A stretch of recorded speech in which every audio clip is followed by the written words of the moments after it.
years from now? I don't know. It might be Greg, the executive director from here at the Jazz Museum in New Orleans. Can't thank you again for letting us in here on a day off. And I know the Super Bowl people are pounding on the door going, let us in. We want to have a party. Can you get the Jazz, play some songs, da-da-da-da-da. This particular studio is what? And it's also an opportunity if you want to get your name out all over the world. Tell them about it, Greg. For sure. Thank you. Yeah, first I wanted to thank our Lieutenant Governor, Billy Nungesser.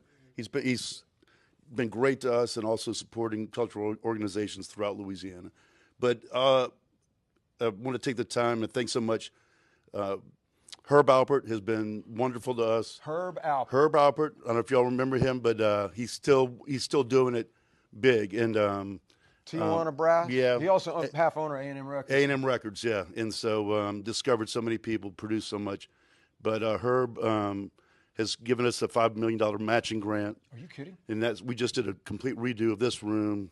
Killer stuff. John Stork, the incredible designer of studios, did Electric Lady Studios for Jimi Hendrix. Yes, sir. This is work from him. So we're excited about it.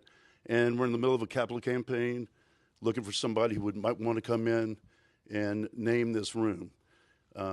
Help match this grant that Herb has been so kind to give us. Now, the benefit of that sponsorship is attaching your name to the fine music that comes blaring out of these hallways. Man, you want to be associated with this New Orleans Jazz, that's a quick, easy way to do it. Exactly. We do 20 festivals annually here, and also we're streaming every day. It's not only the folks who are coming here in person that you'll be touching, but also internationally. We have a big international program, and our stream reaches many households around the world. No question. Now, he's serious about it, guys. It's a seven-figure affair. Do y'all do layaway? Can it be to Hank Flint? Can I give you $5 now, $5 tomorrow? It can be layaway. Layaway works too. Greg, thank you so much for opening the doors to us, guys. Let's end this thing over here on the window, guys. Looking out on this fine Crescent City. We got 45 seconds left in the show, but look on out the window, guys, at this fine city. You're looking down, I believe, the French Market. Look at me trying to educate you all about New Orleans when I'm trying to learn it myself. You got that purple, gold, and green out there. There's masks all over. People walking up, selling art up and down the street here in the French Quarter, and every step, every footstep, every knock on a door, every swing, every handshake, every good morning, how are you, has the music of this city up underneath it. As I keep saying all week long, it just flows right up through the ground, guys, right here. So if you don't get down here and get a piece of this, you're missing out. It's really heaven down here. If you love music, don't go anywhere else. Meanwhile, stick around for pure Super Bowl coverage, courtesy of us right here on Fox 29. No reason to go anywhere else. Love you. See you next time.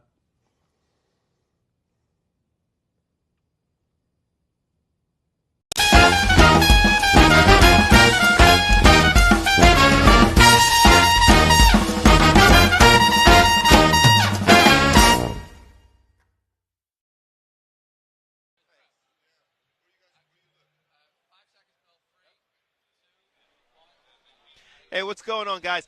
Day 5 of Superstream 59. We are here at the Convention Center at the Super Bowl as we jump in and get things started. So here's the thing. We give you all the information as we get things started and kick things off. And you may notice that the monitor that was here is currently not here. They're fine. Who's currently not here. Because of some challenges that we had overnight. A lot of people in here, things get broken. And so when we came in this morning, our whole video display that had been here all week was cracked and broken and what have you. So we decided to pivot. So we're starting right now, and in the next 15, 20 minutes, we're having another monitor delivered as we just keep. I feel like I just called an audible. Sounds like that's something would happen in, like, my neighborhood of Philadelphia. I don't know. Like, we came in and, like, something got vandalized in the middle of the night. I don't know. Yeah, it's crazy. Kind of sketchy. Rich Gannon, obviously, Pro Bowler, football star from our area. Yeah, I'm from Northeast Philadelphia. I went to St. Joe's Prep and went to the University of Delaware and have a summer home in Ocean City, New Jersey. A lot of family and friends in the Philadelphia area, and so been blessed to not only play 17 years, but the last 20 years working as an NFL analyst, and really excited what I think is going to be an incredible game on Sunday night. It's the most Philly thing ever that our monitor would get broken on day 5, right? That's why we can't have nice things, what they say about Philly. Is this someone who's been through this a lot on both sides now? So you've obviously played, but doing the analyst stuff. I keep asking people, is this still exciting and fun kind of being here? I think it is. I always say I think it's an honor. Like I think it's a privilege. I tell this to young players all the time. You know, it's a privilege to play in the NFL. Like it's like a driver's license. If you don't, if you swerve out of your lane, you get in too many accidents, you drive drunk, you're going to lose the privilege. I think in the NFL, it's the same thing. Like if you're not on time, you don't know what to do, you don't play fast with a sense of urgency, you're going to get traded or cut or released. I mean, that's just the nature of our business. The minute you think you've arrived, they're already looking for someone younger and cheaper to replace you. That's the NFL. And so I was blessed to play 17 years, not because I was the most talented guy, but because I had a passion for the game. I worked hard at my craft, and I never wanted to be cut. So, I think it's a privilege to be here, to cover this great game, to cover two of the best teams in the NFL. Obviously, a team that I played for, the Kansas City Chiefs, a team that I grew up rooting for in the Philadelphia Eagles. So I don't have a horse in the race. I know it's going to be a great game, but I would tell you this. If you want to go for a bike ride for like the first 57 minutes of the game and come back and watch the last 3 minutes, that's where this game's going to be decided. So you think it's going to be that? It's going to come down to close. Yeah. So that is everyone we've spoken to. And interestingly enough, I was watching one of the national shows this morning. Every single member of their panel flipped from picking the Chiefs all week to picking the Eagles this morning. I would say there's a lot of momentum just around here on Radio Row and talking to a lot of former players and a lot of former coaches and people that I've been in contact with. There's a lot of momentum towards this Philly offense, the best offensive line in football, Saquon Barkley, Jalen Hurts a part of the running game, the better roster, a better defensive roster. But I would caution you that the team they're playing is here for a reason, and not because they're the dominant team, not because they beat up on everybody. It's because they're very comfortable in tight games. They're very comfortable when they fall behind by a field goal. They're not going to panic. That's been their whole story. They've won all these one-possession games this year. I think Andy has sold them on the fact that you're not a great team. You're a good team, and if you do these things right, we'll have a chance to win. But I would tell you this, there's no one better in our game with the ball in his hands inside 2 minutes than Patrick Mahomes. So we keep and hearing. we've talked about that a lot this week with different people. We keep putting out this scenario. If you're in the Eagles' position, would you rather be up by 4 with the ball in Mahomes' hands with 2 minutes to go, or down by 4 with the ball in Jalen's hands with 2 minutes to go? Is it a no-brainer, just have the ball because you don't want to give it to Mahomes? I don't know if that's the case. I mean, I think with this Philly defense, I would tell you this: if you give the ball back to the Chiefs with say 2 minutes to go and you're up by a field goal or whatever, you better have a negative play. You better create a negative play. You better have a sack, a forced fumble, an interception, a tip ball, something, because you got to understand it's not 3-down territory. You're basically giving 4 downs to go 10 yards with 2 minutes to go on the clock. And any good quarterback in that situation is going to thrive. You have to come up with a negative play. Somebody has to come off the edge. Somebody has to get the ball out on the ground. That's how you beat Patrick Mahomes and the Chiefs. So you say you don't have a horse in this race. You kind of do. Like, you've got love and passion on both sides, and you just said you're still vacationing in our area. You're still out there. You just don't want to pick. And does that make it hard? No, it's not like I don't want to pick. Like, I honestly – too connected. No, it's just that, like, it's my job as an NFL analyst. Like, when I was calling the games on CBS for, 17 years, like, I root for players. I root for people that I know, for coaches and players that I played with. That I have relationships with. I have friends on both teams. I've known Andy a long time. I've got friends in that Philadelphia organization. I play golf with Ron Jaworski every summer. So I know a lot of those guys, and I just want to see a great game.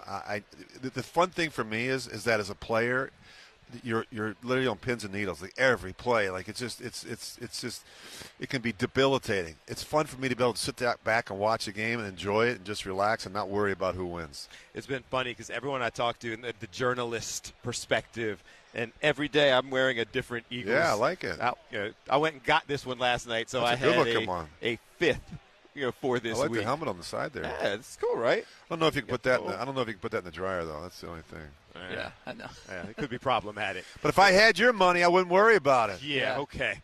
So let's break it down. You talked about these different steps. Not going to actually make a pick, but everyone seems to say they believe the Eagles have the better roster, the better team. I would agree with that. And it's overcoming that kind of legend of Patrick Mahomes and Andy Reid. That's your take. Here's the great – if you look at the Kansas City Chiefs offensive roster, they don't have a 1,000-yard receiver. They don't have a 1,000-yard rusher. They have a left guard playing left tackle. They've had a lot of issues, and yet they still win these games. And you say, well, what's the glue that holds it all together? Well, it's the best player. It's not the best quarterback. It's the best player in the NFL. It's Patrick Mahomes. On the other side of it, you got Vic Fangio that came in. This is a team that was 2-2. They go into the bye week. Since the bye, this has been the best defense in football, right? And this offense, and people, the big question with Philly is, we know about the offensive line. It's the best offensive line in football. You got two really good weapons with A.J. Brown and Devontae Smith, a really good tight end, Dallas Goedert, and the best running back in football. But if it gets to be one of those games where it's a 3rd and 6 game, and they're not able to dominate the line of scrimmage and run the ball for 125, 130 yards in this game, or that they fall behind by a couple scores, is Jalen Hurts in this passing game good enough to be able to win you a Super Bowl? I think it is. But, and I don't know that we're going to get in that situation. I think this is going to be a really close game. I think Philly's going to have some success. But I would tell you this, Steve Spagnuolo is not asleep at the wheel. He's going to make sure he's going to bring some run pressures in the early down. He's going to try and make it a third down passing day for Jalen Hurts and his Philly offense. Obviously, every team's different, but how much, if anything, do you put into the fact that Fangio's 0-7 against Patrick Mahomes? It's actually 0-8. So, but when you look at it, he was 0-6 as the head coach of the Denver Broncos. But in fairness, it wasn't like their defense was struggling against Mahomes. They didn't have a quarterback. Yeah. Then he goes to Miami, and they're 0-2, and they had some issues down there as well. So I wouldn't look too much into that. Vic Fangio is a really good defensive coordinator, as is Steve Spagnuolo. I think both defenses will play. I do believe, though, as well as I think these defenses can play, I think there's going to be some scoring in this game. I think go back to last time it was 38-35. I don't know what the over is right now, but my sense is it could reach that. I think we're going to see some fireworks Sunday night. Having been involved in this for quite some time, is all of this kind of encouraging? You see all of this growth, the streaming platforms, the different betting platforms. Like, this is huge. This is the biggest sport in our country. It's the most popular sport in our country. The growth of our game is significant, not just here in the United States, but globally. We just announced this morning that we're taking a game over to Dublin. We got a game next year in Barcelona and in Madrid, Spain, and we've got games scheduled for Australia. I mean, the owners want to take this game globally, internationally, and I think it's awesome. I think, even if you're not a football fan, what are you going to be doing on Sunday night? You're going to be watching the Super Bowl because, even if my wife sometimes, she wants to see the commercials and everybody wants to watch. It'll be the most watched television event of the year, and it's that way every year. It's the most popular game in America.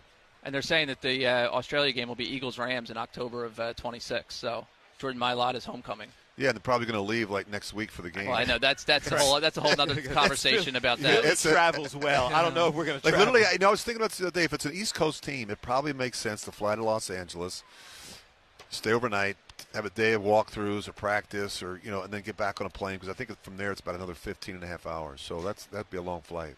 Let's not do a pick. Let's instead, for the Philly audience in that area, if Monday, we wake up and the Eagles won, what had to I'll be happen? at Broad Street. I'm going to fly in and just march down Broad Street. Coming to the parade with us. That's it. Like, what had to happen for us to get there? I would say a couple things. I think you have to be able to create some negative plays, and that means you have to win the turnover battle. Both these teams have been very good this season at taking care of the football. But I think if you're the Eagles, you have to find a way to steal a possession or two. And that's a tip ball, it's an interception, it's a strip, it's a punch out. You'll be able to create a negative play.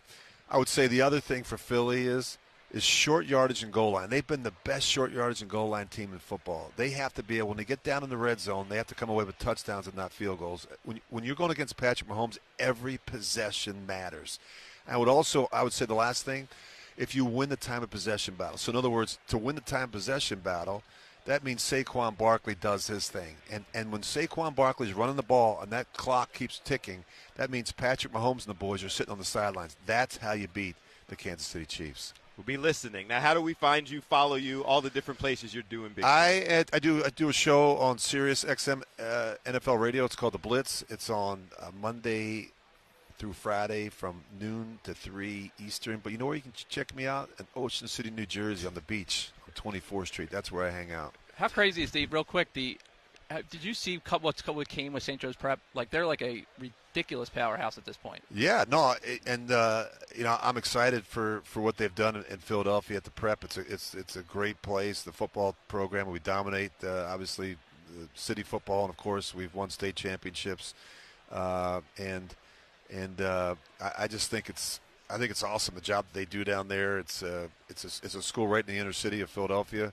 I took the subway to school back in the day, so I'm delighted that they're having great success there and continue to educate some of the finest men and young men in the Delaware Valley. Nice. Rich Gannon, appreciate you spending some time with us. We've been talking about you guys' setup, by the way. It's pretty nice, all isn't it? week. Yeah, the serious. Well, you know what? You guys got to set up next to us. Got to make sure you won't lose your monitors or anything. So you know what I mean. You guys got security and everything. Crazy. See, he knows. Yeah. Appreciate you. Thanks, guys. Thank you very Thanks much. for We'll see everything. you in Ocean City. Thanks, guys. And we'll be listening to the show. You guys are the best. Thanks. Thanks so much. Let's take a break. It's Superstream 59, Fox Local, Fox 29, Fox Soul, Fox YouTube, all the stations across the country.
Superstream 59 is what we're calling it. Fox 29, Fox Local, Fox Soul, the YouTube page. I feel like I keep saying this because all across the country, the stations have picked up the feed because they see all the cool things that are going on here behind the scenes at the convention center, the people who are here doing things.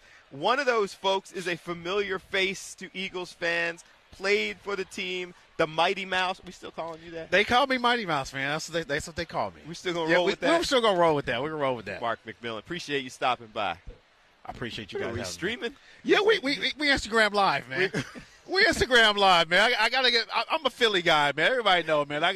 My man's been looking out for me for a long time. You've known Mark for a long time. Yeah. So we've started off this day with the most authentically Philly kind of segments we have. So we got here and somebody broke our monitor overnight. So we're trying to figure out. We just sent somebody to the store to go buy another monitor so we can set up. So someone broke our monitor overnight. Maybe it was a Chief fan. Probably. Yeah. Then Rich Gannon sits down and is talking about his favorite thing is hanging out in Ocean City, and he'll be back for the parade and St. Joe's prep guy and all of that. And then we transition right to you playing for the team and live streaming while we're doing the interview. We're live, baby. We're in the building. Philly doesn't mess around. Philly don't mess around. This is what we do. This is what we do in Philly. Now, I just did a Kansas City radio because I got to pay a homage because I was there. But everybody know I bleed green, man. This is like the perfect thing for you. You played in Philly, you played in Kansas City, and you played a little bit in New Orleans, right? And I played in New Orleans, and I'll be cooking in New Orleans. That's crazy. So first, let's get to that in a second because you're doing a lot of interesting things. But first, tell us what it's like for the people watching because you get a chance to be here. Obviously, teams you care about are playing. Catch up with some of the teammates and some of the folks. What's this like? Reunion? Just fun? Yeah, it's fun, man. You see all the guys that you played against, played with, and just get to share stories. That's some of the things that we missed. Just being in the locker room, joking with the guys.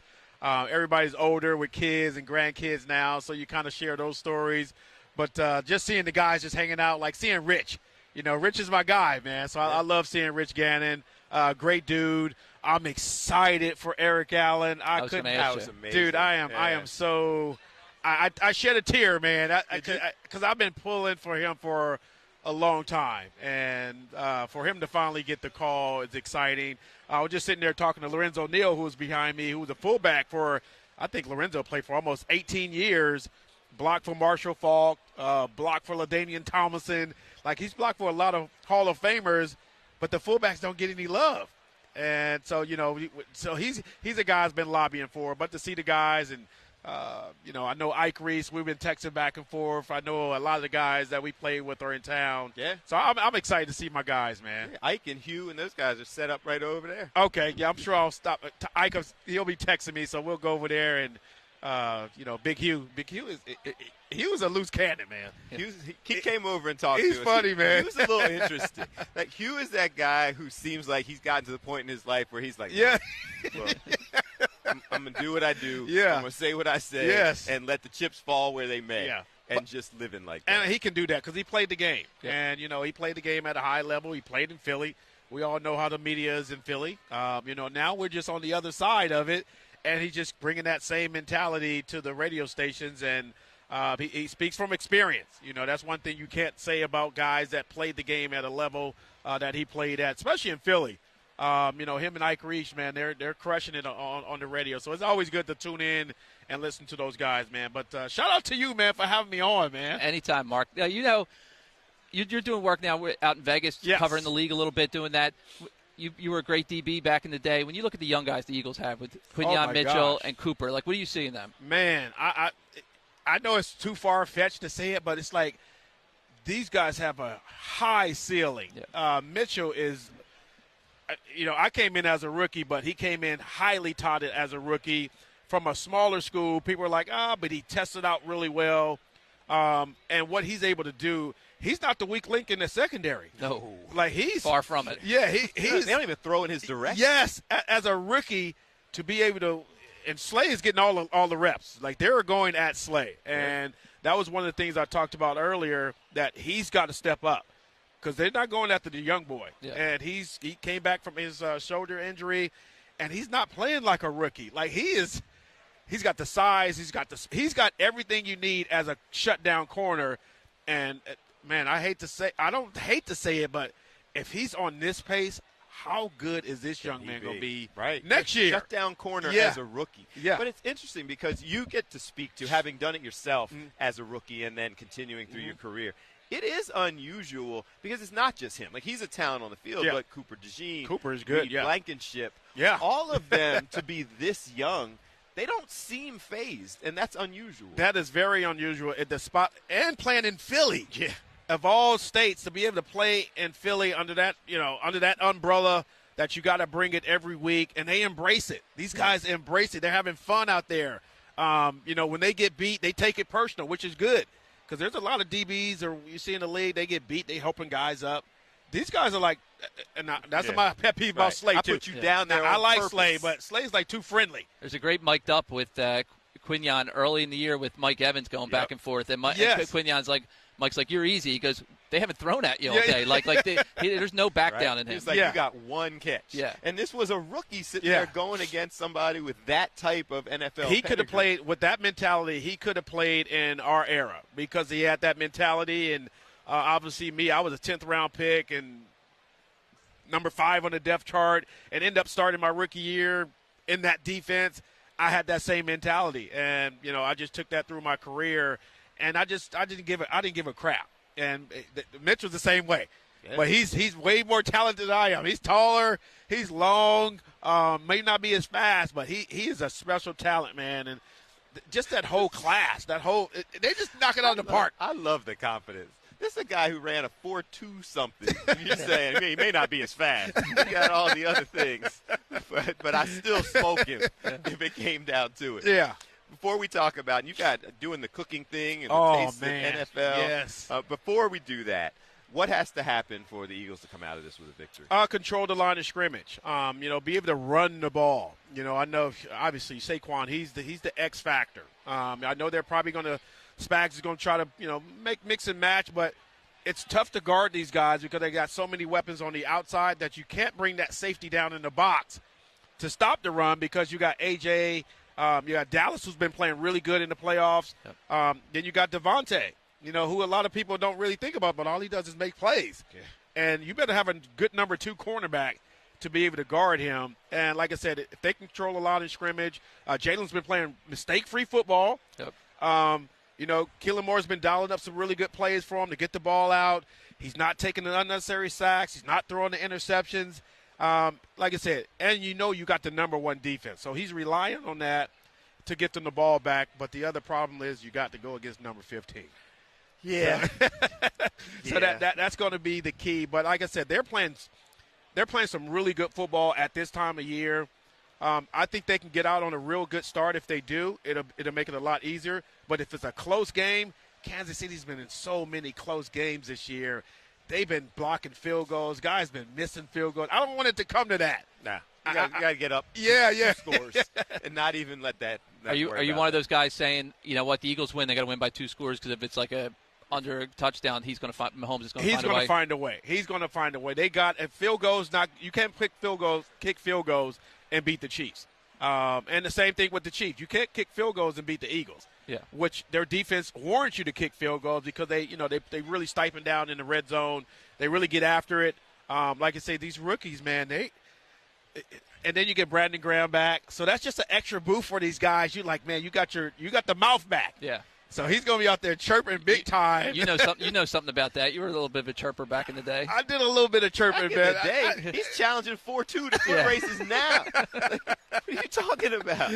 All right. What is Taste of the NFL? Taste of the NFL, man. We're raising money for Gen Youth to end student hunger for kids across the world. I've been blessed and lucky enough to be able to be in that space. Last year I was signing autographs at the Taste of the NFL.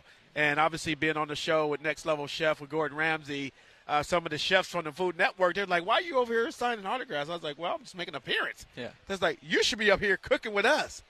So I was like, yeah, I should be up there cooking with y'all. They were like, we like your confidence. Yeah. So they reached out and said, hey, how would you like to come to New Orleans and be a part of the Taste? And I've been trying to get into this event for 10 years. Really? Yes. For a long time, I've been trying to get into this Follow event. him on Instagram. Grilling with McMillan was the thing way back in the day. Yes. And then it's grown to this now where you're on TV shows and everything else. Yes. So I'm excited, man. I partnered up with a guy named Daryl Schuler. He's a master chef. He's the first African-American master chef in the whole wide world. He's one of 70 master chefs. All right. So we put together something, a little twist of New Orleans. We got a barbecue brisket beignet. Really? Look at that reaction. Yeah. See that? How can you not react like that? A barbecue brisket beignet. Yes. That's you guys' contribution to this. Yes, that's our contribution. No, we looked at everybody's menu. Everybody's doing crawfish and gumbo and red beans and rice. Like, you're not ready. Yeah. You're like, I'm not ready. Like, we're bringing something different. We're bringing something different. So, yeah, we'll be at the Taste of the NFL tomorrow from 2 to 7. at the World War II Museum. So if you haven't got your tickets, get online. There's some amazing chefs there. It's going to be some amazing chefs. So I'm excited just to be in that category. I'm the first NFL player to ever be at the Taste of the NFL and have a booth. So I'm a pioneer of this thing, man. So I'm trying to lead it to other heights. So I don't just, talk football, man. We can talk food all day. Is this a win thing, or you just everybody samples, or do you get to walk out of there as the champion of the Taste of the NFL? Well, I'm walking in thinking I'm the champ. Valid. I keep that same mentality like I'm on the football field. And, a lot of people come in and say, oh, you come to the Super Bowl and have fun and hang out. I was like, no, bro, I am locked in for Saturday. This is my Super Bowl because obviously, there'll be a lot of eyes like, okay, can he cook? What is he going to make? Now, if I blow this out the water, that just helps my brand even more. And now you get the bigger sponsors to come in and say, hey, man, this dude is doing something that no one is doing. And he played football. And, like I said, the perfect storm, Chiefs, Eagles, and I played with the Saints. So it's like the perfect storm. Dude, never stopped competing, y'all. So how do we – watching him on the stream right now, so how we're on the stream. We're streaming and we're streaming. We're streaming and we're streaming. How do people get more – if you're in town, you obviously can come to the event. Yes. If you're not, how do we follow you, stay in touch with you, get ready for your next big thing? You got to do brisket beignets in Philly. We'll do something like a cheesesteak in Philly. So what I did in Vegas, I partnered up with a pizza place called Evil Pie, named after Evel Knievel. We did a Philly cheesesteak pizza, and they used my olive oil with it. Okay. So I'm already paying my little homage to Philadelphia, but I'm excited to come back. The last time I cooked outside. Yeah, you cooked years outside ago, in the patio. And I was just winging it. Now I'm cooking at events, cooking at resorts. Now you're pro. I got a big event coming up at the Hotel Valley Ho March 13th through 16th in Scottsdale, Arizona. During that weekend, we're expecting over 5,000 people in those 4 days. So we're going to be grilling up something really special. So I'm excited about that. So follow me on the gram. Follow me on Twitter. It's just Mark McMillan, man. It's just follow me. I follow back. I always interact with the people, and I don't try to big-time anybody. So I'm so confident about my food, bro. I'm so confident about this. We look forward to actually learning about, not just hearing about it. Yes. Actually trying out and learning about it. Are you guys going? Step. Y'all got tickets? No, they're shipping us home. They're sending us home. What? After this, yeah, we're done. Yeah, that's why when you start talking about beignets, I was looking to see if you had a bag or something. Oh, y'all got to go tonight or tomorrow? Tomorrow morning.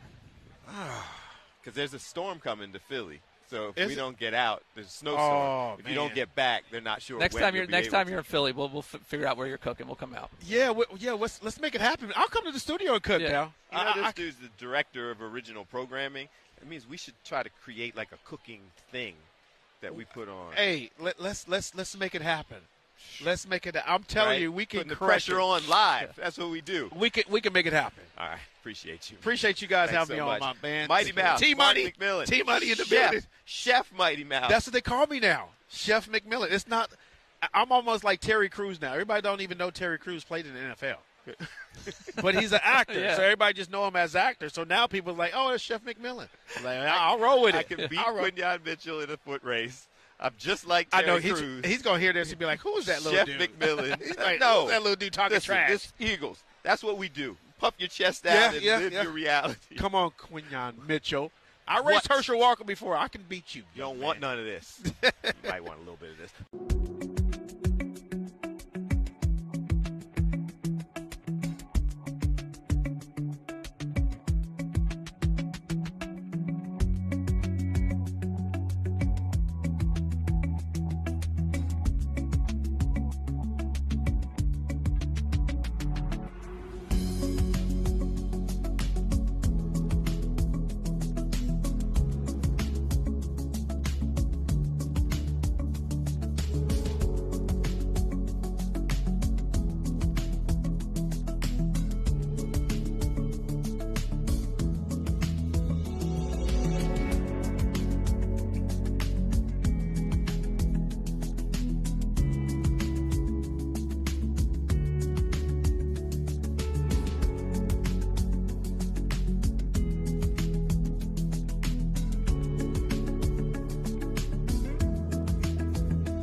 on and keep the conversation going.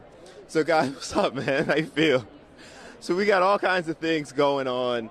As I pointed out, this space here, the champ is still here.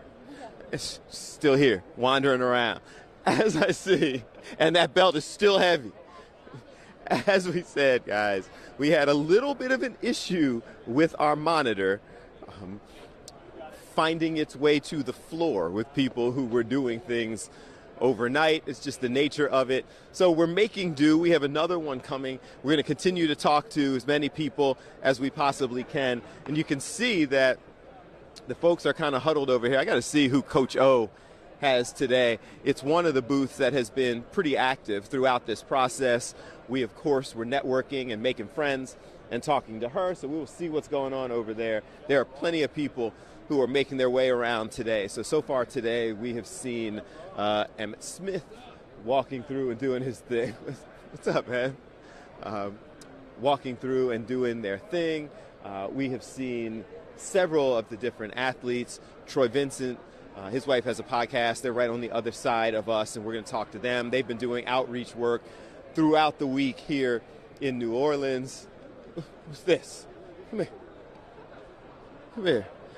You just rocking the It's a Philly thing? So, my name is Ivory Tab. Okay. I'm from South Jersey. It's nice to meet you. It's nice to meet you. I went to LSU. Okay. So this is the perfect gumbo, the perfect storm. Okay. You know, you got to have the right ingredients right now. Right. My Eagles in Louisiana. What better way? So other than the fact that you are an Eagles fan, Yes. and in Louisiana and LSU, Yes. what are you doing here? So I manage talent. So I take athletes around to talk to the different booths, and we talk about intangibles and what you need to do to make it to the league. Okay, so why am I just meeting you on Friday? We've been here all week. Who's the talent you're walking around with? I mean, you're you, but other than you. So I have a bunch of guys. I have a bunch of access. I do a lot of work with rookies and retired guys. So I get you when you start, and then now when your career is in, I finish, and we just do it. So it's one of those things that for me, I was like, New Orleans is the place that we got to go, number one, but that we got to win. It seems like doing that, representing talent and kind of making the way around here, there is a growth, particularly for women of color. Like you see Jalen Hurts' agent and some of the others. Jalen Hurts has an all-female team representing him. Have you seen this growth? Is that, I mean, obviously that represents a positive. So for me, when I first started out of the business, that was one of the ways. It was a connection. I trust you. You're familiar to me. I know you're going to protect me. Families are like, I know she's going to treat my son like her son, so let me hand it over to you. And that's the best way for it. Okay. Yeah. So we should all get behind this. So were you over there with Coach O? So technically I was just over there doing an interview with Jameson, because he's one of the guys that like actually really honestly believe that. And he believes in, so, you know, the other night he asked Coach Nick, I'm going to be a free agent. What team should I go to? Who asked that? Jason Winston. Jameis Winston's over there? Yeah, I just finished my guy just finished talking to him, but on Monday night at Media Row, you got to find the clip and put it on. He asked Coach, and he asked Jalen, hey, I'm a free agent this year. What team should I go to? Right. And that's like... So I heard he asked Saquon. Yes. And Saquon said he should go to the Giants. Yes. So James is around here getting a job. Oh, so Jameson actually, why he's here? Because he's Fox digital correspondent this week. Yeah. And so that's why he's out here talking to the people and doing all the things. But that kind of thing, I know his team, it was women, and that's kind of pushed him to do this kind of stuff, because we're the ones that are going to be like, boom, take a chance. Because who else is going to, after your career, what you going to do next? Okay. People want to find you, more information about the things you're doing, your clients, how do they do that? So my name is Ivory Tab, and you can find me on ivorytab.com. And my big shout out, though, big shout out. Okay. My brother is the football coach at Pennsauken High School. Nice. Exactly. So we know how close that is. Yes. So we want to say, Coach Tab, I'm here getting all the footage for you. We're here encouraging you. And last but not least, go Birds. See this You one? got we see it? See this one? Look. Yeah. We went to the pro shop. We went to the pro shop. You got fancy. because you got to coordinate. We got to coordinate. Okay. Okay. I appreciate you. It's nice to meet you. Nice to meet you. My pleasure. So we have pretty much, we're continuing like we started. We started off getting here, making our way around. Dave's back. We got a monitor and everything. Should we do like an unboxing as we sit there and set everything up? Guys, you see the security, dogs making their way through. This has just been what this week is about. And it is still pretty early on our final day, day 5, here in New Orleans at the Convention Center. And we have kind of established ourselves for Fox Local, Fox 29, Fox 29 YouTube, Fox Soul, the various stations. Shout out KTVU. I don't know, Tom, we heard of some of the others around the country who have been picking up the feed so they can see all the behind the scenes. And then after we did that, the creativity of Dave Eitzen behind the camera, getting us the wireless mic, because everyone is kind of stuck in these areas where we're supposed to stay. We went, nah, we're not going to do that.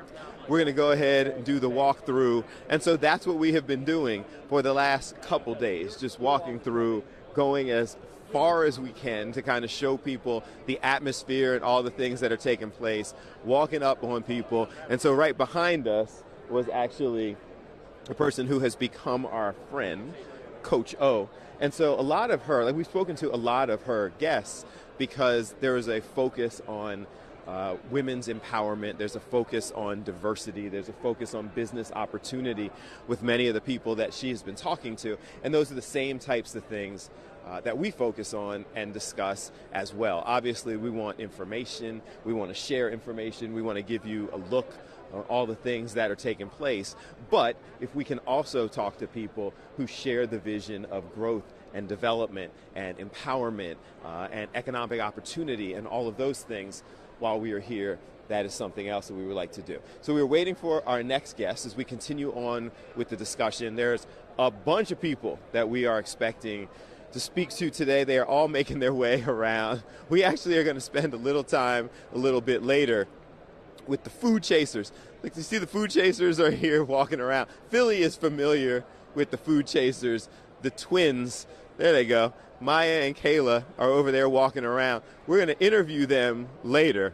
But here they go right here so people can see right here. Dave's asking me which ones.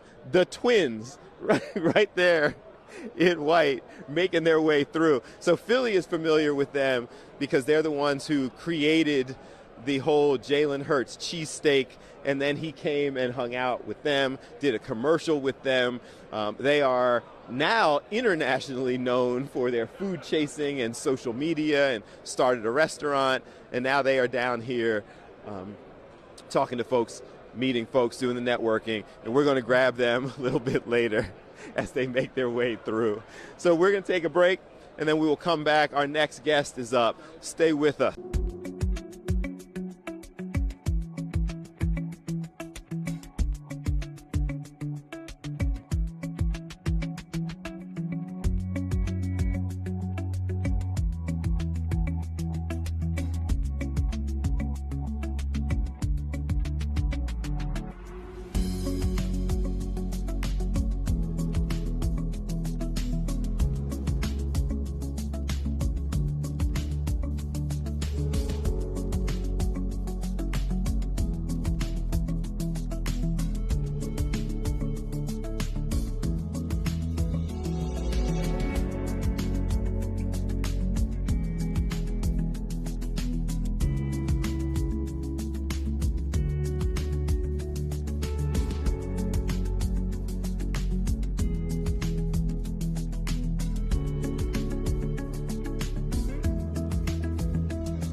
We are back, Superstream 59 here on Fox Local, Fox 29, Fox Soul, all of the O&O's affiliates, all the things that are taking place, people picking us up.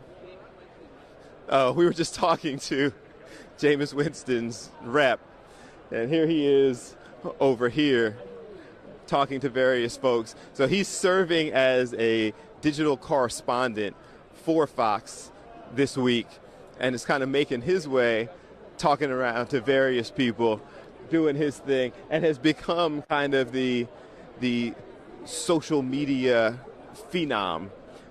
Aside from being obviously a professional quarterback and doing those types of things, he is somebody who now has kind of embraced the media and social media and is wandering around doing the interviews and serving as a correspondent. And what has gone viral for him is the fact that he asked multiple teams at media night where they think that he should sign next. Saquon then responded that he should go to the Giants, said that they would hook him up, and that became a little bit of a viral thing. So as you guys can see, not straying too far away from our table because we have guests that are scheduled to come on. If we can grab a couple minutes with him, we absolutely will. But it may be one of those things where we have to kind of figure out how to make that whole process work because, as you can see, there are quite a few folks who are trying to grab a couple of minutes with him. And I'm not sure if this setup is because this is where he is scheduled to go do the next thing. So we will see what's going on. Look at this. The food chasers just networking and no people. I laugh at them. So Jameis was actually on his way over to go do an interview. So didn't work out in this minute. I also see Michael Johnson, who is going to come on with us in just a little bit, who is a former Olympian. He and former Eagles player and sprinter and Olympian Devin Allen are both over there, and they're talking about a couple of different events that are coming up and going to take place. There you see Coach O, hardest working person in the building, making her way around. So up next for us is supposed to be NFL analyst and former player Gerald McCoy, who's going to come over to our table as soon as he can.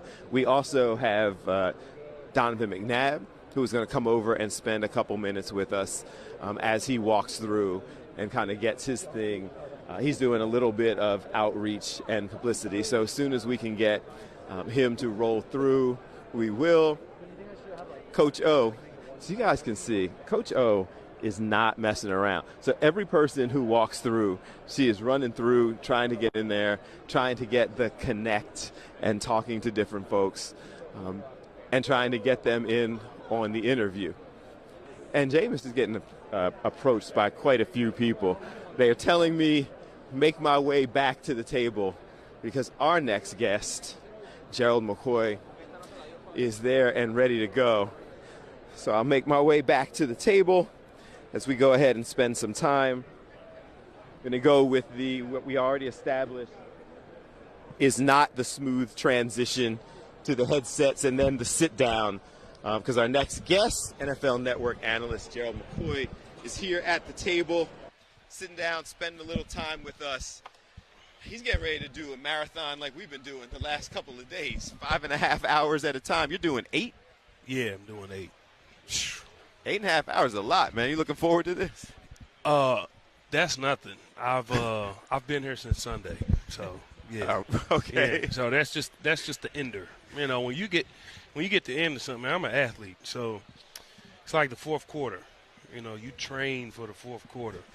I run a lot. The end is the easy part. It's that middle portion, like that mental fortitude to push through. Once you get to the end, it's like, now you gonna stop now? You're already here now. Once you push through Wednesday and Thursday, you were good, right? Yeah, it's like when you doing rep. This is what used to kill me as an athlete.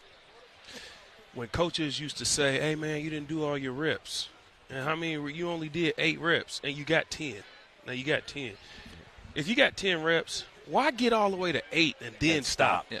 Stop at 4. If you go stop, stop early. Don't stop. Don't get to the end and then be like, oh, I can't. So when I'm doing anything, if I'm like right there, like 2 minutes left, 3 minutes left, I can't get through it. It's like, so you did 80% of what you did, and now you don't want to fit. Man, just finish. That's just stupid. It doesn't make any sense. It don't make sense. It's like you gonna quit at 30%. It's like quit early. The motivational speaker. Yeah. It's like if you get that far, you're already in pain. You might as well get the reward. That's what I'm saying, man. So that 8 hours, man, whatever. It is what it is, man. It's part of it. So you're an athlete and an analyst. What's all of this feel like to you? I've gained an all new respect for it. When I was a rookie in the NFL, I went to Radio Row, and I was like, what in the world is all of this? I didn't know, man. I'm from Southside Oklahoma City.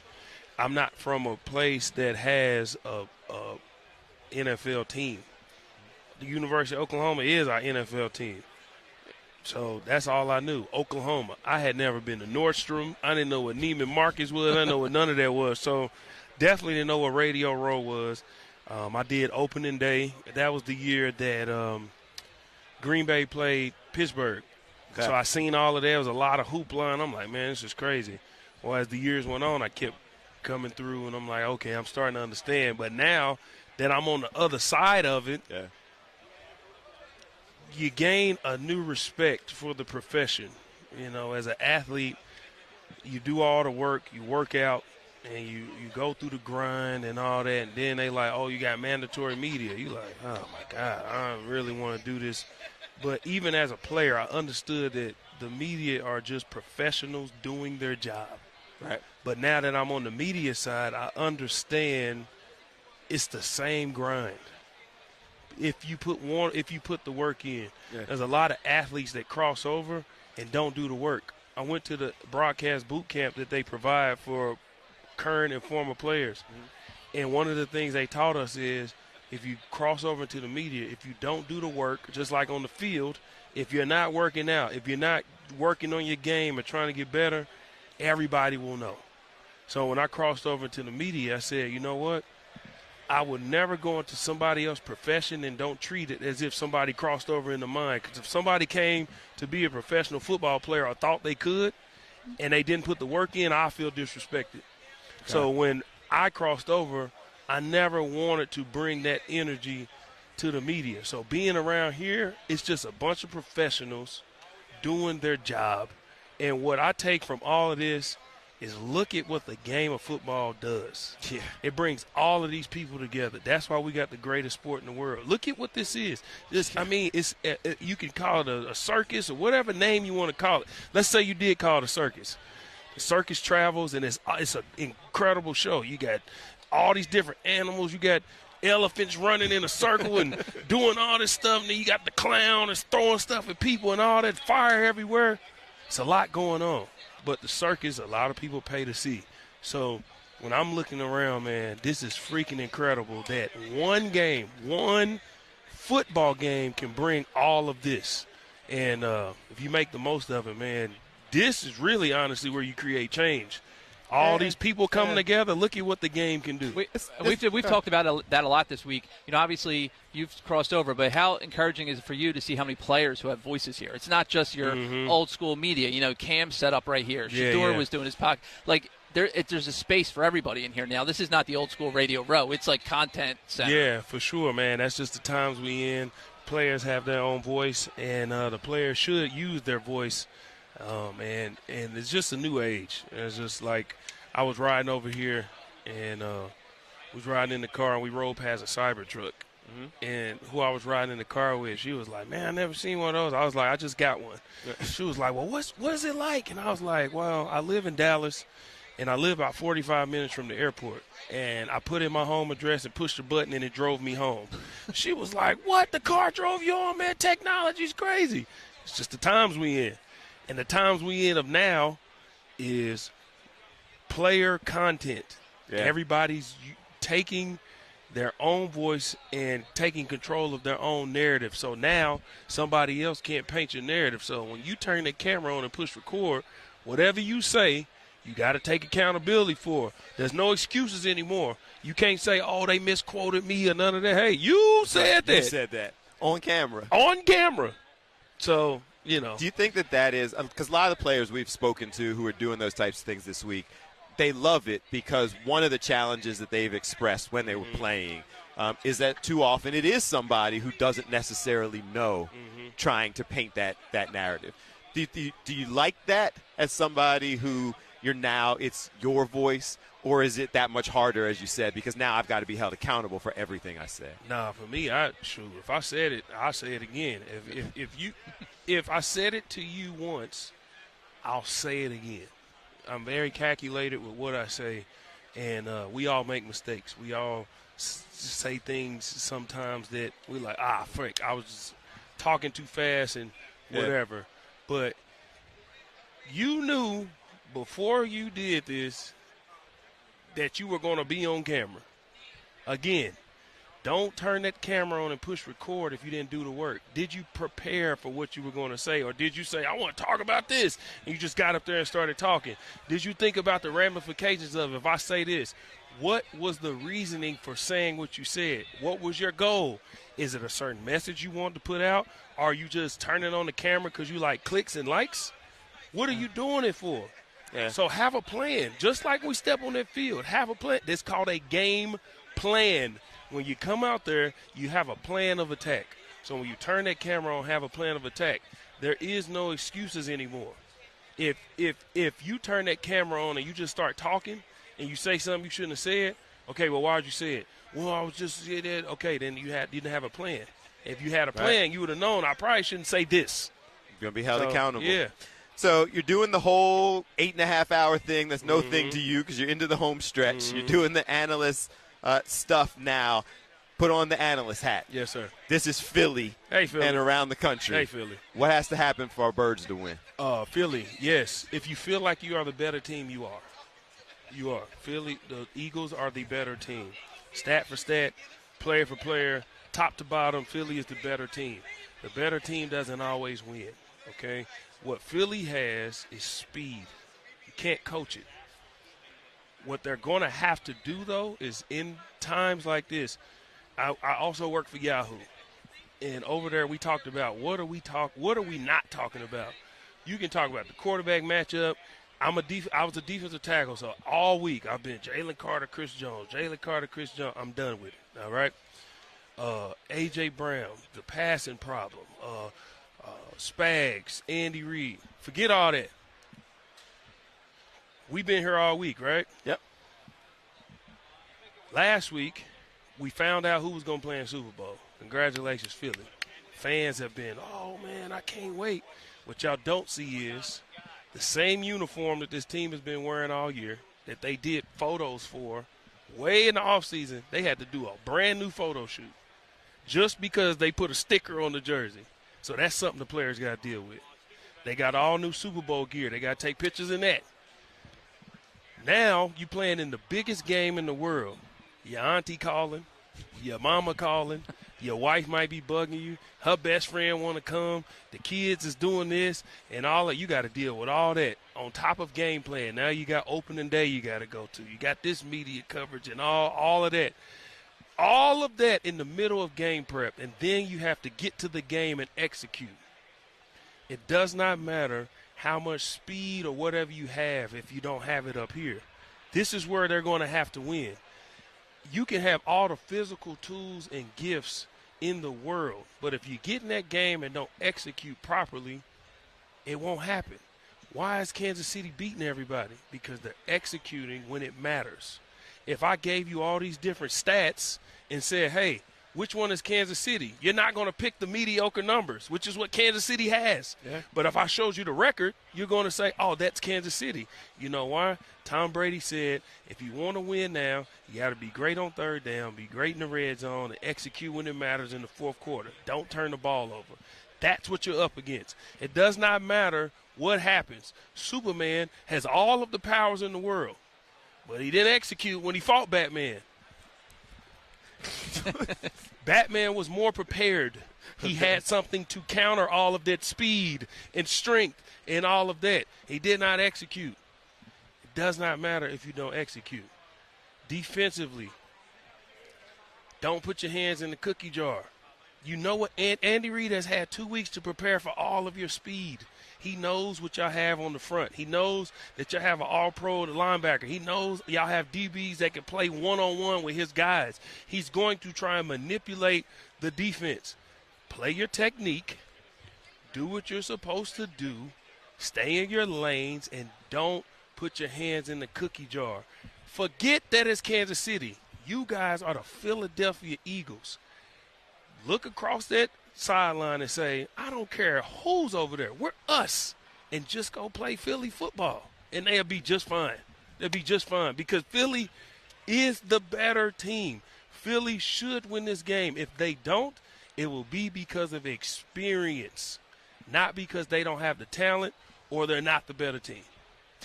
NFL Network analyst, player, Gerald McCoy. So, among other things, you will see him on Super Bowl Sunday, wake up early, and then go all day. 8.5 hours getting the analysis, all of the things, and hopefully what he says, our birds will execute and walk away with a victory. Appreciate absolutely, you. Brother. Yes, Appreciate sir. you. Appreciate it, man. Yes, sir. Let's take that break. We're continuing on with the coverage.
Superstream 59 here on Fox Local, Fox 29. So we already told the story. This show has started off as the most Philly thing ever today. So we started off saying that somebody broke our monitor overnight. That's Philly, right? So we just went to the store, got another monitor, just set this up. So the reason you're not seeing the graphic is because we're trying to get all this together in the 2-minute breaks that we have. So bear with us in a second. Then Rich Gannon came over and started talking about hanging out in Ocean City. Then Mark McMillan comes over and starts talking about how he thinks he can beat Quinyon Mitchell in a race. Now? I don't know. Yeah, I don't know. He was a little confident. Yeah, a little bit. He was a little confident. Come on, Mac. Like, what we doing? Eagles quarterback, Eagles legend, Donovan McNabb. What? I can beat Jalen Hurts in a race. Now. Like, what are we talking about? Come on, Mac. We started off as the most. How did you hype? Wait, how did you hype him up? We didn't even. So we were talking about. We didn't even hype him up. We were talking about the talents of the secondary. Yeah. And he says. What did you say? Like, this is the best No, core? We were just like, how much does that impress you? How these young guys are playing? And he went from there to he's great. Except I still think I could beat him in a race. As me. That's what he said. He was like, he's really good. He's taller than me. He was better in coverage than me. Not as fast as me. And I went, wait, you know he ran like a 4.2? I was about to say he ran a 4.2. Yeah. And he was like, well, yeah. And I said, you mean then? He's like, I don't know. I think I could take it. And then talked into the camera. Like he was like he was challenging him. Yeah, calling him out. Okay. All right. Confidence. I apologize for Mac. Confidence is a good thing. We don't want to be them old guys on the lawn that's still like, I can still do it.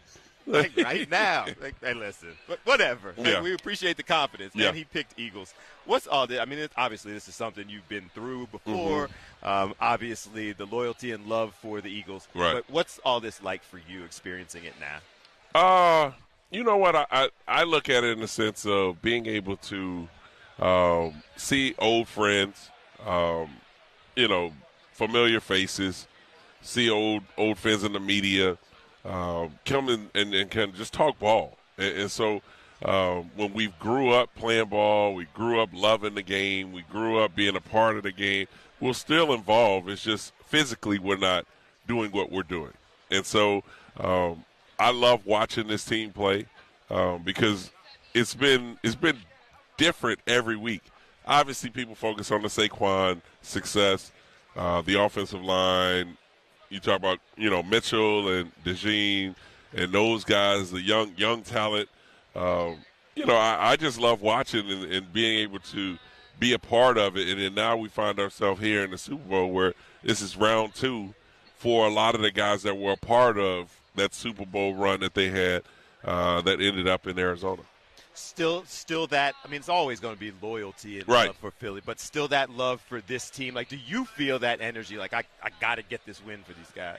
I mean, obviously, being an Eagle alum, I want this for Jalen. I want this for the organization because I think they deserve it.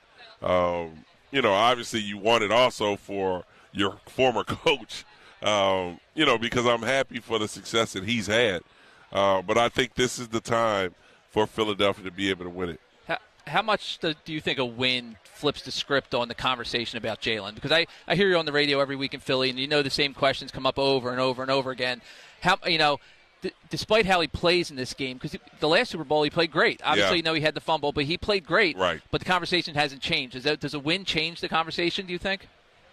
We're talking about Philly. I was waiting for it, yeah. We're talking about Philly where they're either they like you or they don't, or they're disgruntled, or, it's always something. They have to find one particular person to talk about. And it's easy to talk about the quarterback. And I've always explained to people, what would you rather have the Joe Burrow throw for over 5,000 yards? And lose. Right. Would Would you like to have the Josh Allen, which you make it that far and, you kind of like, we had a great run because we've done that. Yep. And so now you got a guy that has taken you to 2 Super Bowls. Yes, it wasn't great. It was still an exciting year. And now he has a chance to hold up the trophy at the end of it all. I just think it gets overlooked because it's not the sexy conversation. It's not the, what Jalen threw for 400 yards and 5 touchdowns.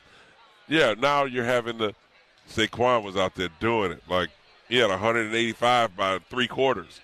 Like, it's something different, and that's what I talked about. Every game is something different. The defense played well. Like, we had 3 picks or, created 4 turnovers, and we did 9,000 tush pushes, to win the game. It's always something different. And so I think with Jalen in the conversation, if he wins it, then, yeah, I think it changes the narrative a little bit Because, look, they're still talking about Nick Foles winning the Super Bowl. Yeah. Like, Nick didn't even start the whole season. He came in like Trent Dilfer won the Super Bowl, and they got a statue. Yep. Like, you know, that's kind of what people want to pick and choose of the conversations they have. Speak a little bit, because I think in the sit-down that you and Jalen and Michael Vick did and talking about things that only you guys can really understand. Mm-hmm. Speak to us a little bit about that mindset, because Jalen keeps saying he doesn't care about all of the outside noise. True. If they're continuing to win. Right. But he's continuing to be judged by some because he's not throwing for 300 yards or what have you. When you're in that locker room, in that game, and your team is winning, right? Do you care about all the outside noise? No, you don't care when you're losing. Okay. Like, okay. I mean, people need to understand is we're in our bubble, and we're in our safe haven. And our safe haven is in that locker room and getting work done. We're watching film. We're in the weight room. We're out on the practice field. We get out in the stadium on Sunday, and we're playing the game. Like, I could care less how you feel. Like, really. Like, my job is to be able to do whatever needs to be done to win the game. And for Jalen, he's doing whatever is called upon to be able to win the game. Hey, are we perfect? No, we're not perfect. But at the end of the day, we just won. Right. We just won. So, you know, if, well, you didn't complete the ball on third down or on a first down play, you missed a deep ball, okay. But what happened in the other three quarters? Like, right. You know, I was 25 of 32 for 210 yards with 2 touchdowns. That's pretty efficient. Right. Just win the game. There you go. Good. Got to ask you, got to let you go because a lot of people want to talk to you. Tell us how the Eagles win this game and what's your pick. Dallas Goedert. Run the football 30 to 35 times. Get your tight end involved. Then that'll create some man-to-man coverage on the outside. I think Dallas Goedert ends up with about 6 to 7 catches. I think Devontae Smith probably have about another 6 or 7 catches. It may not be an A.J. Brown type of day, but it'll be an explosive day for A.J. with about 4 catches probably for end up about 90 yards because they'll have a couple deep balls there. And I think people will we've been missing that, you know, because you'll create man-to-man coverage because you're running the football. When you're running the football, now they're going to pack the box, and now you got man on the outside.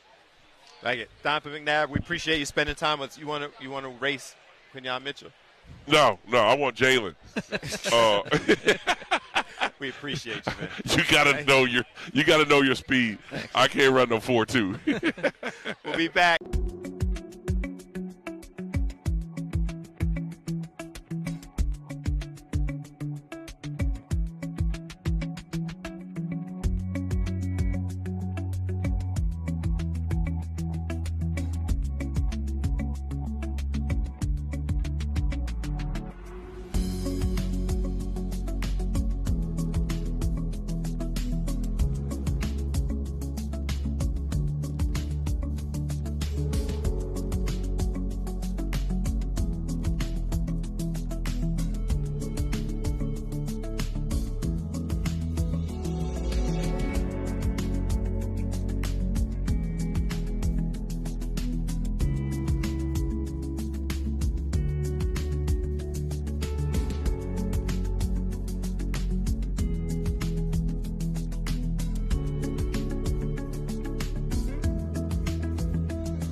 Superstream 59, Fox Local, Fox 29, Fox Soul, Fox companies and stations all across the country picking up the feed. We appreciate you as we continue to tell cool stories, talking to people who are doing things all over Media Row here at the Super Bowl. I keep saying that. Izzy and Madison are here with us. Izzy Geraci? Geraci. I was close. And Madison Close. Fulford. Yes. Okay. Here for the flag football team. And this is a new thing, exciting thing. Has this been exciting for you guys? Oh, it's been unbelievable. Like, to see people, like, really interested in hearing what we're all about and stuff like that, and kind of getting the USA Football name out there is great. And there's so many awesome people to meet and talk to, so. Okay. First time Super Bowl? Yes. Yes. Okay. Has this been a fun experience, just kind of walking around? Super fun. I grew up a Panthers fan, so seeing Jake Delhomme and Jonathan Stewart and all these other people, I'm like starstruck. I'm like, I grew up watching you. Like, this is so cool. So I feel like I've been fanboying since I got here. You're Yeah. doing your job, and people keep walking by, and you're trying to do interviews, and you're like, yo, that's Dion. You know, it continues to go by. Yeah. Why are you laughing when she said she's a Panthers fan? Because I'm a Browns fan and we're both in pain. Okay, fair enough. So we can all relate. So tell us about this, because this is a new thing. People are kind of embracing. Well, it's not a new thing, but the fact that it's going on a national level. What has this felt like? Tell us why we should be following this, why we should be aware of kind of the growth and development of flag football. yeah, so we just got back from Finland. We won gold. This year we're playing in China for the Summer World Games. So it's on an international level. There's so many kids playing all around the world. And what's really cool about the sport is you don't have to look like any particular body type. You just have to be able to catch a ball and run around. So I think that's what's cool about this sport is that anybody in any age can come and play. Yeah? Yeah. Anybody. I don't. So we just got finished talking to Donovan McNabb. A former Eagle cornerback was here. I'm countering your whole anybody can do this. So he wanted to challenge the Eagles' current cornerback to a foot race, the guy, Quinyon Mitchell, who runs a 4.2. And he's, how old is Mark McMillan now? 50? Like, something like that. So it's not anybody. You guys are special athletes who just don't want to go ahead and say we're special athletes. Right? Well, like, you're the best in the world anybody at could what get you into do. it. Yes. It's just a matter of, do you want to work for this level? Okay. Yeah. So it is an elite level for sure. It is an elite level. Right. But I mean, I go played play. in the sport and social beer flag football Yes, league. Yes. he's like- You know, we're not There's elite level levels, athletes. for sure. There's levels to this. How'd you get to this level? Tell us your background in competing. For me, I grew up playing football. I grew up playing tackle, though, so I was the only girl on the field. And it was my favorite sport growing up. But after my freshman year of high school, I had to give it up because I wanted to play college basketball. Okay. So I focused on that. And during college, I was seeing how flag was taking off. And as soon as I got out, I reached out to Madison, and she pointed me in the right direction. I got my invite to trials from USA Football, and now we're here. So it's been quite a whirlwind. Okay. Reach out to Madison. You're like the She's my agent. You're the OG who does this. Well, yeah, she had seen like clips of me playing in Charlotte after we won gold, and she hit me up about playing, and I was like, yeah, a lot of people hit me up about playing, so I kind of brushed her off to some local leagues, and then I saw highlights of her, and I was like, girl, you didn't tell me you were good. Come play with me. Like, come play with my team. So then we just been friends ever since. So you sent her to the league I was playing in. You know? And then she went there. She was and playing in the like- beer social league. Right. And then hanging out. For people who are watching, like, how does it feel that we were talking to Coach O over there and kind of the development of women's sports? Like, it's at an all-time high right now. How does it feel to kind of be a part of that wave that's participating in all of this? It's super cool. I think little girls all around the world have always loved football, but they've just never had the avenue or resources to play. But it's super easy. Just get a ball and go outside. And then now you have NFL flag, USA football, all these little clubs that are putting it all together and kind of making it this one giant thing. And it's awesome to see. Because you'll get the same highlights that you'll see in regular football, just in a different capacity. You get the head tops and the jukes all out here, but it's cool.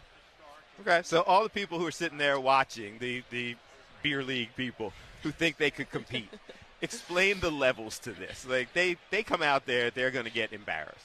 Yeah.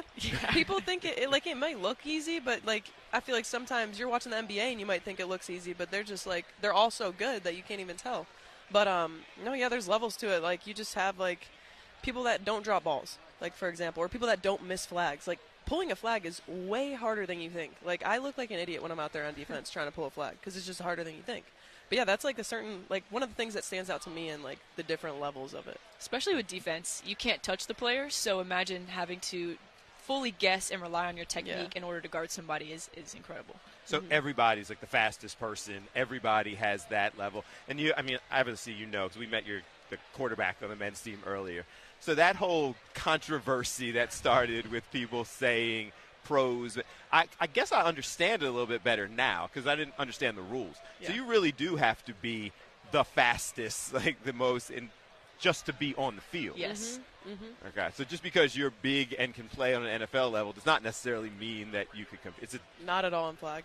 It's got the look on your face is like I've heard this way too many times. Height could matter for jump balls and stuff like that, but size really doesn't come into play for flag. Like it's all about like your elusiveness and your like IQ. And flag game is way different than tackle, IQ-wise. It's a smaller field, smaller, like 5-on-5. So it's just everything's quicker. You got to think faster, and it's different. Like it really is. Okay. So you're already winning gold, like world championships. Yes. How's it going to feel competing in the Olympics and being able to do that and having all of us be able to appreciate what you're doing? I've dreamed of that since I was a baby. Like I didn't know what sport I was going to play in the Olympics, but I knew I wanted to be there. And so now that it's a reality and we just have to continue to make the team every year, that is my one and only goal. And I know you can see all my tats. I'm immediately getting the rings tatted on me if I make that team. So I'm super excited. Yeah. You ready to go? Same kind of energy? Yeah, exactly the same energy. Like kids grow up looking up to the Olympics. Like I want to represent the red, white, and blue, wear the USA across my chest, and wear that gold medal. So like being able to do that for the sport that I truly love and care about and have cared about all my life is an unbelievable feeling. I feel like it's pretty cool to be able to say, like, once you guys make the team and you're there competing, to say that you're the best in the world at anything. Yeah. Like, to be able to aspire to do that and actually have the path. Like, I'm sure when you were little girls, like, achieving that may have been a dream, but now it's like it's a reality. Like, that's got to be just, whoa, the kind of message you're sending to people. For sure. It's a different kind of pressure. I feel like you have to have the confidence and manifestation that this is your spot to lose. So I go in every year like I'm going to play my best because this is my spot and I'm not going to let anybody take it, versus my first year and I was like, dang, I really want to be on the team. Like I want that. I want this. So it's a different pressure flip, honestly. It's fun, though. People want more information. How do they find you? How do they find out about it? How can we see a game? We're going to get on board. I'm going to quit the beer league and I want to go try out. Like, how do we get more? So usafootball.com. That's one way. If you're looking to get scouted or anything like that, there's it's called the Game Time app. You can submit your profile, which is what I did, how I got on the team. Okay. Or you come out to our USA Football events, talent ID camps, and then, you can follow us on all of our social medias, USA Football on social media. So a lot of outlets, and if you want to see games, what do we think for China? How are they going to stream that? Probably on Streaming ESPN, service? whatever they did for the World Games before, and I think that was ESPN. Yeah. Okay, so when's that? When are you playing next? August, yep. Okay. All right, so until then, you're just embarrassing people who think that they can compete. We embarrass people in the social leagues, yeah. Fair enough. Appreciate you both spending some time with us. Thank you so much. Thank you. Where can we get the jerseys? Man, they need to make some, right? They need to make some. These aren't available? That's a Ryan question. Should be, yeah, that is a Ryan question. Hey, Ryan. Where's Ryan? How do we get swag? He's like, we're going to work about it. We're going to figure out the merch deal so we can get these jerseys. Thank you so much.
We are back. Superstream 59, Fox Local, Fox 29, Fox Soul, the YouTube page, O&Os across the country saw what was going on here, and they're like, yo, let's pick up the stream as well. Let's roll. No, this is a true story. Oh, I believe you. I mean, it's the Bill Anderson. How could they not? Well, they don't care about me. No. It's the Donovan McNabb, and it's the Brian Dawkins, and the Malcolm Jenkins, and all of them. The Scott Grayson. The Scott Grayson. Yeah, that's why. As well.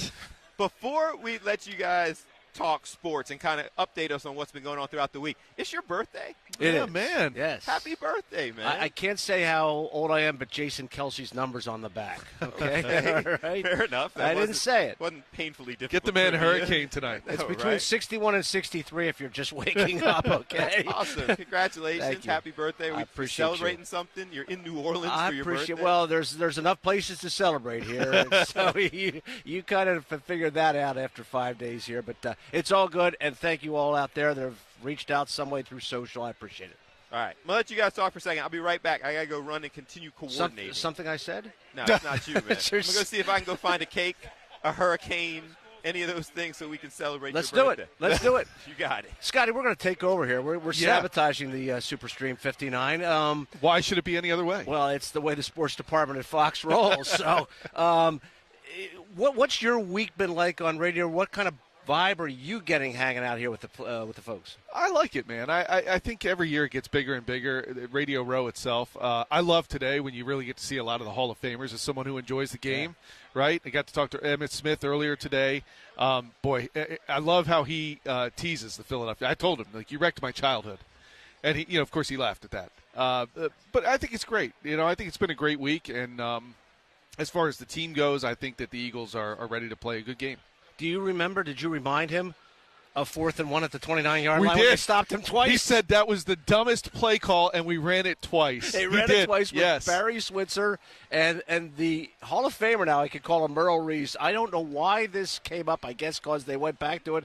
But they stop him again. It's Groundhog's Day. Yeah. It's Groundhog's Day. I'm like, what does Punxsutawney Phil have to do with Emmitt Smith? Emmitt said not only did we run it, we ran the same exact play twice. He's like, he couldn't believe it. Which is a great offensive line for the Cowboys, and the ego of Barry Switzer says, you know what, let's go run the same play, and we'll smash mouth them. And, oh, it didn't work? Yeah, right, and the Eagles, right. One of the coldest games at the Vet, and Gary Anderson kicks the game winner, and I think if they were lined up again, they'd run the same play off the left guard behind Nate Newton and Eric Williams. Oh, my. What a day that was. I vividly remember that play, that stop, all of that. It's Groundhog's Day. Yeah. It's ground. But let's segue from Emmitt to Saquon, and Saquon's almost become a one where you don't even need to say Barkley. And he really, Scott, you've been at the team availabilities. I've been down there as well. His table is sabotaged with media, but this game to me revolves around two people. It revolves around whether Saquon can run, and I heard Fox's Peter Schrager say today, and I'll take your thoughts on this. He said this game will be decided by how well Jalen Hurts plays. I would agree with that because Saquon's not going to get the ball every play. So there's other guys who have to make a play. And when Jalen sees that one-on-one coverage on the outside that he likes, will he make the throws? And I think that's going to be one of the biggest things to watch here today. I think Saquon will get his. Yep. And I think it's fascinating when you look at the betting world. You have to go all the way up to 125 yards to find plus money on him. Yeah. Which is interesting that it's set that high. I don't think the Chiefs allowed a 100-yard rusher this season. The highest they've allowed in the playoffs, last 18 playoff games, is 89 yards by a player. So what does that tell you that it's 125? And they've had an extra week to prepare. So I think, to your point, I think Jalen will have to make some big plays in this game, whether it's with his legs or his arm. Yep. Because he did have, 70 yards rushing in the last Super Bowl against these guys. the Eagles. Yeah. The Eagles. So I think he's going to have to do a little bit of all of that. Miles Sanders, with forgotten name, didn't even outrun Jalen Hurts that day. No. And that's the difference in this game to me is now you're going to go into this and say there's going to be some sort of running game to complement Jalen. And he's got to be a part of that. Right. But will he be able to do in the air what they need him to do to win this game? If we want to go, we're going to go real X's on here on the Superstream 59. I think when you look at the X's and O's, Steve Spagnuolo is the defensive coordinator for the Chiefs, is so good at making adjustment, last-second blitzes. A lot of his stuff is disguised. A lot of his stuff is hard to read pre-snap. This will become a Jalen Hurts, how much do I read pre-snap, And do the Philadelphia Eagles play a lot of tempo? Do they not allow the Chiefs to make a lot of those substitutions? Is this a tempo game? That's a great point. I think that it wouldn't be a bad idea to do some of that, partly because what has been so successful for this offensive line, bullying the opponent. So if you can wear them down and not give them a lot of time to really regroup, sub out, I think that could be an advantageous position for this. I hadn't really thought about that, the tempo. But I could see that being a key for this team. It's the Kellen Moore, the offensive coordinator, Steve Spagnuolo. Yep. It is a tremendous chess match. And the Eagles are going to score points. I don't know if they're field goals or touchdowns. And the Eagles are going to pile up yards in this football game. The red team is very good in the red zone. The Chiefs are very good down there, and Steve Spagnuolo can dial up something at the end. And you want to make sure that you score touchdowns and don't kick field goals against this team. Yeah, I think that's the biggest key. And also for Vic Fangio's team, right? What has been so successful for them, a lot of times they've done a good job of keeping you out of the end zone. Look at the NFC Championship game. The Commanders started with 18 plays, ended with 3 points. And then it was one play, Saquon took it for 7. I think that's a big part of this defense, a big part of this game. But, you get in that red zone, like you said, we all know who they look for. Travis Kelce. Yep. And towards the Eagles' end, I mean, a lot of people have talked about Jake Elliott and the struggles. I don't want to call them struggles this year. It wasn't a Jake Elliott typical season.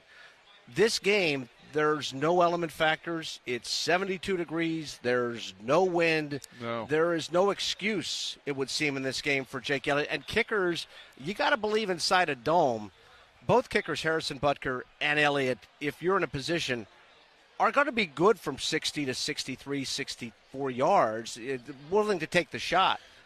But that's, I think, the thing when you look at Jake Elliott, and I talked to him earlier this week. He seemed just as confident as usual.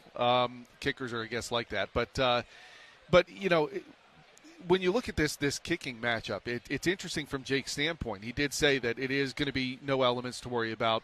And for him, it hasn't been a problem hitting the ball. Yep. It's been keeping it between the uprights. Right. So distance isn't it for him. It's just been the left and right. And I wonder if being inside is just going to help maybe take that out of the back of your mind. But interesting tidbit since you brought up the kickers. This is the first Super Bowl, Tom, that we've seen 2 kickers that have kicked in 2 or more Super Bowls each. Did not know that. Yes. That's what I'm here to do. That's I'm here to drop a little do. knowledge on. Well, when you talk about splitting between the uprights, it's kind of like the work of Bill Anderson, the host of the Superstream. I mean, the show sometimes can go off the rail. You want to kind of try to steer it back between the uprights. You want to kind of make sure it goes through the uprights. It doesn't go completely off. The teammate on the sideline who's just like, "No, this is a good game." You look good with a visor. You look good with a visor on. How about this? I like the shirt. Did you buy one for all of us? Did you get that here? Yeah. Did you buy one for us? So I needed one more. So you I didn't just realize it was your birthday until this morning, or I would have gotten one. Oh, yesterday. yeah. I would have hooked you up. If you get down here like Hall F, that's where the pro shop is. Yeah, it's that way. The birthday is still good for another. You got to take out a loan though to get something out of there. Extra medium. Extra medium. But the way I'm built right now, I'm like a boy's medium. I like this okay? one though, man. It's like some of the stuff over there is ridiculous. I'll tell you. Oh, it's getting picked over. I mean, like Eagle stuff is mostly gone. Like all of the cool stuff people want. So we went there the day it first opened. I did too. Yeah, we were in there, and the white fleece things that everybody wanted, 200. They were there, $225. Oh. Fun fact: people at home were texting me that they were available online and in the Eagles shop for $175. Oh, well, but towards that end, yesterday, Bill, when I stopped, 1 XXL Eagles, 2 large Chiefs. That's it. I said to the fine gal working there, I said, "Are you going to restock?" No. Wow, that was it. That's all they had. But when you talk about crowd numbers on Bourbon Street last night, where we did our fantastic sports shows and our newscasts, everybody's saying to me, "Oh, is it a sea of green? A sea of green?" Chiefs people travel. There's I don't want to call it a split. I don't sit there and count and do demographics of who's here, but Chiefs Nation is here. I don't know if they'll be as loud in the stadium on Sunday. I don't know if they do the Chiefs chant like we do EAGLES, but both teams are well represented here on Bourbon Street. Chill. Now our stuff went faster. So all the stuff at the pro shop, like Eagle stuff was largely sold out. Like the bigger stuff was largely sold out before the end of that first day. And Chiefs stuff lingered for longer, and now it's getting sold out. Well, and I see all the stuff, too, coming out today, all the people at the airport just today. Those people, by the time they get here, sorry, that gear's gone. And as they said, they're not restocking, so your comment about the pro shops and online might be the way to go instead of standing in lines and overpaying. How bad do you want it? Yeah. Yes. So did you guys? You mean the football team? How bad do you want it, or how bad do you want the gear? I'm using a cliche for you there. How bad do you want this, Bill? I want it. Look in my eyes. How bad do you want this? Badly. There you go. But we're getting ready to get on a plane. Snow is coming. They're ushering us out of here so we can get home before the snow. So we've been following some of the national shows doing their thing also. They took one of the shows I was watching this morning, I was getting ready to come over here, took a hard turn. All of them picked the Chiefs up until today. And today they gave their final prediction, and all of them, 5 panelists, all went Eagles and explained all the reasons why. Are people just kind of getting a better understanding of the team? Are they talking themselves into something? Or is it kind of, all week people have been saying the Eagles are the better team, but can you overcome That's just it. Reed and Mahomes? I think as they've looked at it, you say, okay, where – position by position, who's got the better roster? And I think everybody agrees it's the Eagles. But when you look at what the Chiefs have, they have the better head coach and the better quarterback, and I don't think you can argue that. And sometimes the better head coach and the better quarterback is enough in this league to win. But I think as you settle down and you look at it and you say you play out 60 minutes, and the punishment that the Eagles can hand out with their lines, Jalen Carter, he's going to be fine. I just think in the trenches, the Eagles win a lot. And a lot of people will tell you who know a lot more about this game than we do, that's where some games are really won and lost. I will say this, too, about national shows like that where Chiefs one day, Eagles – it's a good sign. It's Eagles today. Saturday will be the Chiefs. By Sunday, it'll be Eagles again. So they said this was the final prediction show. So this was their – where's that dartboard? Through the week kind of crew, and all shifted and all explained why. They had to put like a little stick in a beignet or something like that. Yeah, no. Why would you do that to the beignet? I'm not just saying. I'm going to miss those, by the way. I have not had a beignet. How could you do that? I have not either. I have not had a beignet. I've been beignetless. The problem with the beignet is you get the powdered sugar all over yourself. And then everybody knows you had one. And I've been wearing this ridiculous. It would stand out on that. Eagles gear. I'm not trying to overpay for a T-shirt and then soak it in powdered sugar. But don't you guys feel here as we sit here on Friday with our 5th day on the Super Stream, not only us, but can you imagine the players like, can we play this football game? Yeah. Can we play this? And they got 2 more days to wait. I want to play the game now. I'm ready. So the people who've been watching, I just got a text message, and I don't know her name. I was going to shout her out, but our friend, educator and what have you, Sharif El-Mekki, he did tell me her name. His aunt, Rose Dickerson, said that she has watched every single minute of this stream since we went on. So shout out, Aunt Rose. We appreciate you. But Aunt Rose also realizes what all of us are now realizing. We came in, at least I did, Monday, like, okay. Let's go. Look at all of this. Let's go. The energy and it.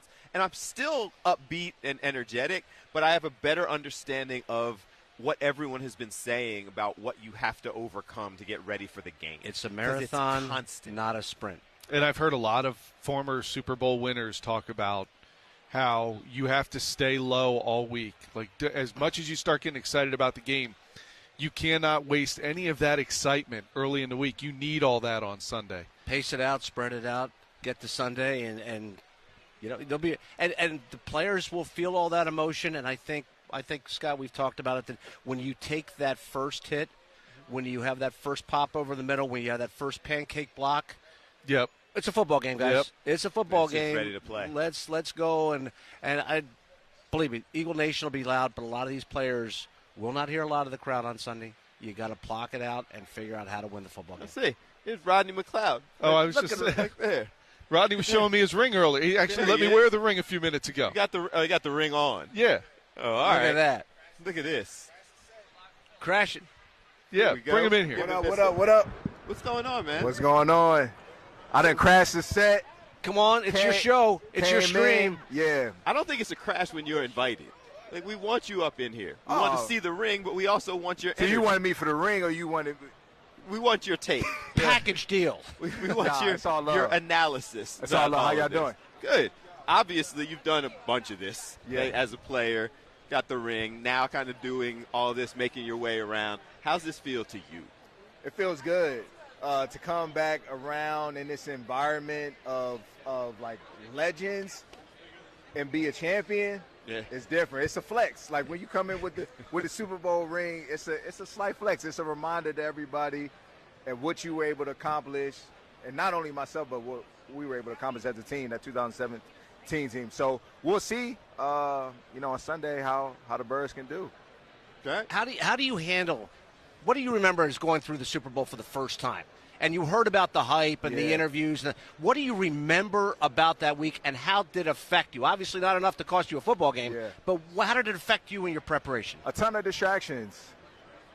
You're now in an abnormal environment, and your routine is just thrown off slightly because of the responsibilities that you have as a player to show up here, show up there. Everybody wants your time during this week.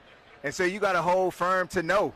And I think we were led by Malcolm and Chris Long that year that gave us a lot of insight to what to expect to be able to prepare the right way in order to, again, focus all in to what matters most, and that's Sunday. Don't go far out than your normal routine. Treat it like the next game. And, let everything take care of itself. Towards that end, when you think about those distractions you overcame, and a lot of you went through that for the first time. Yeah. When you sit back 7 years later and say, we not only overcame that, we beat Tom Brady. We beat the dynasty. We beat the villain. Do you ever sit back and say, this is even bigger than I thought? No. Every time I pull out the ring or somebody brings up that championship, it is like it's like David and Goliath, like that. It's that moment. Like nobody saw it coming. Everybody doubted us. Very few people may even showed up from Philly because they thought it was going to be a different result. But we the champions, right? And so that means so much to be able to, like you said, take down a dynasty, beat the unstoppable duo in Belichick and Brady. And doing it in our way, our facet, like coming out of dreams and nightmares, doing it with a backup quarterback, other guys. It's a special team and a special day. We were just talking about this. As fans, it's like, can we play the game already? What was it like as a player when you got to today, like Friday? How much did you just want to get out there and play the game? Yeah, you have that itch, because you're doing so much talk about the game, and more than you probably would on a normal week. And so you're just tired of asking the questions. What do you think about Mahomes? What do you think about Saquon? Like, how are you going to do? Like, man, let's just play. Let's just play. Yep. Appreciate you stopping through, man. Yeah, always a pleasure. Can we see it one more time? Look at the ring. Hold up the ring Look and at let that them thing. see what's going on. Shout out to that 2017. And you said the Eagles, you picking the Eagles this week. Win. We going on a Jake Elliott field goal for the victory. I don't know the score, but that's what I got for y'all. Nice. It's a win. W. All right. I'm going to, real quickly, I just wanted to say hello and shout out. Jeff Ross was on our show, The Pulse. I don't even know if you remember, but we saw you walking through. You did the interview with us. It's good to see you. Hey, man, this is awesome. How's it going? It's You good. guys must be on top of the world right now, waiting for the game. We're having a great time. And what's all this like for you? How's this feel? I love it because I love the spectacle of the Super Bowl. I love New Orleans. I love the winning, the losing, all of it. It's fun. So just enjoying, kind of making the rounds, talking to folks. Oh, man, walking around Bourbon Street, I saw Andy Reid flashing his boobs for beads. It was great. There's a lot going on here. To the Philly fans, I know you got a lot of stuff going on, so we just wanted to say hello. Oh, man, Tell the shout Philly out to fans. The Philly fans. Somehow, New Orleans has endured all kinds of crazy stuff this year, but nothing as wild as the Eagles fans. We appreciate you, man. We just wanted to say hello. Saw you walking around. All right, thank you, brother. Go Birds. Go Birds. Yes. Quick break. We'll be right back.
Superstream 59, Fox 29, Fox Local, Fox Soul, Fox O&Os all over the country. Just pretty much everybody is paying attention. Jacob Hester, so college national champion. Yeah. And then multiple years playing pro. And now Sirius XM kind of doing the radio TV pop-up thing. Yeah, I tried to do a little bit of everything. Played at LSU, was fortunate enough to win a championship there, 6 years in the NFL. Knew I wanted to get into this business while I was playing. I would co-host shows in the springtime when I was playing there in San Diego, and had to run 7 years now on Sirius XM. I've got a lot of jobs because I have a lot of children. I have 5 children, and so all the jobs that I possibly can have, I am all about those. A lot of jobs because I got bills. We got to handle this. It was funny to me because we're all kind of doing this in various capacities. Right. We've been talking about the whole huge Sirius setup and everything over there. It's cool. This is the first time you've been over here when Cam Newton came in and did his whole "Go Team." It is. It's a whole chant and huddle and everything else. And the look on your face was just like ours. It's like, oh, like, okay. Yeah. Hey, I didn't know what was happening right now. I hear a loud roar coming from the corner over there. Hey, and good on them. I guess whatever you got to do to get ready for the game. It's always funny. I'm like, all right, hey, y'all, you're doing a new podcast. I want to see that same energy in year number 3 or 4. So in a couple of years when we're back here, hopefully for y'all, Philadelphia will be back in the Super Bowl. If they're still doing that, then I say, hey, it's authentic and you can keep doing it. Nice. The other thing, and then we'll talk about kind of your analysis of the game and all the things you're doing. I mentioned to Malcolm Jenkins when he was here, when Cam Newton walked by, I was shocked at how big that guy was. Always. And playing quarterback. It was like, I've walked by linemen, who were about the same he looks size. down. He's the only quarterback that, truly had to get on a knee probably in the huddle. Like, you see a lot of quarterbacks get on a knee and they're trying to get on the, get the play going there. Like, Cam, you would have had to look up to him, and it would have been very confusing for the linemen to have to look up to their quarterback. He is a massive human being, and I watched him play in the SEC. He played a little bit after me when he was at Auburn, but that year that he had, they only had one other real draft choice, and that was on the other side of the football, so he was an absolute cheat code. He is a large human and a large personality. Doing all of this, having done it as a player on the highest level and multiple steps throughout, you come in here and soak all of this up as a member of the media now. How's this feel to you? I always love it because when you retire, the one thing that you're looking for the energy. You're looking for the adrenaline that you can't really get when you stop playing, right? If you could bottle that up and sell it, you can name your price, right? Well, this is as close as I personally, for me, that I can get to the adrenaline of getting ready for a pregame. You walk in here, and certainly if you're here early in the morning and you see it build, it's like a slow build, and you just keep getting more fired up and more fired up. So for me, there is no better energy than Media Row because every single year it feels like it continues to grow. And I don't have a game to be played later, probably a good thing because I'd rip both hamstrings, but this is as close to that feeling that I can get.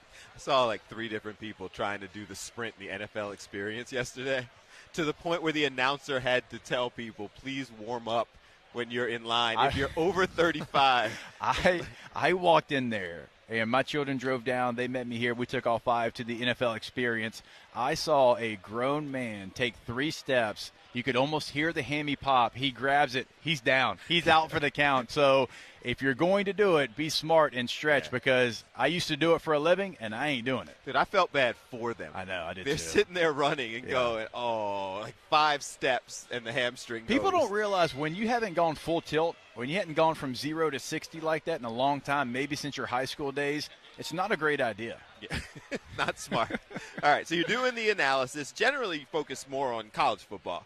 Yes. But you're doing the kind of Super Bowl pop-up and analyzing all of that. How has this been? What's your take on the game as you see it so far? Yeah, so certainly spending a long time in the NFL, I respect the NFL as much as anything, and I do have a college sports radio show over on Sirius XM, but here for the Super Bowl, we have our own Super Bowl channel, Super Bowl 59 radio, so we really dive into all aspects of the game and just kind of watching tape, and I actually – last night I'm doing, watching Vic and the defense and the quarter halves that they play and kind of the stuff that they do with their young corners. I love where Philly's at right now. And I promise I didn't wear these colors on purpose today. Should've. I did wear the green and black, but I love this Eagles team. I like it better than even Super Bowl 57 for a couple of different reasons. I mentioned the young corners. Quinyon Mitchell, I cover the Senior Bowl every single year. He was the best player there a couple of years ago. he was calling out players by their school, not their name, to go one-on-one. He was like, Florida, Michigan, Georgia, come on out. And that's the kind of player that he was. I get chills even thinking about it because I was right there, and it was incredible to witness. And then you got Cooper DeJean as well. Those players, that's different, I think, than Super Bowl 57. Y'all know that. Some defensive back struggles in that year and in that game. But also, let's take a look at Super Bowl 57. Miles Sanders, your RB1, had 16 rushing yards. Now, Jalen was incredible. Throws for over 300, runs for 3 more. But you're changing out Miles Sanders, who's a good football player. I don't want to besmirch his name. But you're adding Saquon Barkley. The math is different on that. The equation has changed. That's why I like Philly in this game, because last time out, 38-35, great game. You couldn't have Jalen Hurts, who had to run for 70 yards too. He couldn't turn around, hand off the football, and catch a breather. Right. Take a break physically and mentally. He has the ultimate cheat code now at running back. He just won Offensive Player of the Year last night at NFL Honors. I think that is the difference in the game. I think the addition of Saquon Barkley to this Eagles team, it's going to go down as one of the best free agent signings of all time. You talked about Quinyon, but with your college background following that, we had this run of Georgia players come to Philly. And Jalen Carter specifically has gone to another level this year. He's playing like 98% of the snaps at defensive tackle, which last year there was a lot of question about if he's in shape, all that stuff. Did you see this coming from him in college as being this dominant of a player? I absolutely did, and I watched all their games, but certainly like the big games, and that's when he had his best moments was in the big games. I mean, I think we all remember when he picked Jaden Daniels up and just like had him in the air basically like one hand in the SEC championship game. He did that his entire career, but when the stage was the biggest, that's when he was his best, and so it's not surprising. I love the shape that he's in this year. I love so many different storylines, though, for this Eagles defense. And the offense is great, and I could talk about running back all day long, but I do think the defense is one of the main reasons you've won 15 of 16. How about not only Carter and Davis and what they have up front? What about Zach Bond? Yeah. Okay, so I live here in Louisiana. Yeah. I know how the Saints treated him, and I know how the Saints did not develop him or use him. He's a hell of a football player. About to get paid. When he got drafted in the 3rd round, scouts that I know personally, they were like, that's a first-round talent. So being here in Louisiana, I'm like, okay, all right, Saints. They never knew how to use him. They put him in bad spots. They tried to make him an edge rusher. They tried to do different things with him. They never gave him his opportunity, right? And he talked about it. I mean, he went in deep. He said he'd sit in the parking lot and just cry because he knew he was a better football player than that. When you combine that, I mean, we're talking about a first-team All-Pro linebacker. You combine that with all the emotions he's got going on, how much better he is than what you had last time you played this team in the Super Bowl, and he's playing in the building that told him basically he's not good enough. That's why this Eagles team, to me, has the opportunity to pull the minor upset here, even though it's only a 1.5-point spread. I'm not talking spread. I'm just talking about the Chiefs. They feel inevitable, right? They feel like they're always going to get it done. Patrick Mahomes, Andy Reid. Exactly. We just assume 15-87, Big Red on the sideline. They're going to get it done.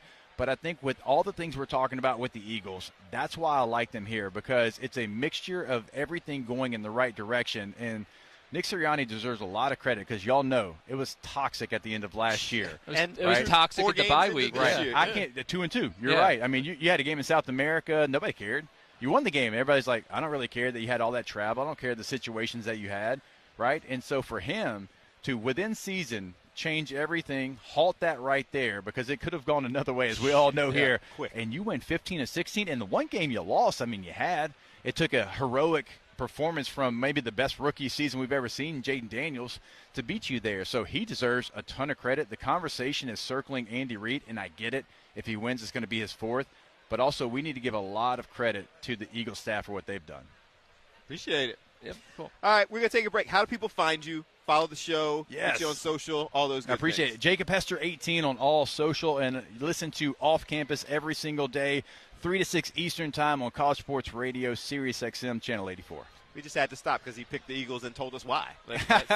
So here it goes. And Mike.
Superstream 59 here on Fox Local, Fox Soul, Fox 29, Fox stations all across the country.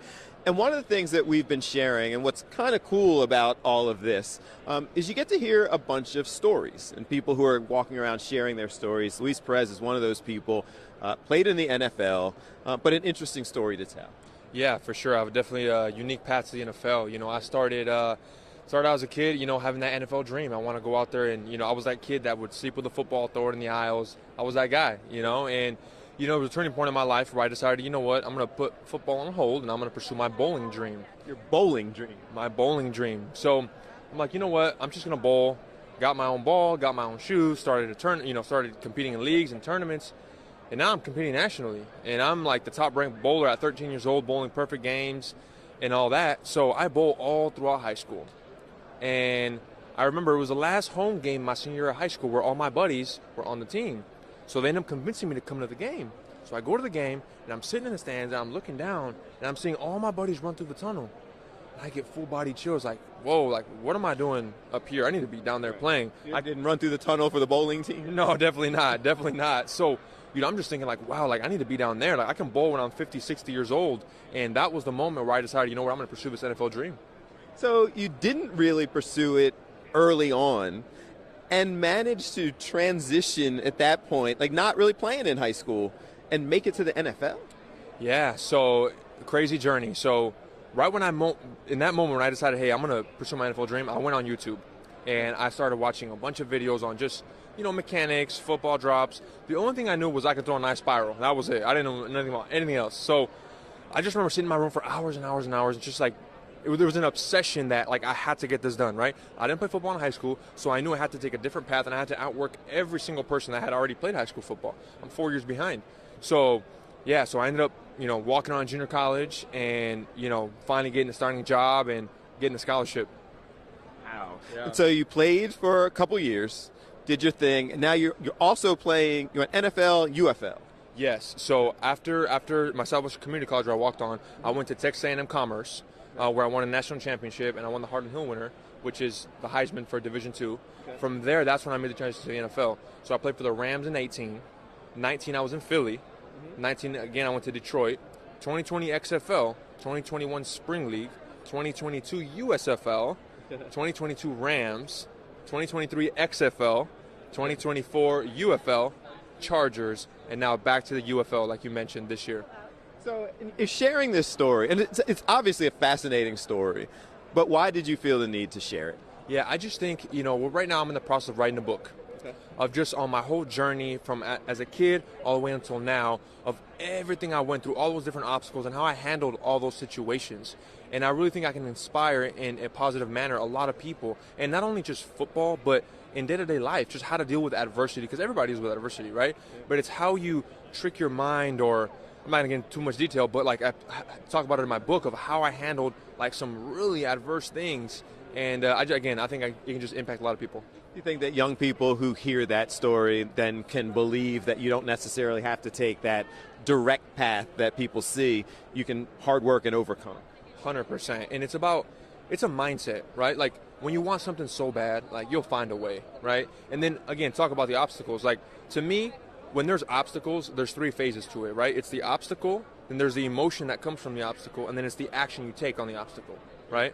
So early in my career, I would stay in that emotional phase for a long time, right? Now older, now 30, like if I were to talk to my younger self, you can skip that emotional part and just go from obstacle to action, and your life will become way easier. And that's one of the things I talk about in my book. So you're working on the book. It's not out yet. Not yet. But people can follow your journey on social, on your, like, what do they do if they want to get in touch and get more information? Yeah, so the book is called The Spring King, and it'll be out late March this year. Okay. And you can check it out. It's going to be sold on Amazon, and you can check me out on Instagram at Perez Luis QB. Okay. And you're still playing? I'm still playing. I'll be in the UFL this year. But you're not busy enough when you gave up the bowling? No, I'm determined, man. I'm going to make it happen. I appreciate you spending some time with us. Make sure you follow him. He was walking around and we met him and we got the information and we were like, this is a fascinating story. Like, we have to go ahead and share. Before we let you go, have you gotten a chance to share it with some more people and kind of getting the message out there? Oh, yeah. No, I've had about 30 interviews maybe. Yeah. So I had quite a bit. So it's been great. That's worked out. Appreciate the hustle. Yeah, appreciate it. We'll man. be Thanks so following much. you. Yeah, appreciate Thank you so much. Guys, we are going to continue the discussion. We're going to need to take a break in just a second, but here's the thing. So we just got the update and the message. So many of our guests are here coming in the building, and as you've seen, if you've been following us since Monday as we're talking to various people, we've had many of the folks that a lot of people around here are trying to talk to. We just were joking about the fact that the Cam Newton podcast is now back. So he's made his way back here. Him and the whole just giant people just walking by that you accidentally put your arm out and hit a brick wall that is walking by you. So the Cam Newton podcast group is back, and they're kind of right next to us, and they're doing their thing. So part of the challenge is a lot of the guests that we have and have scheduled are people that so many folks want to talk to. You probably have seen during several of our interviews as people walk up behind while we are sitting there having the conversations. They walk up behind and they're sitting there over the shoulder of the guests like, can I get you when you're done? I'm going to need like 5 minutes. We roll. So, excuse me, that's the long way of saying that our next guests are supposed to be Wallow and Gilly. So and there they go. So we see them walking through, and these guys, it is amazing sitting there seeing what is going on. So I'm sitting here laughing because the fellas are in the building. What's up, man? How you feel? What's up, Gil? What's up, dog? How you doing, man? How you feeling, brother? Phil, nice to see you. Man, you guys walk in here. I don't know if that's gonna go over there. You guys walk in here. This is your first time you've been to Media Row? Yeah. Yes. Coming and doing They never this? usually let us in Media Row. We too raw and uncut and authentic sometimes. So I don't know, man. Like some of the people you interact with, Cam's right behind us. I know, but they be playing a lot of times with us, man. You know. Yeah. They be playing with $1 million, so you know. So what's this feel like? You guys are here. You're walking through. I was laughing because the y'all and Stephen A. Are the two people I've seen come through, and tables are all going, Okay. Like that's a huge level of growth in a few years. Shout out to Stephen A. Shout out to Stephen A. You know what I mean, doing his thing. But it's a beautiful experience. Okay, so far, you're here, you're in town. Yes. Talk of the town in some ways. Yes. Eagles, you're leading the team out. Yes. What's all this feeling like for you guys? Oh, man, it's beautiful, It's a blessing. man. It's a blessing. You know what I mean? That my team is winning and that I'm able to celebrate on this level because it all comes down to the team winning first. If the team don't win, I can't celebrate. But you guys we were on the show with us before when we launched. You guys had all of these goals and dreams that you've been talking about for a while. Mm-hmm. Sitting back and being here and having that level of success, what's that feel like? You guys kind of worked that into reality. I mean, I'm just living a dream. Yes. You know what I mean? Me too. It's just a dream. You know, I'm gonna be this way as a sports fan. Whether, you know, I'm up, down. You know, this is sports. This is what kind of brings the community together. As you can see on my page, you got the white people doing it, the black people doing it, the purple people, orange. It don't matter what color. Everybody's just coming together, celebrating. That's something that sports does for the city and for the community. So, you know, for me, it's just a beautiful thing because I'd be doing the same thing if I wasn't in this position. So the fact that the Eagles embrace me and show me love and allow me to do it on such a stage and such a platform, you know, I feel truly blessed.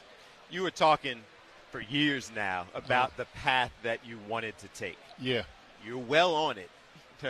But so is this even surprising to you? Because it seems like you always believed you'd be able to get here. No, you know, one thing about me and Cuz, we always, you know, if you put the work in, God going to bless you.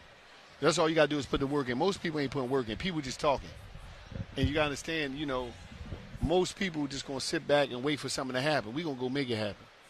So we not surprised about a lot of stuff that happened for us because we build up. We're going to put the work in. Next year we're going to be here. This year we're going to be here. We just put the work in. Okay, so what's next? We got, man, first the Eagles victory. You know, that's Got number to. one. Are you leading the team out? I don't know. I haven't gotten that call yet, so I don't know. But Eagles victory. That's what we concentrate on. And we got an energy drink, Pure Fuel hydration drink, which is the official sports drink for the Sixers in the Chicago Sky.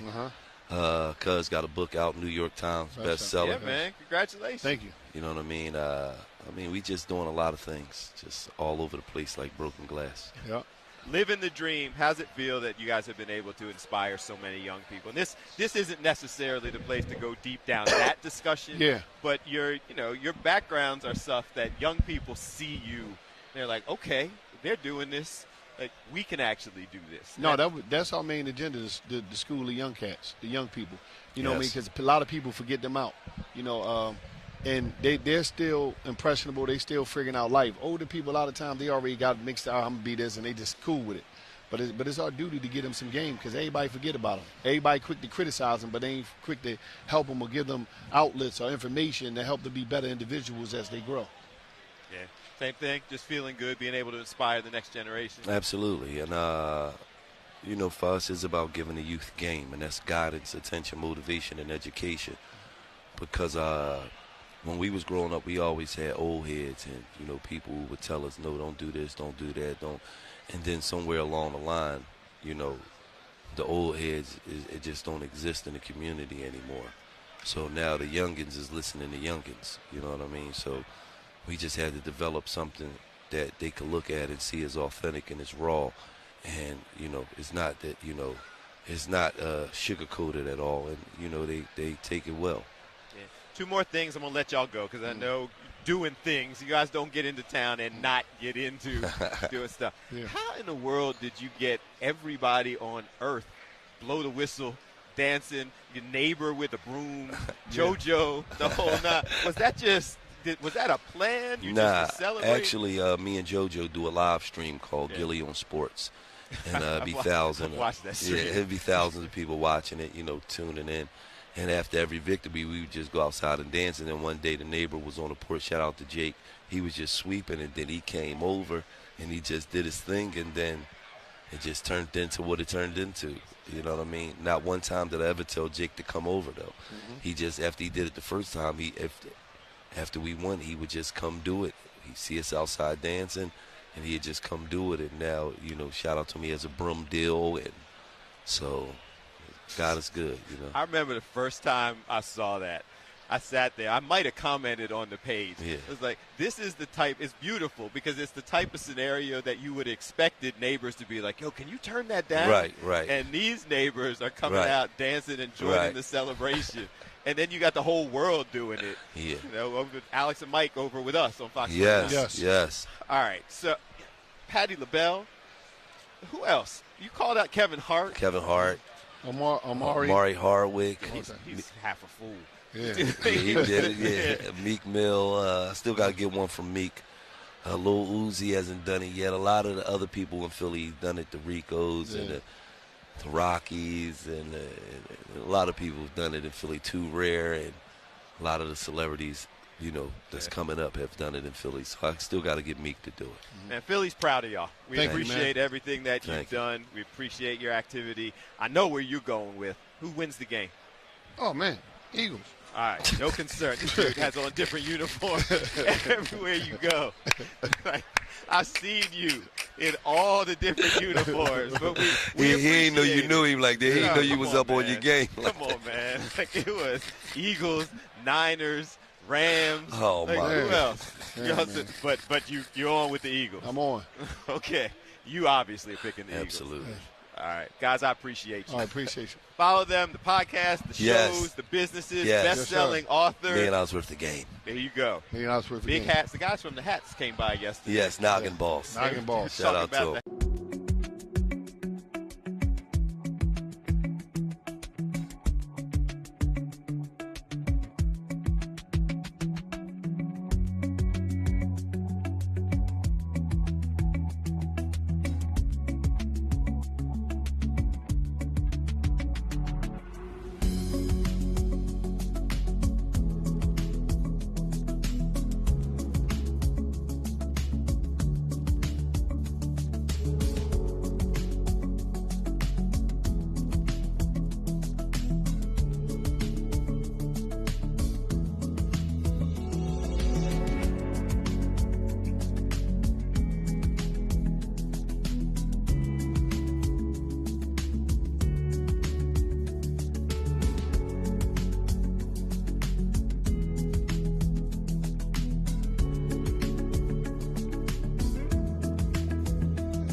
Superstream 59, Fox Local, Fox 29, Fox Soul, the YouTube page, all the outlets across the country. We appreciate you for picking up the stream. I'm laughing because I'm seeing Gilly and Wallow walking off in the distance, and 3 other people wearing those giant hats just surrounded them as they walked out. We have a guest here, but a little later we can talk about what it was like getting them over here, because it was, with me and Debo Samuel, I'll have to go head-to-head for Gilly's attention. I'm not winning that generally, so it was interesting. It's an inspiring story. We're good. One of the things that has been cool about this whole process being here is that there are people who just have great information, great stories to share, trying to educate, advocate for so many different things. And director David Kano, the film is Concussed. Concussed, the American Dream. And, I saw you guys have Gilly right on, and it's interesting how he went from rapper to major podcaster. There's a whole shift with the social media, and I mean, we just saw Terry Crews walk by, right? Just walk by behind. Yeah, this is – so before we get into the specifics of the film, right. Like you're here, obviously. Right. This is a lot, isn't it? It's a lot. It's a lot. I mean, Super Bowl is the biggest event in American history each year, and it's just a good time for everyone to come together. So tell us about the film. Concussed, the American Dream. It dropped in August. Brett Favre is the executive producer. He's in the film, too. I directed it, produced it, and one of the things, I played up to low-level college ball. I played quarterback. I had my share of concussions since I was 8th grade. When I went to graduate school, my thesis was on head trauma in sports and the media portrayal. And it's, people don't like to talk about head trauma, and you think about these Ironmen. I mean, Brett played 20 years. He still has a record for the most plays in a row, or games in a row. And I thought, well, something's off, because I know something's off with me. And I don't know, did you play ball at all? I did not, no. It's something, it's like when I hit 25, I'm like, why do I feel up and down? Like, what? Wait, so what? You actually felt it. Oh, there was a shift in my brain, how things worked. I'm like, what's wrong with me? And then when I started doing research, we actually interviewed Ann McKee, who cuts open all the brains, has the NFL brain bank, and she cut a brain in front of us and was able to diagnose it, and she gave me all the symptoms. I'm like, yeah, Dr. McKee, I have all that. She's like, well, there's ways to mitigate it, but there's no way to completely heal from it. Okay, so and then kind of going through that inspired you to go further with this? It inspired me because I want to know what's the deal with this. Why are some players suffering from this? And I was in the MMA as well, as far as working with the Diaz brothers, Nick and Nate Diaz. And I'm like, those guys are jacked up in the head too. But why are the NFL players, they don't slur their speeches, but there's these issues with them. And then boxers, for example, Floyd Mayweather's in our follow-up documentary as well. And like, what's the differences? So I wanted to know the nuances. So football is obviously the biggest thing out there. I'm like, let's find a story, and I don't want to make this strictly clinical. So Tyler Slash, he played with the Giants. He died. I mean, I'm giving away the spoiler alert. In 2015, he was 27 years old. Before Aaron Hernandez, he had the most CT in his brain for a 27-year-old. And you're like, that's not normal. But then you track his history. He'd been playing Pop Warner ball. He would play even when he was rocked. And so you kind of see some of the things that are going on. And I see NFL today now, I mean, you see Jalen Hurts. I mean, you guys are Philly. And when he runs, I mean, gets down. He tries to get down, but sometimes you can't avoid some of these hits. It is, it's interesting because the people earlier on, like I think I didn't play football on any higher level, but I played sports all throughout my life. And we were talking about, the different things. I trained mixed martial arts for a little while in doing that. And in the younger years, it was much more of you just said, you got rocked. Mm-hmm. You got your bell rung. Are you okay? Shake it off. A little bit dizzy. You might go to the sideline and spit up. And nobody thought that was that big of a deal. Now it does seem like there's a lot more attention to that, the study that we're talking about, and the awareness. And is that part of the reason why something like this is so important to continue to share? Yeah, awareness is big. We're not trying to destroy football. I love football. I still watch it. There's something about sports, and, someone asked me, would you still play if you had known? I asked Brett, too. And Brett was like, I don't know, right? And if you ask me, I'm like, I don't know. But then you think about what it brought, mental toughness, a fortitude that nothing else would give. I mean, other than like mixed martial arts or boxing. And like, would I trade that in for what I'm dealing with? Like, sometimes I would, because like these high highs and low lows, and no one knows my name except from producing documentaries and film and writing. but it's like you don't see what's going on when no one else is around and the lights are turned off. And that's dangerous for a lot of players. You hear players like Mark Rippon was talking about this, you see these older generation. It's interesting to see, like, let's call Tua Tagovailoa. I mean, look, I root for the guy, but I'm like, dude, you probably want to hang it up. You've taken some big shots, and it's just not and just consistently. And you see him now, and it's getting. And I don't listen. I'm not a doctor. I don't know what those folks are going with. But as an outsider watching it, you see it happening more often, and it does lead to those types of questions. The league has taken on a lot of steps, obviously, with different rules and different equipment. We actually have someone come on in a few minutes with a helmet that's becoming more popular. Is it going down? Is there improvement? To me, watching the game, there's no way to eliminate it. It's just the nature of the game. But is there improvements happening that can make it a little bit more viable? Well, they're saying the Guardian helmets are helping. The statistics are showing that concussions are down. But here's something that Brett said in the movie. He's like, you got 200-300 guys going full speed at each other. Something's got to give. Yep. And so you still see these concussions. And, it's an ugly thing. But what we try to do with the story of concuss, it's not just like interview. It's like we take you down so you get to know who Tyler Sash is. You get to know who Brett is. I mean, we were at Brett's house filming. We filmed him actually in Minneapolis and a couple other places because we don't want fans to be like, well, I'm tired of hearing about this, but let's hear the real story and how this transforms individuals. Well, and I think the interesting thing about it is it's an information thing, and at least from my perspective, and I haven't seen the movie yet, so I feel like people get to make their own decisions, but they should be making them with the right information. And so when you're talking about would you still have done it, you don't know, but I think that's a decision you need to be making with the information. And you'd be surprised how many people, like some of the boxers I would interview, they're like, what's CTE? I mean, Nick Diaz is a really good friend of mine. He's suffering a bit, and I see how much he sparred. I mean, he's world champion.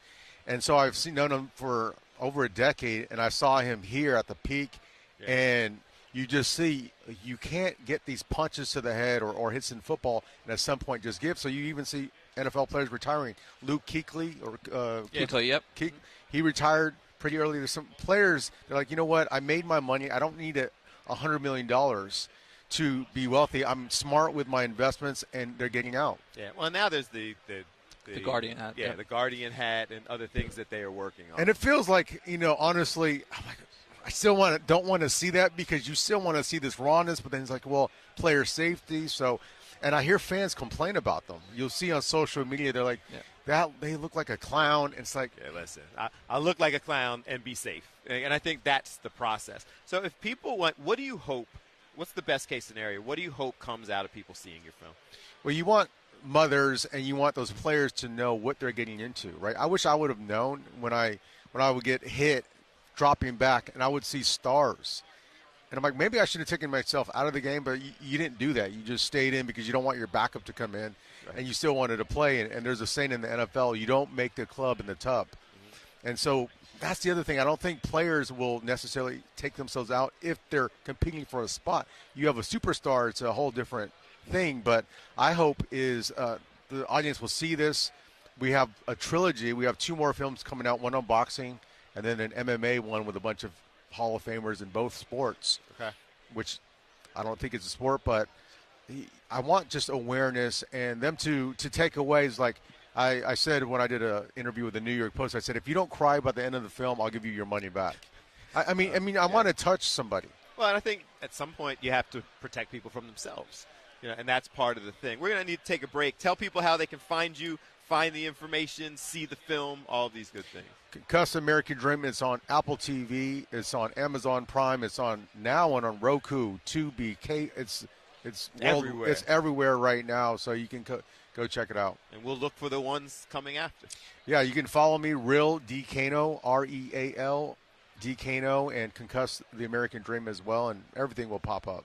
Sounds good. Appreciate you spending some time with us. Thank you. Thanks a lot. Thank you. We will be right back. We continue on nonstop here from Media Row at the Super Bowl in the Convention Center. This is day 5 of doing this nonstop. A couple more hours. And then, oh, by the way, there's a game.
So we're back. Superstream 59, Fox 29, Fox Local, all of the different outlets. This is cool.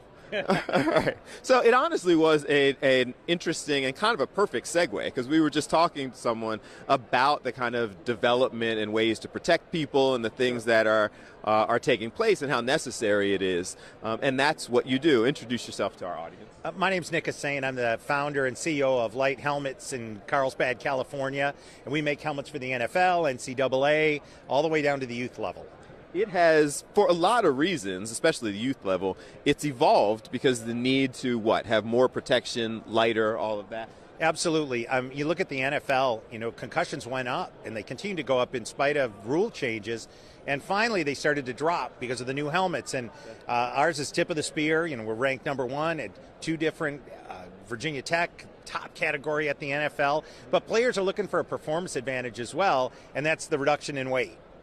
Okay. So I was casually just go Birds. I was just picking this up, and I haven't, since I was a kid, I haven't really played. But this feels significantly less clunky, heavy than some of the things we've had before. Absolutely. So, we've taken almost half the weight out of the helmet, and we bring military and auto race technology to the football field. And people think that, this is a novel concept. These materials have been used in the global war on terror. They've been used in IndyCar for forever. A guy by the name of Bill Simpson pioneered the company, and I purchased it. Tony Romo owns part of the company. Cam Jordan owns part of the company.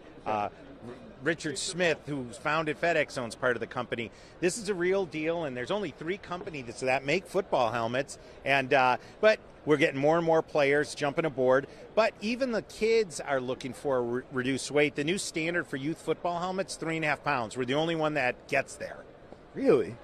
So it feels like the ability, new technologies you're talking about, development and things like that, will make it that much easier because you can be safer and lighter.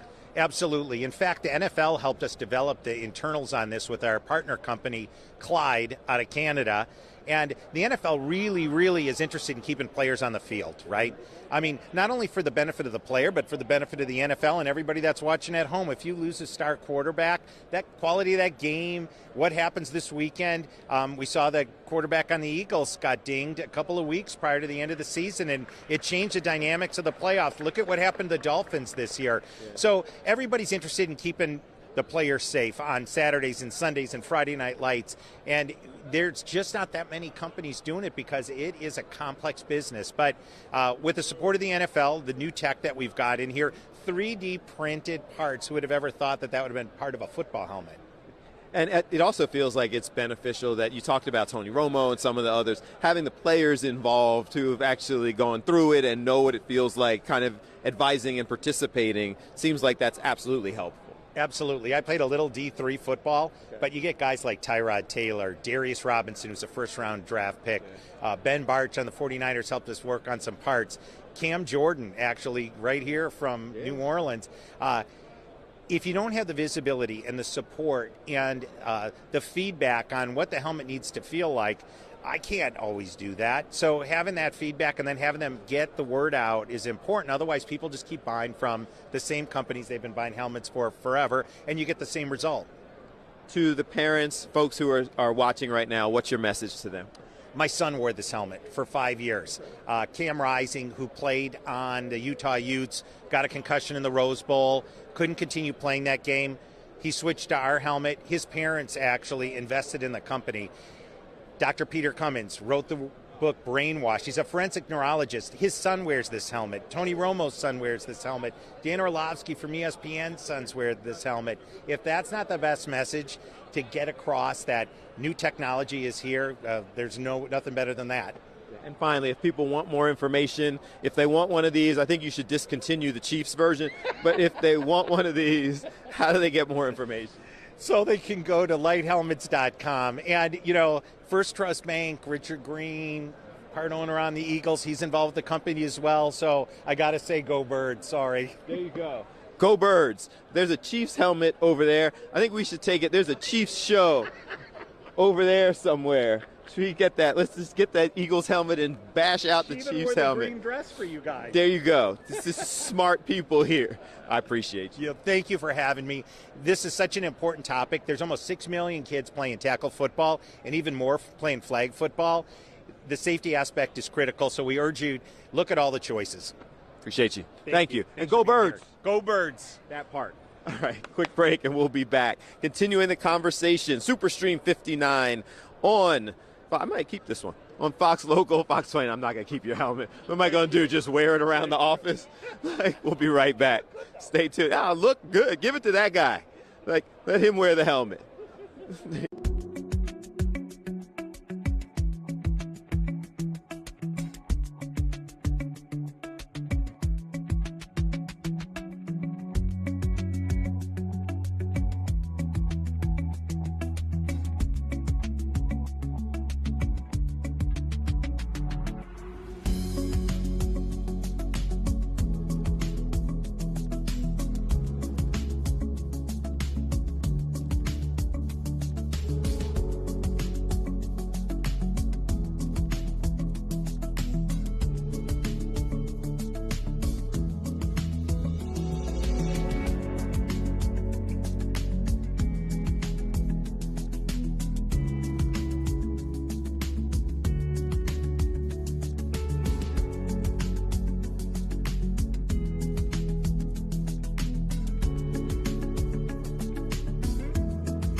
Two things.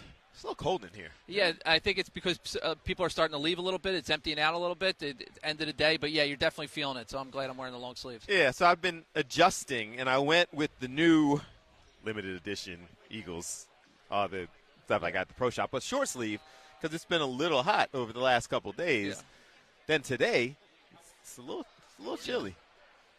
For sure. It's a Sorry, madhouse here. it is crazy. And you sit back and you're watching things going on around you and trying to get some sort of understanding. So, Wallow and Gilly, when they sat down, I actually joked with them that they got the biggest response that I have seen. Maybe Cam, Stephen A., and them. Like, they couldn't walk 10 steps, which is amazing when you think about their background and their experiences to get to this level. You had to go find them to bring them over. Thank God for that big hat. No, well, basically, to tell the backstory, Bill and Ivana back at the station reached out to them a week or two ago, and they said, yeah, we'll get them. So we got them in, all that stuff.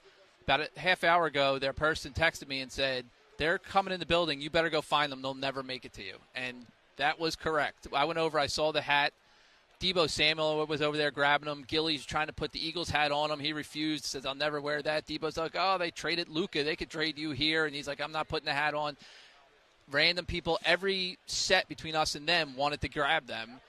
One woman, very nice, came over, and she's like, oh, what are you doing? I'm like, oh, we have them set. I'm waiting. She goes, oh, well, they're just going to come with us for 2 minutes. They'll be right there. I'm like, oh, that's not going to fly. So I got in. Luckily, Wallow was very cool about it. I got in his ear. I'm said, I'm with Bill Anderson. So as soon as the one thing got done, he goes, we got to go with Bill. So, and then I had to lead them through as, like, everybody tried to grab them. But it's basically par for the course this week. It was a little extra with them, but it worked out. Well, I think it's interesting, and it's a cool story in a lot of ways because, 5 years ago, and people who have seen The Pulse, Wallow was maybe my second guest on The Pulse, and he was kind of doing his build. This was before the $10 million Barstool deal and all of the things that were taking place and how their podcast has just gone crazy.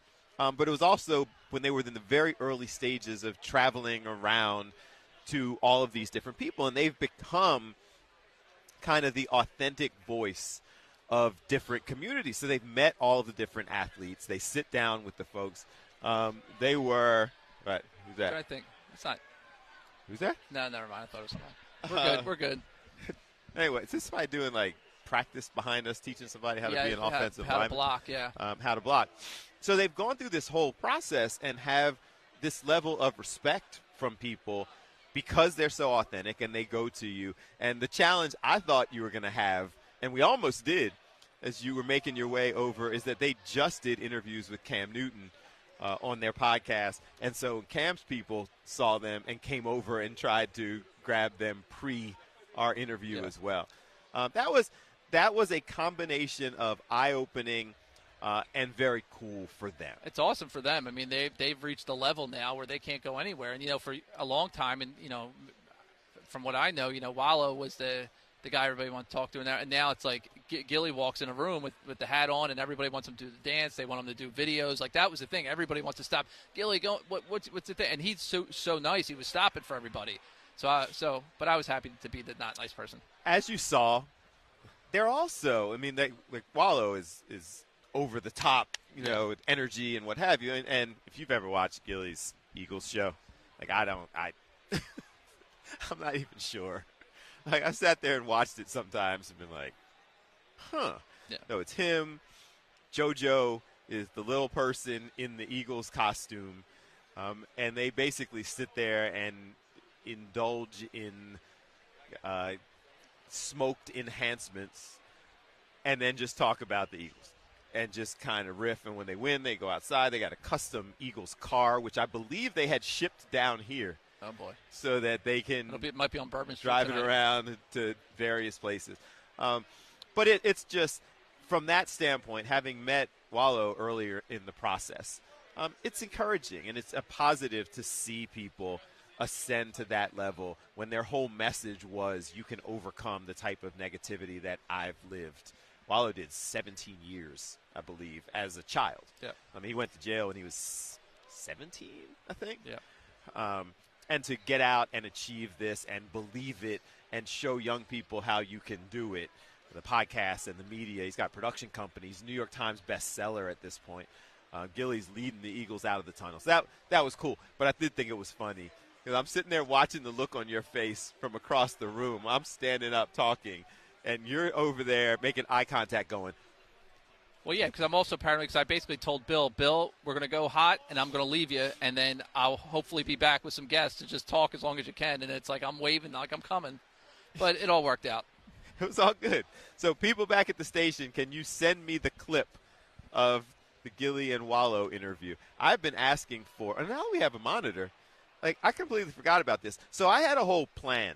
So the people who were watching, every night, Tom sits there and sends me the updates of the different guests that we have scheduled. And if there's openings, and I'll try to grab some people, and he's doing most of the heavy lifting in getting guests. We scheduled some before we came here, but most of the coordinating has been here.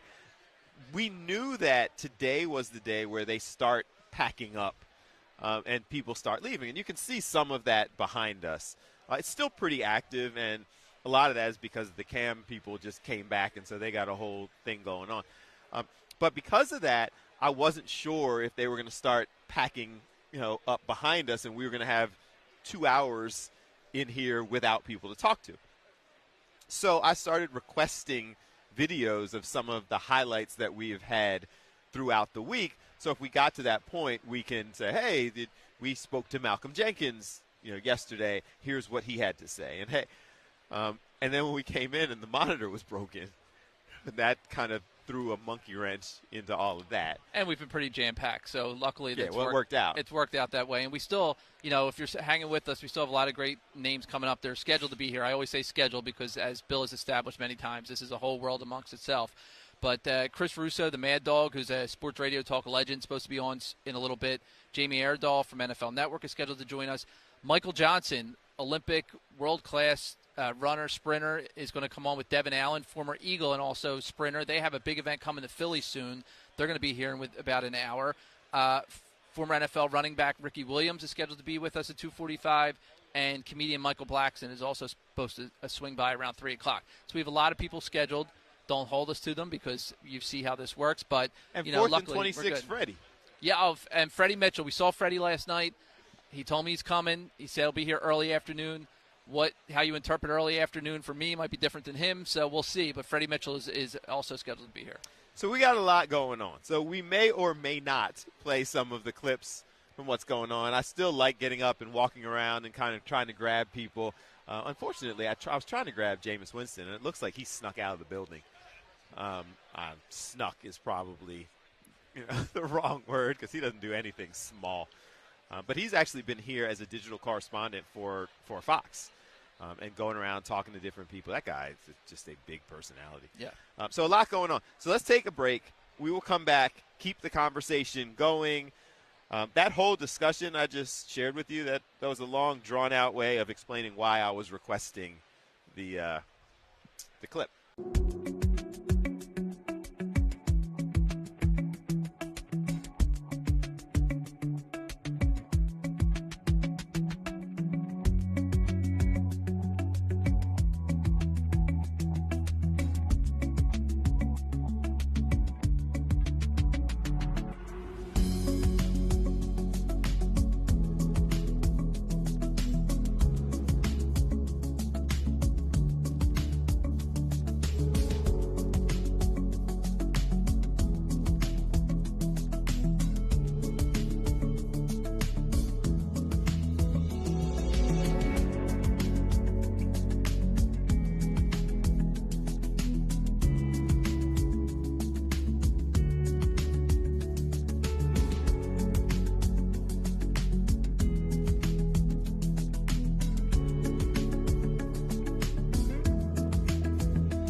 Superstream 59. We are, 24 hours into our 27 hours of live streaming that we've had going on. Mikey Miss is here. You done?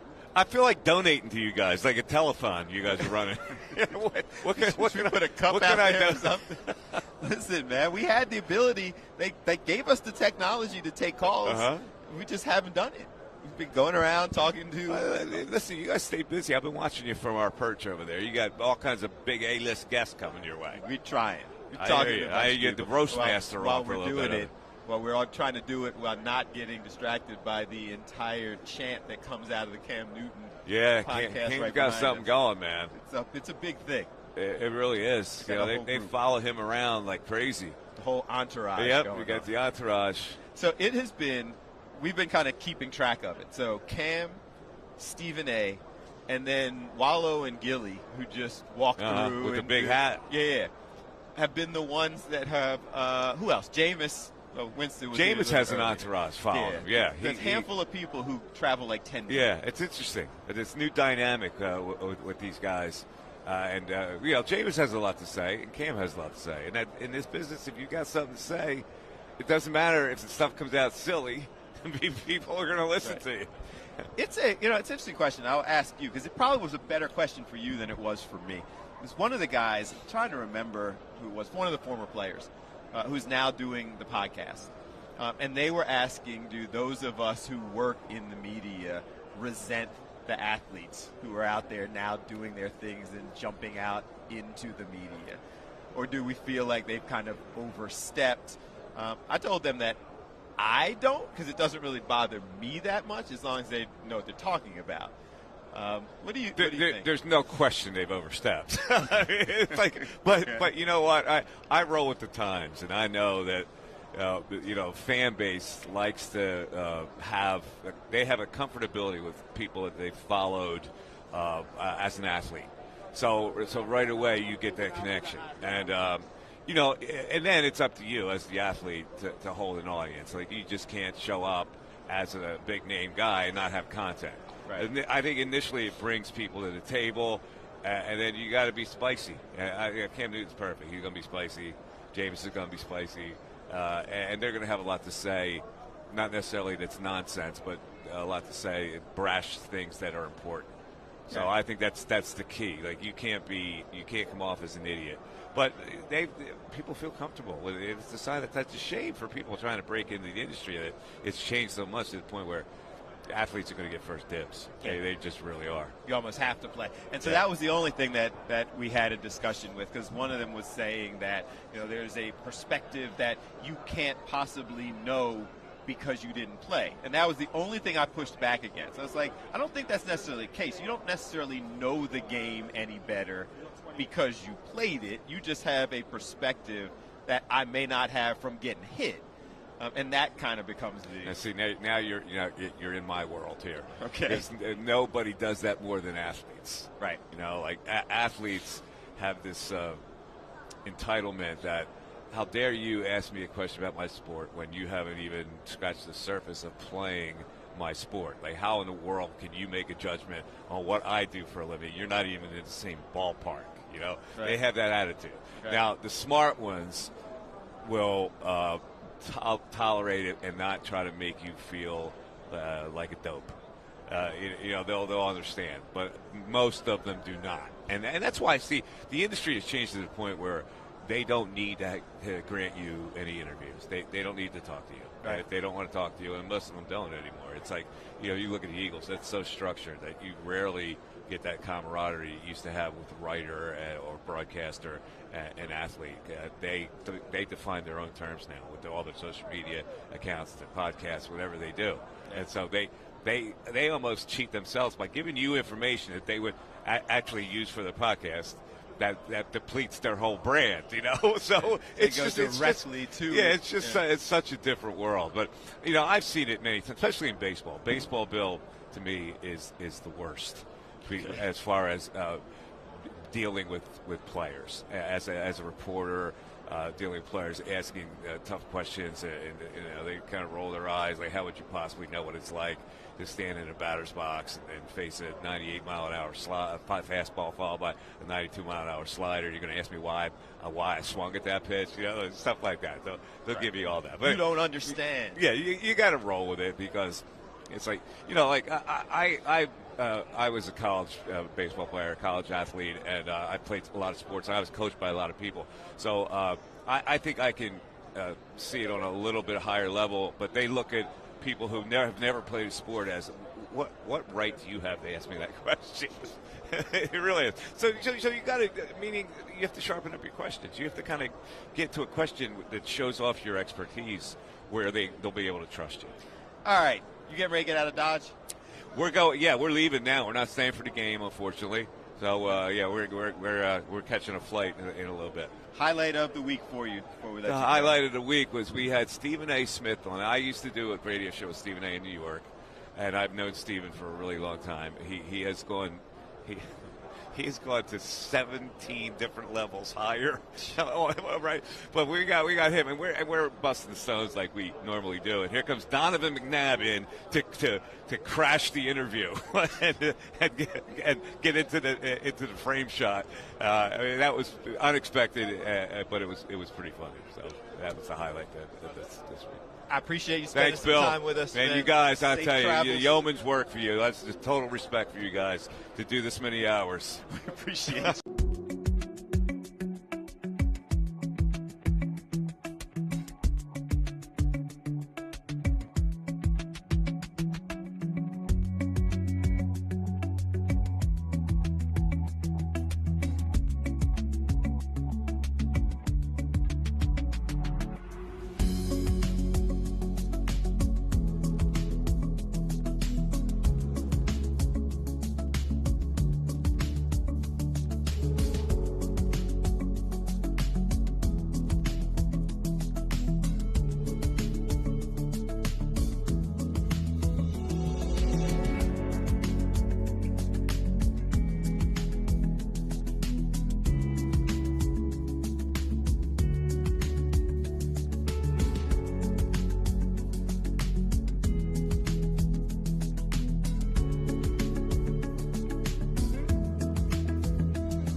Superstream 59. We are here continuing the broadcast from Media Row in New Orleans. And another one of the Eagles alumni as well as media personality, Hollis Thomas, in the building. How are you, sir? Pretty good. How you doing on this? I know the people back home are sitting in the cold. It's 80 degrees here. I got on shorts, y'all. Yeah. He's trying to mess with you. It is. I've been teasing everybody. I've been sending them the forecast for the rest of the weekend back to Philly because I know it's going to snow. Yeah. And they say you might get stuck there. I was like, yeah, I'm not mad at that. Yeah, it'll be all good. Yes. How has this been for you? I mean, obviously you've been through this as a player, right? But doing it as a media professional, what's this well, like? You know what? This is the second time I've done Media Row as a media person because I did it last year in Vegas. But the part I thought you were going with was I played here in New Orleans. I got traded from Philly to New Orleans. So coming back with a team that traded you, and, me being an avid Birds fan and, me being a Bird for life is actually pretty cool because I feel like we're better equipped to deal with the powers that be this time. Okay. Last time, everybody keeps talking about a rematch. It's never a rematch. You can't go back and change time. But what you can do is you can right the wrong. And last time I felt like we were too vanilla defensively, and we gave up way too many points to even be. You don't want to be in a shootout, especially as a defender. When you're a defender, that hurts your heart that they scored that many points. So we got an actual orchestrator, or I like to call him an engineer, and Vic Fangio. Everybody's harping on him never beating Patrick Mahomes, but nobody's harping on the fact that the Kansas City Chiefs has a really last-rated run defense. and I know, well, it's because I know Spags, he tries to put those little guys in the interior and playing. I was with him in St. Louis with the Rams, and he didn't have any D tackles on the interior, so it's going to be interesting to see can those small guys hold up against our big mammoth of a front. You know what's been interesting to me, and all the different people I've spoken to, and especially several of the Eagles alumni who were traded to or went to other teams. Right. It's amazing how much people are bleed green, even when you leave and go. Is that an Eagles thing in your experience? Well, I don't think it's so much an Eagles thing, but it's the team who you started with. Because most of us, when you start with a team, you start. I was 21 when I got to Philadelphia. I left at 31. So I pretty much became a man in Philly, and all those relationships and stuff. It's like when I go back to the Philly, the Eagles organization, a lot of the people that were on the lower tier coming up, they've migrated and they're up in the executive office now, and I'm like, yikes! And so and the kids that they had are now in college, making me feel old as hell. But it's like, it was like it's almost like you're coming back to family, like you just come home. I was like, and then the way that Jeff Lurie and the Eagles organization has started aligning things and bringing the alumni back, it makes it easier for us to get in touch with each other. But sometimes we have to do the work ourselves as far as like getting together. But the fans of Philly, they actually make it worth, especially if you like. I've said this before. When you play in Philly, no matter what sport you played, if you kick butt out on the field or whatever you did, the fans will always love you. It's like you always hear somebody that's in the media that's talking about the Eagles fans, how they suck and this and that. That's because you sucked. It's because you. Anytime somebody said that, you go look up their stats and see what they did when they were in Philadelphia. They just tell you like it is. I'd rather you tell me like it is than to be blowing smoke up my rump. They suck because you suck. Yes, that's what they would get. They would That's get. a quote. Yeah, it's kind of like you suck, so they were telling you suck. Sometimes people get a inflated notion of their skill set, but when you get your butt kicked on the field or whatever it is, the people gonna know because they paid their hard-earned money to come see us. A lot of times we take it for granted that we got a contract. Well, the people are the ones who get you that contract. Because they come to the game. Dude, when we went to the Super Bowl, there were people putting second mortgages on their house to come to the Super Bowl in Jacksonville. And I was like, wow. And sometimes you have to take a step back. And then also, too, in coming back to Philly, being a player, you don't really get to go tailgate and really see how Philadelphia travels. It's one of the best traveling teams in the NFL. It's like the takeover is real. And when you walk around here in New Orleans, you'll see pretty much a sea of green. When you pass somebody with Eagles gear on, they're going to say, go Birds. No doubt. Yeah, no doubt. It's just Eagles like anything. Yes. You say go Birds. Yes. Tell us your perspective. How did the Eagles win this game? I think we win this game by doing what we did to get here. You got to run the ball down their throat. You can't get away from the run. If you look at when Kansas City played the Texans, Texas had 150 yards rushing on it. If they had stuck with the run, they had some timely stops. They were putting the pressure that they needed to put on Patrick Mahomes and making it a fight that, if you run the ball and the running back you got, he should have been MVP. I don't care what nobody say. They say it's the quarterback. You gave it to the quarterback who had way less stats than the all-pro quarterback. And they gave it to the quarterback who wasn't even nominated for Offensive Player of the Year. So I don't understand how that whole thing works. Not only that, he's second team All-Pro. Yeah. Second makes team. No sense. It makes no sense whatsoever. But I think we sealed the deal with Vic Fangio putting pressure on Patrick Mahomes, giving him different looks and stuff. Because the last time when we beat them in regular season is easy to win in regular season. This is different here. Playoffs is it ratchets up. But I feel like we could give him some different looks because last time we played him, all he had to look at was man under and cover 5 and a 4-man front. And I feel like Vic Fangio follows the organized chaos, and I feel like my guy Jalen Hurts he's going to make some timely throws, but he's not going to put the ball in harm's way. And I think that's the one thing. Once we win a turnover battle, that's going to be the key to turnover battles, making them turn the ball over, making them put the ball on the ground. If you look at our defense now, it's night and day compared to the last time that they played us. You see 5-6 green jerseys running to the ball, trying to punch the ball out. It's a joy to watch. As a defender, it's a joy to watch. All right, and you feel good about this? I feel tremendous about this. I love it. Yeah. I'm confident. Confidence levels are high. Repeat. Confidence levels are high. Appreciate Terminator. Appreciate you spending some time with us. Thank you, man. Appreciate you, man. Hollis Thomas, he is one of those Eagles alumni who's predicting the victory. You can also listen to him on the radio, and he'll be there celebrating. I'll be there celebrating. I'll be at the game. Okay. I'll be at the suite though. Tank needs his own bathroom and own drinks brought to him. I'm just saying. Vetted. I mean, my show is called Vetted. I do it with Urban Fryer. Okay. And Dolan's in Delco. you guys got to get out there. They come out. Yeah, because they have my boy Pork Chop asks for the sweet baby blue burger. Okay. Changed my life. Listen, anybody named Pork Chop, you know they can cook. Changed my life. We're going to check it out. We will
Stream 59, Fox Local, Fox 29, Fox Soul, the YouTube page. The O&Os all across the country have now picked up the feed, and they will be delighted to see that we have a Radio Hall of Famer sitting here with us, the Mad Dog, Chris Russo. That is it. Sir? How are you guys doing? We're doing Things well. good? Appreciate Everybody you. okay? Good. Good job. We're good. We've been here for a minute, but I feel like we were just talking to you. You've been doing this, what? 1989 was the first one I came to. Now, there were other stations who came prior to that, including Eskin In Philly, Andelman up in Boston, Pete Franklin, who passed away, who was at FAM before Mike and I started, Mike Francesa.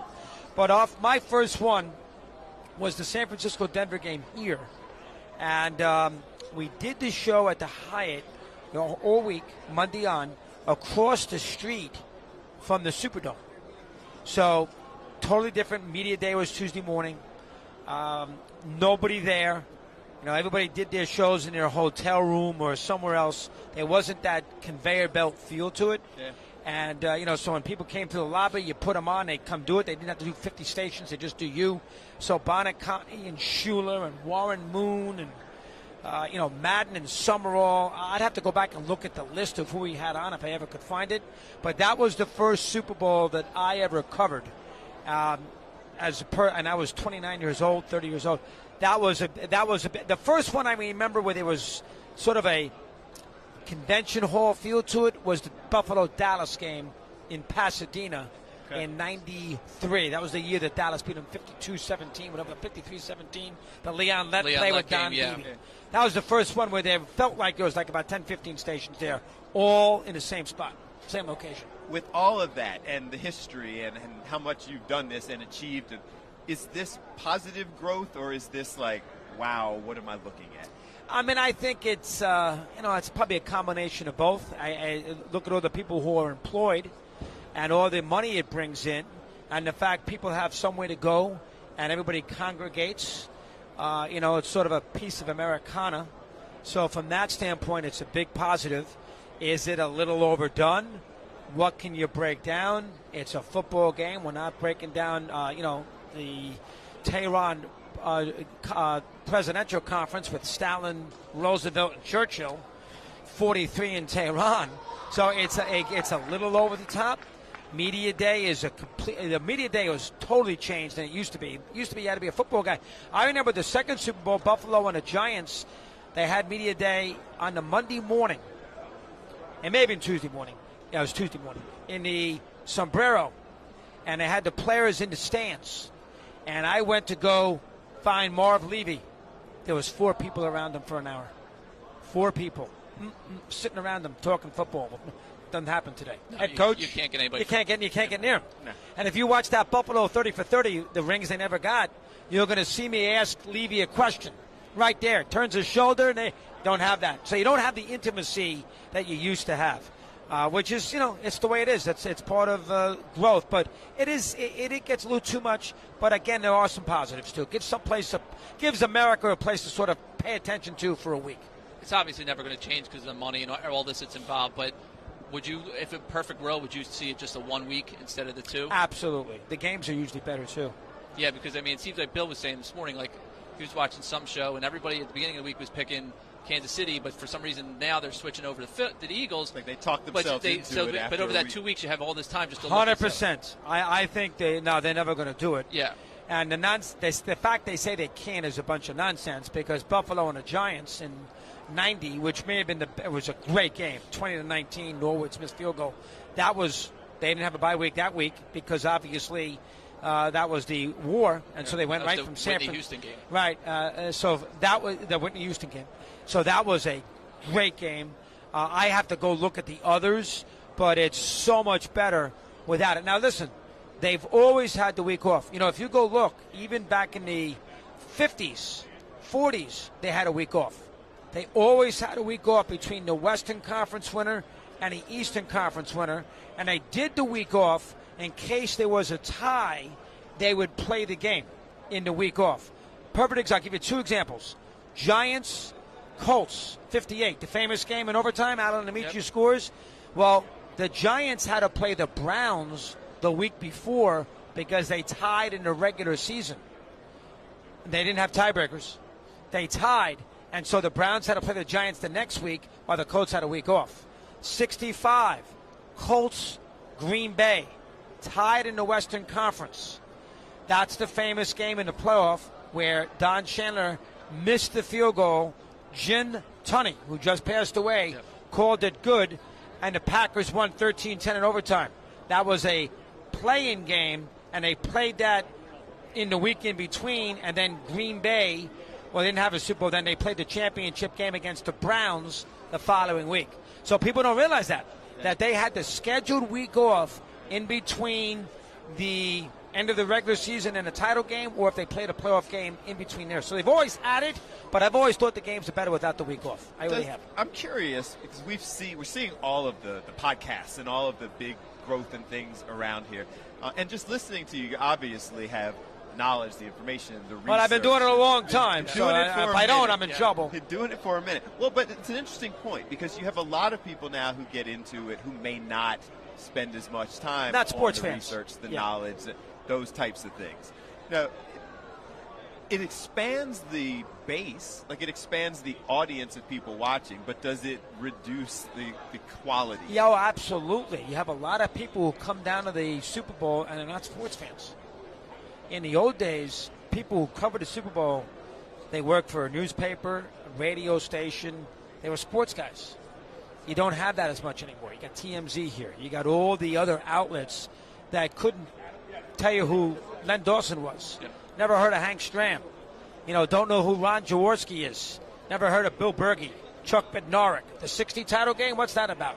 So from that standpoint, you have brought in a lot of those folks. And that's a negative aspect of it because it's, you have a lot of goofiness that wasn't there 20, 30, 40 years ago. So you got, it's part of growth. It's not all positive, but there definitely is that factor. And speaking of the football, that's interesting. I just thought of it. You guys would like this. In the 60 title game at Franklin Field, since we're in Philly, that's the only game that Lombardi ever lost in the playoffs. Okay, championship game. It's the day after Christmas. In 94, before you two were born probably, I went to a Jet Packer game in Green Bay. I sat with Ray Scott, the great announcer, for the whole game. Ray did the Twins and he did the Packers. We talked about that game. At dinner, they had an after party, the Packers did, in Philly. In that game, the Packers drove early on and they went for it on 4th down and were stopped. Late in the game, they were down 17-13, deep in equal territory, and they didn't score. 4th down, Bednarik makes the tackle. Scott asked Lombardi, Vince, what'd you learn about this game? First ever playoff game that Vince ever coached. Take the points. Because if he kicked the field goal on the first drive, he would have been able to kick the field goal on the second drive. How football has changed. Now, they never take the points. They go for it constantly. I thought that's interesting. That argument happens a lot in Philly, especially with Sirianni. Sirianni. Before. It's Absolutely. There's a lot of old school people like myself, get the points, whatever. We're actually going to have to take the break. Before we let you go, I know you're doing a lot of different things. Tell us why the Eagles win. Well, they almost won 2 years ago. If they had a better call at the end, they could have won. Plus, they didn't have Barkley. That's the first thing. Second thing, I think their defensive line, pound for pound, could overrun the Chief offensive line. Remember, the Chiefs, when they lost with Mahomes to Tampa, they got crushed along the offensive line. Mahomes was running for his life. That's the second thing. Third thing, well, it's really a mathematical thing. They've won 17 games, Kansas City, in a row by one possession. The last 17 one-possession games, the Chiefs have won. Block a field goal against Denver, which would have won the game for the Broncos. Kick a field goal against San Diego that scrapes the upright. Who knows if Buffalo gets the first down on 4th and an inch, 22-21, maybe Buffalo wins the game. Eventually, in all sports, something evens out. Nobody thought the Yankees would lose to the Pirates in 60. They had won all these World Series. Mazeroski hits the home run. Nobody thought that the A's would lose to the Dodgers. Gibson hits a home run. Eventually, something is going to happen where, wow, the Chiefs lost? I can't believe it. You're not going to go on forever. And again, this is a very good Eagle team. So, and they got some experience. I'm going to pick Philly to win, not confidently, but I'll pick Philly to win. 23, I'll pick a 23, so under the 48.5, 23-17. That's why he's a Hall of Famer.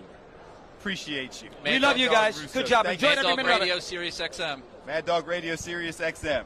Making sure we're reminding people of that. Yep. I feel like everyone on Earth knows that. But maybe not. We'll go ahead and I'm glad you said it. I'm glad you said it. Go ahead and check them out. Thank you so much for spending some time with us.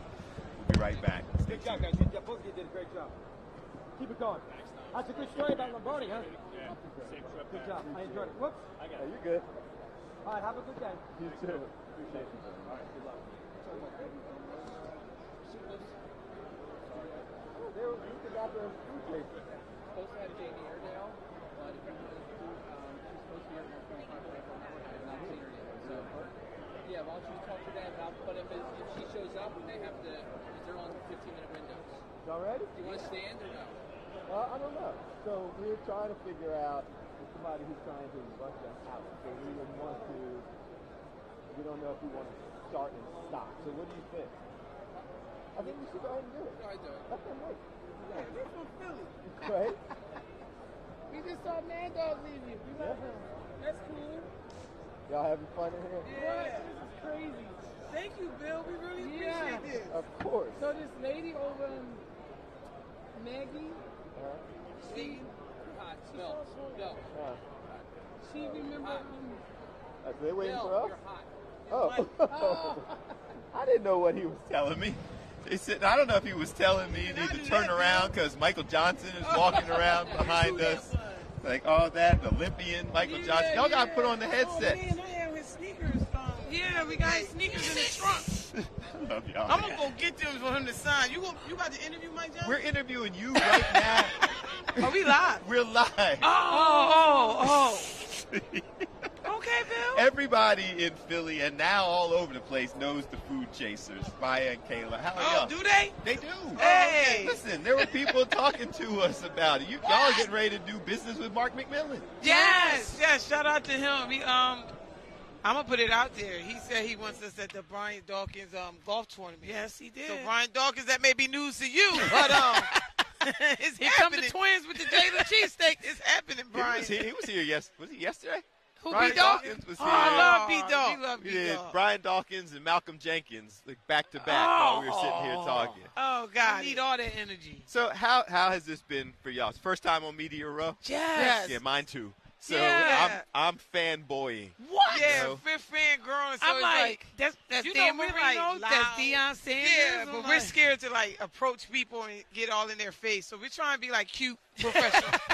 So we haven't really approached anybody, but we were staring at Deion, hoping he stared back. That's as far as we got. I think he did. I think he did. Fun tip. Everybody in here is marketing or promoting something. Yes, real saw that. So when you paper go up there, towels. it's something like giving away wings so that you can try the paper towels to clean your head. Everybody is promoting something, so there's no reason that y'all shouldn't be getting people on your social or introducing All them. right, okay, Bill. That's what's going on. Let me go find Deion Sanders. That's what everybody is I'm doing. starting at the top. That's Right. the first tip. The second tip is they'll tell you no. If they can't. That's No, the I'm part we saying don't like, if they Bill. don't want to hard. do it, Yeah, I know, they'll Bill, say no. but that's when the affiliate come out. We don't want to get thrown out. I've been But taking you're not this- going to keep telling me no. You too good to talk to me? Yeah, so let's leave that alone. So- Hey, I know him from Philly. Hey! What does this feel like for y'all? Obviously, you've done a lot of different things because of the association with Jalen. Then it all has kind of blown up for you. What's it feel like that you rode that wave all the way to the Super Bowl? It's like an out-of-body experience. It is. It's like living and walking in a whole dream because we're huge Eagles fans. Grew up when they used to practice at Westchester, do two-a-days.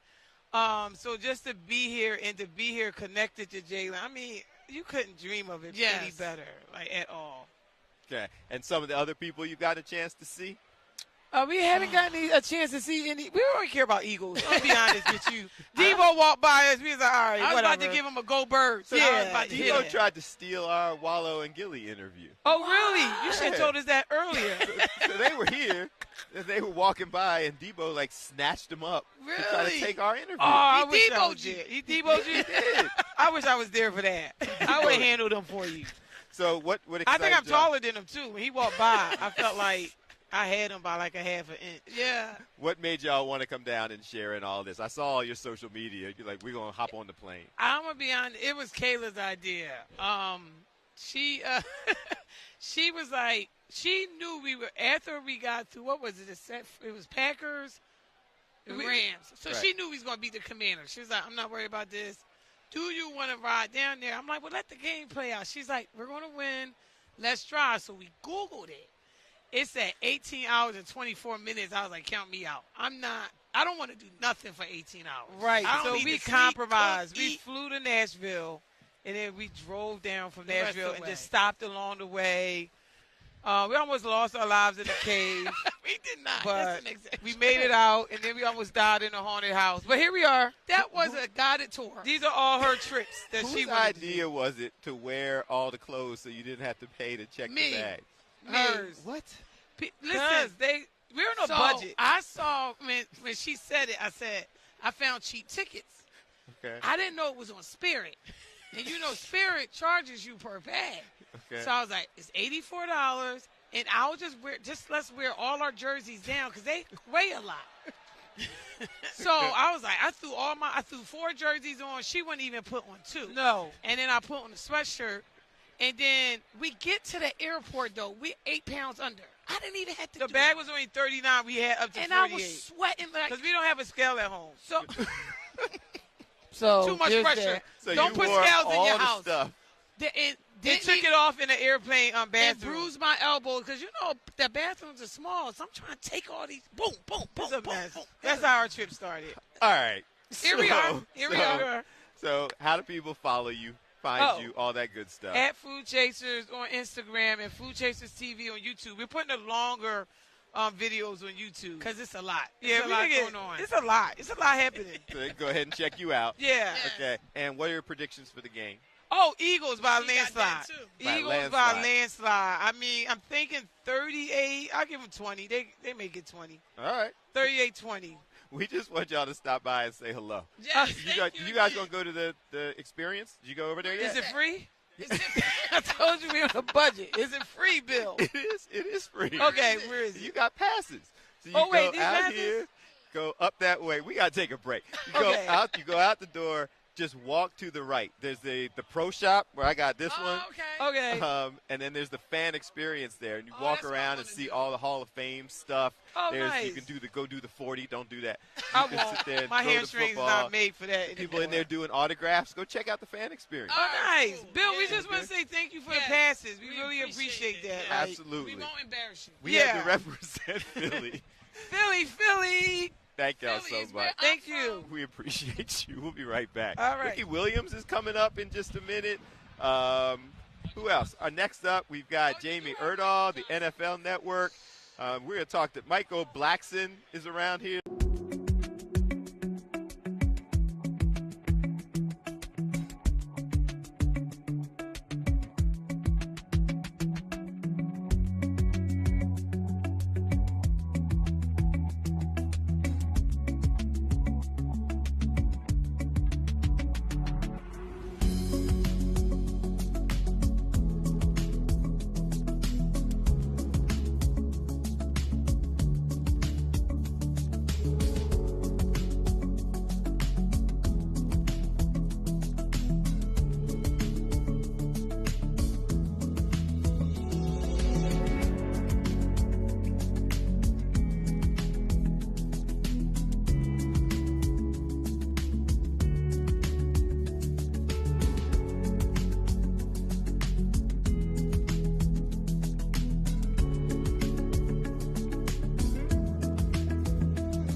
Superstream 59. We are here. I keep saying I'm at the Super Bowl. Yeah, it feels like we are. Are all these people not here to be at the Super Bowl? I don't. It's well, they're actually sending us home. Like you get to stay. I get to stay. I'm going to the game as a fan for the first time ever. Taking my uncle who lives up in Bucks County. My mom's from Bucks County, so my uncle's coming down, and we're having like an authentic game day experience, which I've never really done before. So you're one of us. This is Jamie Erdahl from the NFL Network, doing all kinds of things. You don't have to do the 8.5-hour show. Do not have to do the 8.5-hour show. I'm going to have 8.5 beers instead, is what I have decided. Nice. Yeah, I am one of you. My mom went to Temple. My dad went to what used to be Hahnemann Med School, now is Drexel. I lived in Haverford for like 2 years. Like I got Philly up and down.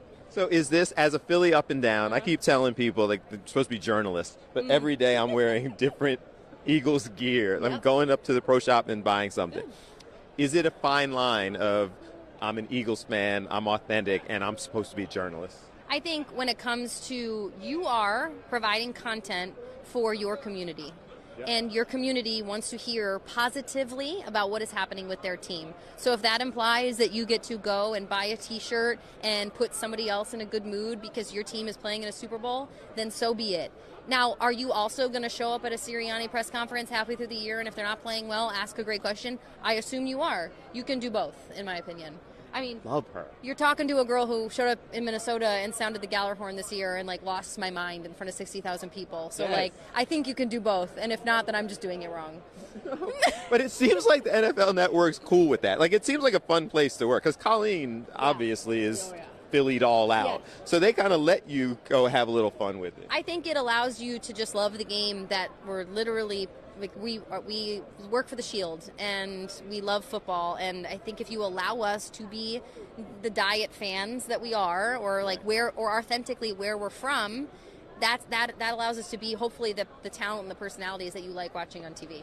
So fanning a little bit, as I acknowledge that I have, what's the highlight of all this been for you so far? Oh, man, we had what I have now deemed Hall of Famer Friday on GMFB today. And sending my dad photos of me talking to Emmitt Smith, Dan Marino, Deion Sanders, and then Eli Manning, because I know he didn't get in last night. But, like, it was an amazing day. The guys that show up here every year, it just really shows you how proud they are to be a part of Canton and the careers that they had. I just love those players so much. Seeing Randy Moss like show up on the video screen at Honors last night, like my heart is just filled with like football love right now.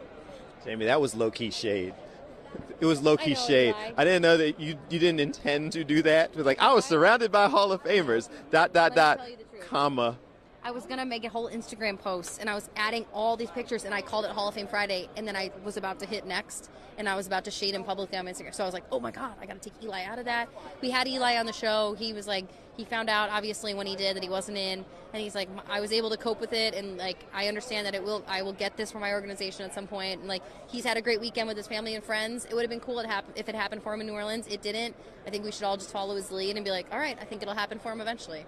It's cool. Like, he'll get there. It's first time. You can't shade a Manning if you work in football TV. Like, don't do that. So I really didn't just shade you, Eli Manning, I promise. It was low-key. Okay, fine. I mean, it wasn't intentional. Like I'm from Philly, so I'm, No, I mean, I don't want to hurt anybody intentionally. Like, that's not my goal. Sure. But I picked up on it as the whole Philly thing. I just wanted to brag that we had Eli on the show, but I also didn't want to sound like an idiot and be like, Eli got in. And be like, no, he didn't. I was standing right there. It's a fine line. Yeah, it is. How do we find you, follow you, watch you, all that good stuff? GMFB, Monday through Friday, 8 a.m. Eastern on NFL Network. And we also air on Fox 29 locally on GMFB OT. I think it's at 10 a.m. Eastern. Check your local listings, which I love saying. And you're going to see me live Monday morning with Peter Schrager and Kyle Brandt right here. Probably been up all night celebrating a Super Bowl. Yes, that part. So you're picking the birds. Yes, I am. Yes, I am. That was not real convincing. Because I have been avoiding answering that question everywhere in every city that I've been in, even on our show, but I will say it for you on your show. Because it's Philly. Yeah. Yes. Appreciate you. Absolutely. Thank you very much. She meant it. She's going Philly. She's go Birds. All that good stuff. Make sure you're watching when she says it to the whole world because we're Eagles proud. When you guys win, send me the clip, then I can brag about it on Monday morning. That part. All right.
And we're back. We're calling it Super Stream 59 with Fox Local, Fox 29, Fox Soul, the Fox O&Os all across the country picking up the stream because we keep talking to cool people who are doing good things and talking about things, some legends, Olympians, all of that. We've got both of those with us now. So can I go legend? You okay with that? Absolutely. All right. Please. Yeah. Legend Michael Johnson spending time with us, all the medals.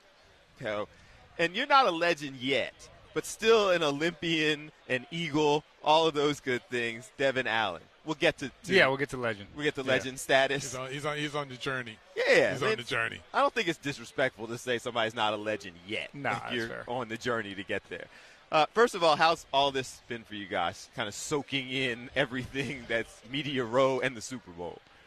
It's a lot, man. It's a lot. But it's great. It's a great atmosphere. It's really cool to see the spectacle around the game. And what it means and just how much interest there is in Super Bowl every year. I mean, I remember going to Radio Row way back, in the 90s when I was competing, and it was literally just radio stations, and that was it. There was no video, there was no content. And it's amazing to see what it's grown into. I mean, and you competed on an international level, so, does anything compare to this level of spectacle? No, I don't think so in terms of this actual venue and event right this moment. Media gets a little crazy for the Olympic Games around, because there's just so many news outlets and outside of the U.S. too. Like the different countries all want to talk to us as well. Right after our races, we walk through this little zigzag of media that you end up doing for about an hour or two, still in your uniform and spikes. Yeah. A lot of athletes kind of skip it if you're getting ready to run again. Some athletes might want to do it, but yeah, this is definitely crazy. Does this feel special to you? I mean, once you're an Eagle, I feel like you're an Eagle. Yeah. So no, this is special. This feel special? Yeah, this is special. I was over at the team hotel yesterday. Got to see some of the guys. It is special. Unfortunately not on the team this year, just with the injury last season. But it's exciting because the guys are still the same guys I played with the last two seasons, and I knew and we all knew they had the pieces to be here again, and looking forward to the game on Sunday. So you guys competing on the highest level, obviously. Tell us what is Grand Slam track? Or tell us about the next step and what we're kind of developing. Yeah, so I started Grand Slam track. We have our inaugural season this year. Starting in 2 months, we'll have our first competition.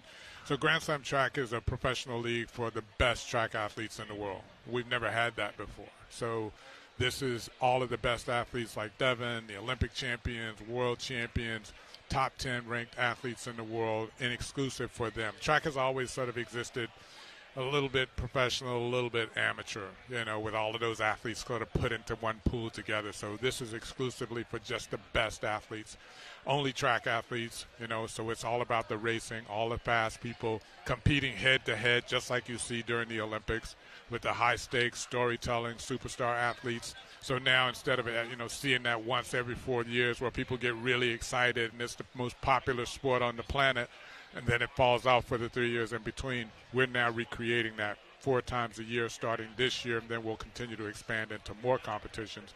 But this is we're really excited. We just announced our television partner. You can see us on the CW and streaming on Peacock as well. So really excited about that. Or if you want to come to one of our events, you can come. We'll be in Philadelphia. We start in Kingston, April 2nd through the 4th. Then a month later, we're in Miami, and then we're in Philadelphia end of May. And you can get tickets at GrandSlamTrack.com. And so we're excited. We're going to be at Franklin Field. We're going to honor that heritage of pin relays and all of that. I ran there, but Devin's run there. We've all run there, and so now we're bringing professional track to Franklin Field in Philly. Does it feel good that we're kind of expanding? Like we were talking about track earlier. We're talking about the fact that it's only often a handful of athletes who can kind of break through, like you did, and everybody knows. Now it's evolving with things like this. You with the Eagles, but also the following that you have. It feels like that this is the next step, and it's got to feel good that you can have that level of success and growth and still doing the sport that you love. Yeah, 100%. I think, if you just look at the history of sports and people that watch sports, people like to watch track. It's one of the most viewed events during the Olympics every 4 years.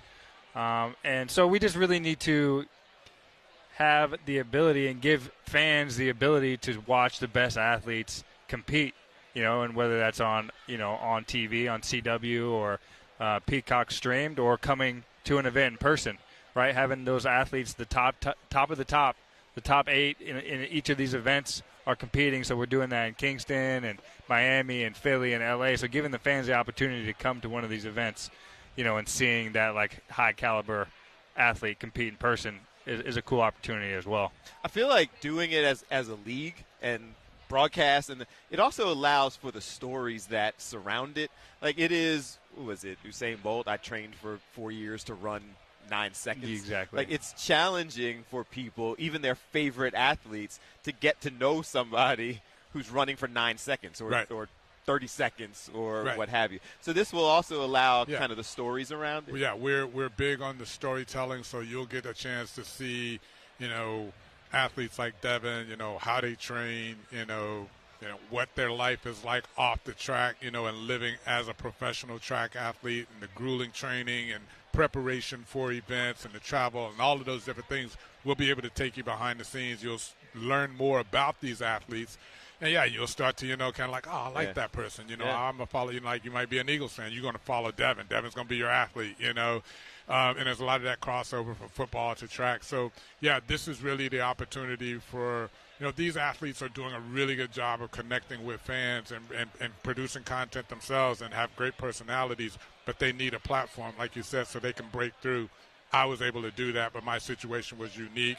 I had to break world records and do unique things in the sports and have an Olympics in America and wear gold shoes and build a brand, and these athletes are doing a great job of that, but they need an actual professional league that catapults them and supports them, so that the fans and delivers them to fans. We're really, as Grand Slam Track, as the league that I founded, we are the connection between the great athletes and that performance that they are able to exhibit on the track and the fans who want to see and be entertained by those great performances. You know how Philly is. We got somebody to cheer for. That's going to be our guy. Right. You're going to sit there and all of a sudden people showing and that's up. what you want, got right? your back consistently. But Devin, for the last several years, when he wasn't playing football, he's having to go all the way over to Europe and around the world, and and people in we got fans around the world. We have athletes. Our league has 17 athletes from 17 different countries, and we're televised in over 100 countries. So we're a global league. But you should have fans able to watch you where you're from. And so now those fans in Philadelphia will be able to see Devin compete versus when he's competing around the world and it's coming on at 2 a.m. and, on some obscure, YouTube channel that they don't know that he even – they're like, oh, I thought you retired. You get that a lot, So, this allows him to stay in the public consciousness and for people to witness the greatness of athletes like Devin. You're one of the few who's gotten a chance to test it. Football speed versus world-class speed. Mm-hmm. All these guys, every football team has somebody who thought that they could beat the person who's winning the 100-meter or something along those lines. You got a chance to get out there and run with. Tell us football speed versus world-class speed. I mean, there's some fast guys in the league, but nothing like track and field speed. Okay. And when I first got to Philly, first training camp, a lot of people talking smack. Everybody's like, I want to race. And I was like, all right, we can race. He's like, but I'm a pro track athlete. I don't race for free. I was like, $10,000. I put my $10,000. You put your $10,000. We'll just, goal line to goal line. And then everybody got real quiet. You know what I'm saying? So the talking stopped. There's talking and there's racing. Yeah, so there's, I've been in a lot of different levels of the sport, even in college, right? Like, there's a lot of fast athletes everywhere. But once you get to the top of the top in track and field, like those Olympic medalists, those Olympic finalists, not even close. I love that story, by the way, because everybody puffs out their chest till you put down the money. Yeah. And then it is. Well, that's the thing. It wasn't even that much money for them. You know how the NFL guys, they make a whole bunch of money. I was like, hey, just some light. They're like, come on. Yeah. Hey. That's a level of confidence, too. Because you're talking about the guy who it may not have been that much money for them, and you were still making the team. Yeah. And he's I'm like, still trying. Okay. Yeah. You're like, okay. How do we get more information? How do we follow you? How do we look for the races and the development? Yeah, so go to GrandSlamTrack.com. All of our information is there. That's where you can buy tickets. It's where you can see our television schedule. It's where you can see all of our racers as well, who's actually racing. All of that information is there. We couldn't be more excited, man. But like I said, we're coming to Philadelphia, so we'd love for everybody to come out to Franklin Field last weekend of May. And but if you can't come out, you can watch us on CW or on Peacock. Appreciate y'all. It's been an honor. Yeah, appreciate it. Thanks. I love this. I'm going to clip that. The next time one of the players we're interviewing, like Mark McMillan today was talking about racing Quinyon Mitchell. Yeah. Mark McMillan's been retired for 15 years. Mark's my guy. He lives in AZ. I'm from Phoenix. Yeah, good dude. Yeah, I trained with him a little bit when I was getting ready to make my comeback in football. Okay. Yeah, but he was fast back in the day too, but not now. Nah, exactly. He's not going to beat Quinyon Mitchell now. But that's the confidence you got to have to be a type of player he was. Well, we should have asked him. Quinyon says, all right, put the 10,000 down. To your point, everybody can say, I could beat this person, or I can. Let's race. We're going to have you actually out there racing. Yeah. There you go. Like Kevin Hart blew his legs out after talking to everybody. Kevin told me right before the Olympics, like, hey, man, I want to race. Bro, I'm like, I'm going to have you come out. But we got celebrities racing celebrities. We got football players racing football players. Y'all got good insurance. Kevin got good insurance. You have a whole bunch of hamstring and just go over to the NFL Medical experience. Yeah. You're seeing people blowing out hamstrings daily. All right, we got to take a break.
Fox Local, Fox 29, Fox Soul, Fox O&Os all over the country. Thank you for joining us. We appreciate you.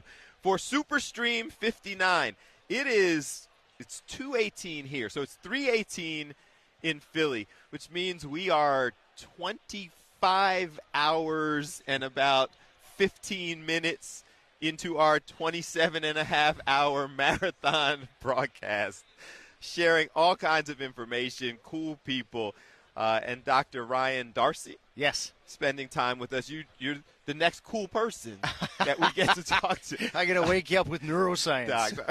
Well, this is important information that we're sharing. It has been cool, though, in talking about that. Yeah, for sure. When you kind of make your way around here and seeing all of the different information and the different areas that the NFL and medical and advocacy and gets into, like that has been eye-opening. Yeah, it really is. I mean, there's some incredible stuff going on. Lee Steinberg's Party in Brain Health, which we're a major part of. Yeah. And then we're working with the NFL alumni actually around brain performance and health. So we're taking a positive approach around you've got a supercomputer between your ears, and any one of us wants to think faster. And that's really where we're optimizing your brain, the potential, the impact, and the way, whether or not you're playing the game or you're retired from the game or you're coaching kids in high school or college, there's huge performance advantages in unlocking the mystery of the brain. So these are the types of things, when we talk about all of the resources, the medical, the science that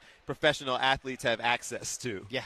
This is the kind of stuff we're talking about. Yes and no. So, yes, you would think, but no in the sense that we've always sort of, I think the brain's been a mystery to people, so they don't want to look there, right? So they get really good at performance optimizing their bodies. Okay. And then you have a conversation with them and go, well, what if I can get you an advantage where you can actually anticipate the play and outthink everyone by 100 milliseconds? And then you've got their attention then. Okay. Yeah. Do you? Yeah, sure. So sit back and go, I can outthink them by 100 milliseconds? Yeah, if you can figure out where you want to be, where the openings are, and you can get a 50 to 100 millisecond advantage, that's massive. Over your opponents. Exactly. Huh. All right, so how does this work? Help me understand what we're talking about. The Neuro-catch and the neuroscience and all that stuff. Yeah, so Neuro-catch is actually a portable brain scanner that objectively measures your brain waves. Just like if you put electrodes on, measured your heart activity, you can do that with your brain. And what we can do is actually look at your cognitive processing response right down to the millisecond. So we can figure out how fast you are in terms of a benchmark and then make you think faster. How? Like, how do we do this? There's all sorts of crazy ways. Once you can measure it, you start to figure out, okay, what does something like taking a Red Bull do, right? And that actually increases your attention, but doesn't necessarily increase how fast you process things. Okay. If you got a travel schedule and you're cognitively fatigued, that slows how fast, and so we can address that. But now there's all these crazy technologies coming down the pipe where we can actually put energy into the cells and power them up so that you process things more quickly and, importantly, more consistently, so you can count on your brain being as fast as you need it to be when you need it to be. So is this professional athletes, obviously you're working with. Sure, yeah. Is this something that benefits the rest of us as well? It sure does, yeah. I think pro athletes and pro sports are really the tip of the spear in demonstrating it because that millisecond advantage matters. Yeah. But we're seeing this for sure also in, let's say, special forces, where it matters for them as well, and military. We are also seeing it in corporate executives, right? So we see it throughout life that people are saying, wait a minute, I've spent all this time thinking about optimizing my body. I do want to optimize my brain and get that advantage. And therefore, rather than worry about, what are the bad things that could happen to my brain, I'm gonna take this into my own sort of realm and just manage that so that I don't have to worry about those things so much. It's interesting because we do have so many people who will take supplements, and there's Right. all the things that you see Right. marketed. This is so-and-so brain. Yeah. The pill. Yeah. But this kind of is another, same goal. It's just another path towards it. Well, if you think, we stopped and we thought about it for a minute, and do you know what was missing in that entire equation? Tell me. An objective ruler to see if any of those supplements work. Working. Okay. So, right. so I we feel said, much well, let's better after I took this. Exactly. So let's get rid of the subjectivity and like my guess or your guess, and let's actually just measure your brain waves and see if they're actually if those supplements are working on your physiology. And so we have that ability to do that now in a push-button device. If people want more information, if they want to get involved, if they want to maximize. Yes. If I'm trying to take somebody back there watching Job, so I want that millisecond That's advantage. right. Yeah. How do we get more information? Well, definitely look us up at neurocatch.com. Happy to chat with people. We're here, again, partnered with Retire players who are going to become ambassadors and get into the whole brain coaching thing. And so, yeah, we're here to spread the word and really try and sort of unleash not just through the NFL, but wider people's brain potentials. Go limitless. See, you wowed them with neuroscience. I Go hope limitless, so. though. Like, we all saw the movie. If we can sit there and do that, that's right. I'm on board. That's what we're trying to do. Let's do it. Let's do it. Pac, I appreciate Awesome. you. Thanks, man. Thank you very much. Continuing on our stream. So next up, I believe, I just saw our next guest walking by. Ricky Williams just walked by. He is coming up next. And then we've got, guys, I'm trying to stay on top of this. It is, again, 24 hours and so ever many minutes into our broadcast. So we still have, as I'm going through this list, we're supposed to be talking to Ricky Williams, who is now in the building making his way around. We're supposed to be talking to Michael Blackson, who will be coming in and making his way around. We are supposed to be talking to Freddy Mitchell. Same thing. And we're supposed to be doing all of this in the next roughly 90 minutes. So we will see what's ultimately going to happen. We continue to push forward, and I'm head on a swivel as I'm seeing all the things moving around. But we're going to take a quick break. When we come back, I'm going to walk and give you – I haven't done a little walk around yet, but you can see behind us, as anticipated, how things are starting to thin out. Go Birds! Are starting to thin out as people are packing up, getting ready to do their thing. They're finishing up weeks of broadcast. Some of these folks we have met, interacted with, become friendly with. It feels like everyone said these become like reunions. I don't know if we'll be back next year, but if we are back next year, we will have a whole bunch of people that we are now friendly and familiar with, and will continue to provide this type of information and access. So let's take a break. We will see who's coming up.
Superstream 59. We are continuing on here from the Convention Center in New Orleans.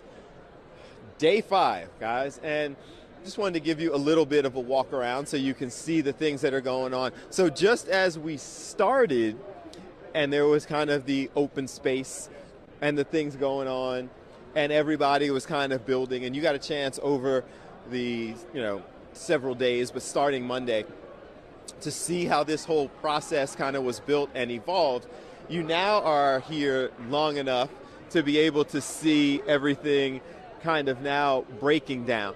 And so kind of looking around the room, you can see this is where our friends from the NFL Alumni Association were and doing things throughout the week. These were others doing Huddle for Health and some of these other outlets. Again, MFL Alumni Association. But now you have the ability to see through a little bit more as some of these walls have started to come down. So you can see organizations like Outkick over there that have been doing their thing. There is a Toyota booth that has had interviews running through consistently. It goes all the way down through the area, and because some of these things are broken down, you can now see a little bit more as people are starting to break it down. What's up, guys? As people are starting to break things down, you can see through just a little bit more because, no, you're good. You're fine. You're fine. Like, I can't wander away that far and expect people not to walk in front of the camera. So you can see everything that is kind of the build-up and then the breakdown. And that has kind of been the entire week. And you can see clear shot to some of the things that we have been talking about and trying to explain to you and describe. There is our Scott Grayson. Go ahead, you're good. There's our Scott Grayson walking through. It's hilarious to me when you move this far away from the camera and you see people who are doing their best trying not to walk. Are you talking about us? I was like, I was doing your show yesterday, so I was like, it's over there. Yeah, we don't want to be all in your. No, you're good. But it's been interesting because we were the ones who decided to break the rules. Like, I don't even know if it's a rule, but everybody has these little booths that are all set up. And we had a wireless mic. We're like, I don't want to sit there in the booth for 5 days. So we started walking around and meeting people like you guys. You were Coach O? I'm with Coach O, yeah. I work for Victory Plus, which is their streaming partner, WNFC. So Coach O is now our friend because we wandered into her shot. We're kind of talking to people. We now know you. Who are you? I'm Dr. Marcus Amos. I'm with Prevention Education for Athletes in Voorhees University. Okay. So now we know you. Yep. Has this been a good experience for? Let's come this way, because now these people have walked in front of our shot because we continued to wander. Has this been a good experience for you? Let's let them see you. Yeah, it's been great. We were actually here for the NFL alumni and the player networking event. Okay. And prior to coming, a couple of people, radio shows, sports venues reached out to us to invite us to come over for some interviews to talk about what we do and what we want to be doing over there. And I brought my student here, so this was type of a internship opportunity because he was doing something over there. And he also had 3 invites for 3 interviews on Wednesday, and he completed those. Yeah, he's talked about mental health and student athlete development support. Okay, so this has got to be a cool experience for student athletes, student in general, to get to do Super Bowl. Yes, sir, definitely. Yes, you having a good time? Yes, sir. It's absolutely great. Okay. What were some of the things you got interviewed about? Student, just how to be a great student athlete, and just don't be afraid to ask someone for help at any time. Of course, with mental health awareness, there's always a helping hand out there, and you can't just rely on just a coach or just friends or anything like that to speak about things that may be on your mind. Okay. What's your sport? Baseball at Voorhees University out of Denmark, South Carolina. Okay. You any good? Yes, sir. I play outfield and I also pitch. Okay. Yes, What's sir. the plan next? You good enough that we're going to start looking for you to move on to the next level, or you got a little time before that? Yes, sir. I hope to be a coach and give back to the community because, that's my main focus, just making sure that they have the best engagement in any sport that they can ask for. This guy's got to make you proud. Right? Oh, yeah. Our focus, really what we want to do, and it's not scripted, is everything we do, we try to make it experiential learning focus. Okay. So we know what happens inside the classroom, but we like to see how can they apply it outside the classroom and put them in situations where they can have internships, network, and learn their hard skills and soft skills and put those to practice. Because we know, taking a test is easy to assess someone by making an A, B, or C. Right. But the thing about it is, how do they apply that? And we thought that this would be a great place for him, and being a sports management major student, is just to come out and meet people and have this opportunity, because a lot of people don't get this opportunity to come to Super Bowl week and participate in media row. Yeah. I mean, even individuals, myself as a professional, sometimes. I work in the media, and this was a big deal for me. Yeah. So, and we're looking to do this some more. Hopefully, we're already working on trying to get to San Francisco. But we want to have more students participate in that. So we're praying, and we're going to stay focused, and hopefully we'll get it done. If people want more information on what you do, they want to be supportive, how do we do that? Yeah, I'm a phone number and a website person. Okay. You can reach me at 505-319-4041, or you can reach me at www.preventionefa.org. Okay. And if we want to follow your career, how do we do that? Well, I have Instagram, da.real, R-E-A-L, Dro. All right. We're going to be following. Yes, sir. We're going to be paying attention. Appreciate you. Appreciate you, man. Thank you very much. Appreciate you. Appreciate you. This is why we could just walk around with the mic, right? And your name again? Bill Anderson. Thank you. Absolutely. My pleasure. See, we would have never met, folks, if we couldn't just get up and wander around and talk to them and see what's what.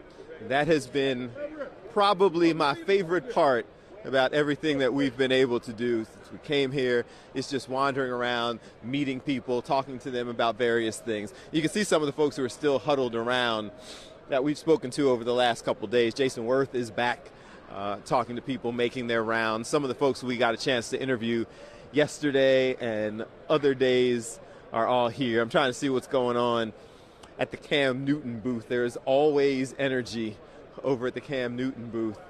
There is, I'm trying to figure out, come here, Tom. Over there rocking the Hall of Fame jacket. I wonder if we can grab him. We'll see. We're trying to see how many folks we can get. And we have almost unlimited ability to walk this way, but unfortunately, we are limited by this wall as to how far we can go this way. And so that has been a little bit of a challenge because some of the activity is going on over there. I got to tell you, shout out Tom Loudon because I am, some might say, unreasonable as it comes to the people who are wandering around, because we'll see people, and I'm here talking live, so I'm not the one who necessarily has to or even can go and approach folks. So I just am consistently saying to Tom, oh, hey, look, the I don't know, former President Obama's over there. Go grab him. See if we can talk to him. And Tom's just like, okay, let me go see. And goes and checks them out. Now, sometimes it works.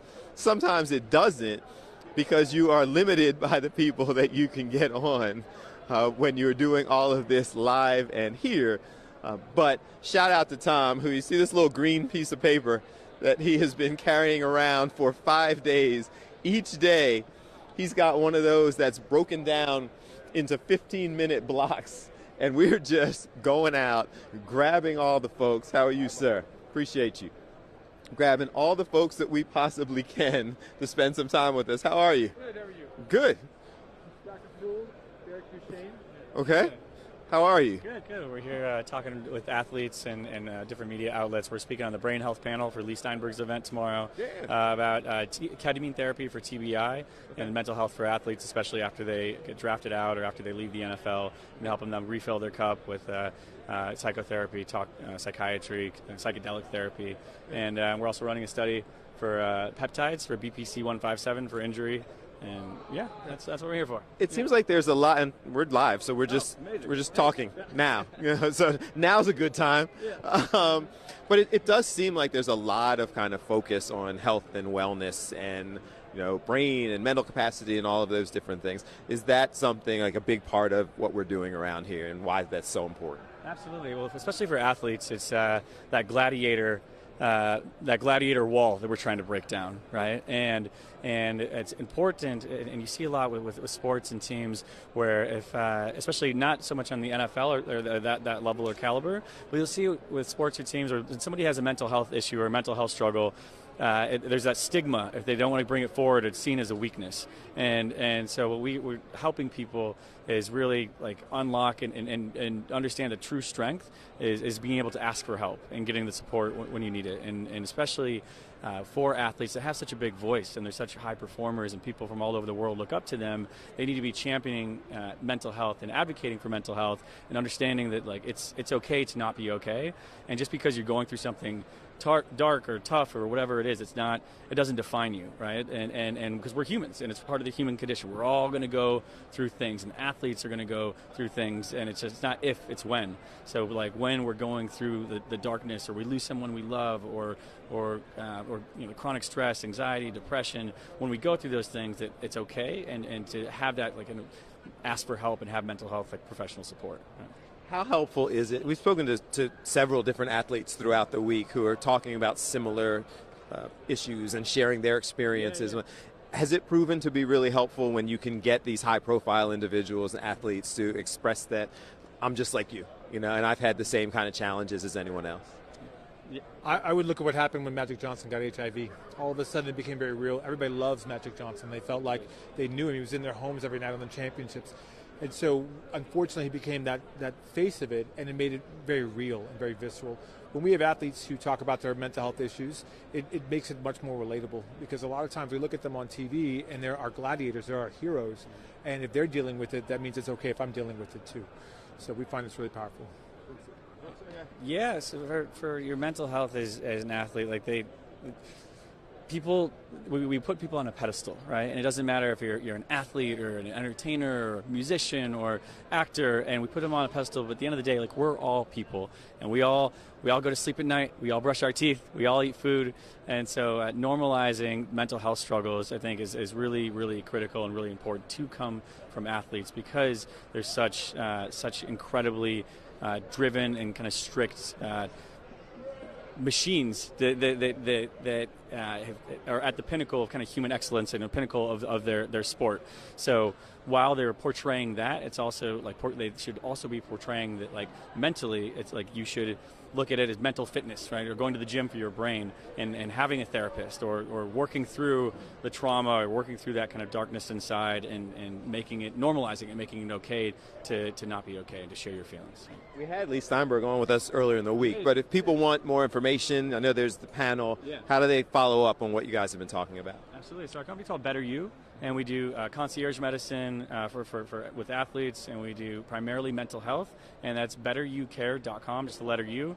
And we're a nationwide company, and just here to help. So. Appreciate you guys spending some time with us. Thank you very much. Appreciate it. You're walking around with a Nickelodeon football.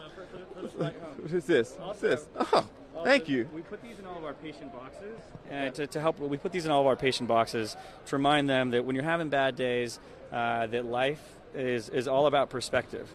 So I want you to put these on real quick and take a look up at the ceiling. All right. So it turns all the lights into rainbow hearts. Yes. You can see, I'm seeing love and rainbow and lights and things all around me. If I may. Yeah. Oh, yeah. You could be the guy that looks at every rose bush and complains it has thorns, or you can be the guy that appreciates the fact that every thorn bush has roses. That part. And life is, it's all about perspective. And when you change the way that you see the world, then the world changes. Right? I'm going to keep these on. I appreciate you guys. Thank you very much. I'm sitting here looking at hearts and lights and love all around me. It's a beautiful thing. Can we put this on the camera so they can see what it is that I was looking through? You put it on the camera, and then when you look up at the light, you can see that all of the lights turn into hearts. Now, I don't know if you got to go up and look at the lights. There's a whole method to the madness. So you have to be focusing on one of the lights and things that are going on. And then at least when you're wearing them on your face, it turns into a bunch of kind of rainbow hearts and things surrounding the lights. I don't know if it'll work with the camera's perspective because I'm not that scientific. But while we try to figure this out, let's take a break. You can take my word for it. And we'll be right back.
59 here on Fox Local, Fox 29, YouTube, Fox Soul, you name it. And so we are now into the home stretch. Little over an hour left in our 27-and-a-half-hour marathon. And again, you guys have seen, we started off saying that we should do a time lapse of all of this. So you've seen it looking like this on Monday morning, first thing. You saw it build up to its peak when all of these things were built up and all of the different booths were in place and all of the people were set up and structured going all the way back. And now you are seeing it breaking down to the point where people are just about over their, they've done their different shows, they are wrapping up. It is to the point now where it's all about final shows and the conclusion and packing up. And people getting ready for their travels back home. We have spoken to multiple people. It's actually Lee Steinberg over there, somebody that we interviewed earlier in the week, super agent who was the inspiration behind Jerry Maguire, over there talking to some of his people that we just talked to. Because aside from being a super agent who actually shared with us that he is the representative of Patrick Mahomes, who negotiated that historic, $500 million contract for Patrick Mahomes, but he also now has spent a lot of time focusing on his philanthropy and his charity work, and now has this foundation that the last guests were talking about and how they are focusing on mental health and wellness and brain health and things like that. But you can see that things are breaking down to the point where you can see all the way through some of these different booths that were built up, and now we're back to being able to see all the way back down to the Sirius XM kind of cluster of shows. They were doing 4 and 5 shows at a time, and it goes all the way down, and you can see, but off to the side, some of the things that we have described for you earlier this week. There are food tasting sessions, and there are handouts being given out, and there are multiple shows and podcasts from various people. You can see some of the guests over here. The big guys from the broadcast that we talked to yesterday, former NFL and current NFL players, are doing their thing. And that actually, if I had to kind of summarize maybe the most surprising theme of everything here, I think one part of it, not so much surprising but eye-opening, was the focus on health and wellness and brain health and overcoming depression and all of those things. I was a little surprised at the sheer numbers of resources that are being allocated to that type of thing here. The number of players who were doing it, you're fine. The number of players who were doing it, the amount of resources that were being directed towards that or focused on that. So that was one of the takeaways. That was a fairly big takeaway from me in being here. I think the other one, again, was the kind of number of streaming platforms and the things that are taking place and demonstrating that level of growth that we have seen here throughout. So there's a lot of things. There's a lot of awareness, a lot of things that were a little bit surprising. I guess if there was another surprising part, it was the how important being here was to so many different groups, celebrities, activism and advocacy. I'm sorry, right off to the side that you can't see again is right off to my right, and I have tried to describe that to people as much as humanly possible because you can't really see it because there is a block right there, a wall that's in place, but it was just the whole concept of right off to my right as Cam Newton and his group, his entourage, his team move around. It's almost like a crowd just kind of follows them, and everywhere they go, there is a wave of motion and activity and things like that that you just can't really see off to this side. He is recording several different podcasts. They stopped, they took a break. I thought they were done because they kind of wandered off, and the wave went off. And then for about 10 minutes, the wave is coming back. And that's kind of where we are right now. If Dave can spin around, I don't know if he can, but you can see behind what we've been talking about, because now you're seeing a lot of these larger sets are now dark, and you're seeing the guys who spent a week building it are now trying to go ahead and tear it down and break it down. And that's NBC Sports is behind us. The Fox Sports and Radio is right behind, and they're doing the same things. I'm going to walk around and try to get a closer look for you so you can see. Like, everybody is in the process of continuing to break things down. And after a quick pause, I just walked around the corner and was able to see everything that was going on with the other podcasts on the other side of the wall that you can't see. One thing, and while Dave's pointing in that direction, you can see that the Galvanize and Empower crew that we have been talking about off and on throughout the week, that is Laura Oakman of Westwood, reporter. That's her organization, or the organization she works with. And what we explained earlier on in the week, and you're seeing them, that it rings true. Like, it is an organization that is training women, empowering women, focusing on diversity and development in this field. And so this group, this table that has been right behind us, it's been pretty cool kind of watching their process. That's Laura Oakman sitting there on the ground, kind of directing things that are happening. And their whole focus and dedication is to providing opportunities and empowerment to young women. And that's the kind of stuff that they have been doing all week, doing interviews, doing training sessions, having young women operating pretty much everything from the lighting to the set building to the interviews to the practices and so much more. So shout out to them. They're continuing to do good stuff, and that's what you're seeing all around. They're still up and running, but a lot of folks are just kind of moving over. We are back to being able, if we spin around again, to move a little bit in this direction, we are back to being able to kind of see this whole process. So you saw it built up, and now you're seeing it breaking back down as folks who have been here all throughout the week are now packing up, getting ready to head on back after a marathon week of interviews and information and so much more. So it has been kind of cool to be able to see the time-lapse nature of all of this, from the concept of getting it all set up to the point now where we are, where it's just a handful of us, the few and far between, who are still here handling the last of it. I'm not exactly sure when this room actually wraps up, because I do think that there are some who are going to continue to do their shows throughout while they're here. So there may be a couple of evening shows, because some of these larger broadcasts, things like this, are all set up in the back to be able to do various shows, and some of them are not evening shows, but more towards the evening afternoon shows on some of the national networks, some of the national streaming platforms. So some of these bigger ones around here are the ones that are still doing shows. But again, you're seeing in real time the ability to kind of break things down, get ready to pack up, and something that has been, unbelievably busy and active, and like thousands of people, and the ability to reach, honestly, millions in terms of viewers and all of the different outlets. You're seeing it now just as quickly as it was built up, and all of this activity that has happened all week, and we have been showing it to you behind the scenes just as fast.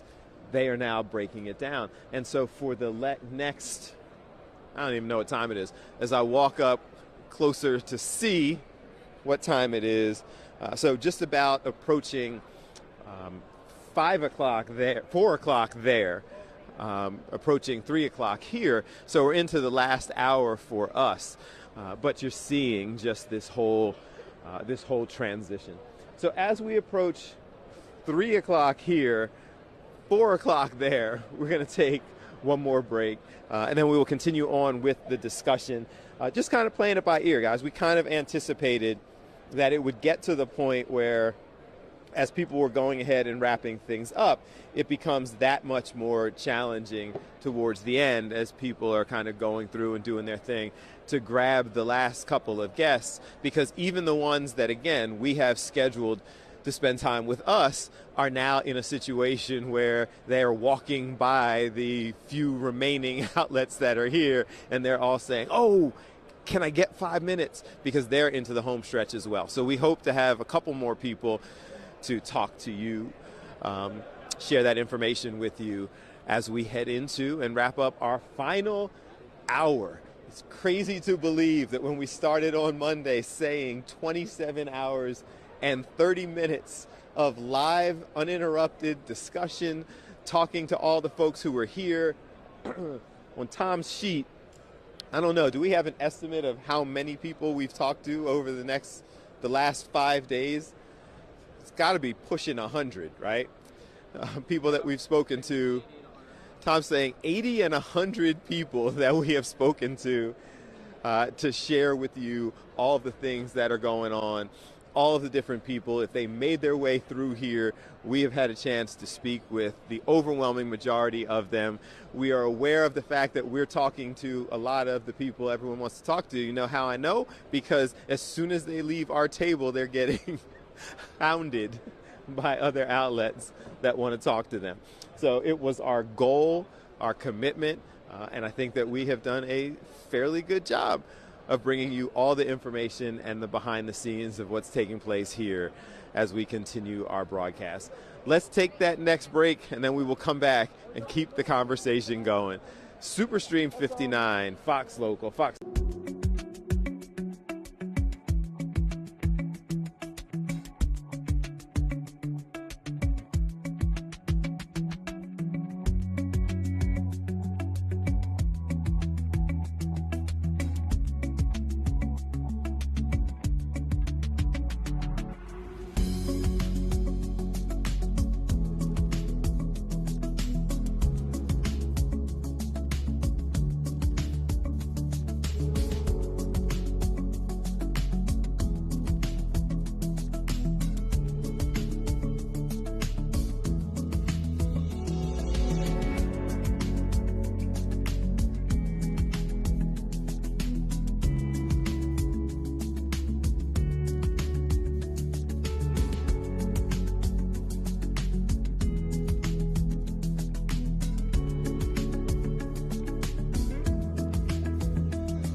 Superstream 59, Fox Local, Fox 29, Fox Soul, Fox O&Os all across the country have been following our stream. And Rachel Hale, who's an entrepreneur, was on American Idol, your singer, doing all these kind of things. Yes. I'm singing. I just got to sing for Women in the NFL's event today, and it was awesome. It was with Jen Wetler. She was the first NFL female coach ever, and so she hosted an event today. It was awesome. Got to sing my new single and got to have some of my Hell's Kitchen cookies, and that's the entrepreneur piece that he is pointing to. I have like a paleo cooking series called Hell's Kitchen. So you're doing a little bit of everything. Like that's a lot. So she walked up and I was like, hey, and we're sitting here talking and we got the cookie and then you start talking about all the things. Like you're a little busy. I'm a little busy, yes. But cooking comes naturally. I'm from Arkansas originally, and it just comes naturally. It's what I do, so it's pretty easy to add on to singing. I happen to sing at home all the time, so I might as well bake and make a little extra money on the side doing that, right? While I'm practicing music. Yeah, absolutely. Of course. Yeah. This is a lot. What has all this been like and kind of making your way around the media row? Oh, it's been a dream. It's so fun to meet people. Yes, I'm an extrovert, so I love people and love to talk to people, so it's been just really fun. Okay. So we've got the cooking series. Yeah. You're singing today. Yeah. You have a new single, yes. So I have a brand new single out called Louder. I just debuted it at the NCAA Cure Bowl in Orlando, Florida. It was such a fun experience in December. And the Cure Bowl raises money for cancer research. So we wrote Louder to be kind of an anthem for cancer survivors and thrivers. Okay. And we're giving proceeds back. So when you stream the song, proceeds go straight back to cancer research. Okay. And we can find it on all platforms? All platforms. Check it out. Louder, just like it sounds, and Rachel Hale is my name. So I feel like I don't know what to say. Like, you should follow her cooking series. You should stream the song. It's all in one place. It's all in one place. You can find me at Rachel Hale Music, RachelHale Music, and that's it. It's on Instagram, Facebook, my website, Twitter, so it's all connected. That's the good news. It's not on different platforms. It's all in one big platform. Okay, do I dare ask what's next? Oh, goodness. Well, I'm going to be hanging around here going to a few more events this week, and then I'm in the process of recording new music right now that will come out later this year, which is really exciting. Okay. Yes. It's nice to meet you. Nice to meet you, too. Thank you for having me. Absolutely. Thank y'all for having me. Super fun. I was going to ask her to sing, but we're kind of in the middle of it? Yeah. That's fine. You can if you want to. What would you want to hear? I don't know. You're the singer. Oh, goodness. I don't put people on the spot, so you don't have to do that if you don't want to. But if you do want to, we would love to. The chorus. That's a good. Go nuts. Love is louder in the darkest hour. It's my superpower. Got a heart that's hard to break. I'm a survivor, rising through the fire. Let the flames get higher. Over all the pain and hate, love is louder. Love is louder. Love is louder. There you go. Okay. Yes. Thank you very much. There you go. Thank you I appreciate you. It's nice to meet you. Tell them again, where do we find it? RachelHaleMusic.com, Instagram, Facebook, same handle, Rachel Hale Music. Check me out. Let us stay connected. Thank you very much. God bless you. Thank you for having me. I swear, only at the Super Bowl in Media Row will somebody who has a baking paleo cookie company, was on American Idol, has a new single out, all of that there will just be here. That was cool. And then you're like, do you want to sing? And they just break out in song. And different booths and stuff around were like, who's singing? Like, we got to go get her to come sing with us. Yes. Thank you. It was a pleasure. Thank y'all. Thank Appreciate you. And I'm going to eat the paleo snickerdoodle that she gave us so I can get the cookies on the same site. Yes. Like, unbelievable. Like, that's crazy. That's some next level entrepreneur and talent kind of thing. All right. And after she sings, yes, that was her singing. The lady who is sitting there going, look, she's over here eating the cookie too, going, we can't see you. The camera doesn't turn around the corner. But I'm saying that y'all were as shocked as us. This woman gave me a cookie and then sings her hit single. It's like, how's that connection happen? All right, because we're at the Super Bowl. All right, we're going to take a break, and then we'll continue on. I want to eat my cookie. And who's coming over? Freddy Mitchell, 4th and 26. Freddy is coming over in just a second. Like, it's funny, folks, because I can see obviously the things that you can't. And she starts singing, and a bunch of the people that she had walked by and were sitting there eating the cookie. And then she breaks out in song, and they're like, Wait, is that her singing? The woman who just gave us the paleo cookie from her little cookie shop? All right.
And I can tell you that not only can she sing, but the cookie actually is really good.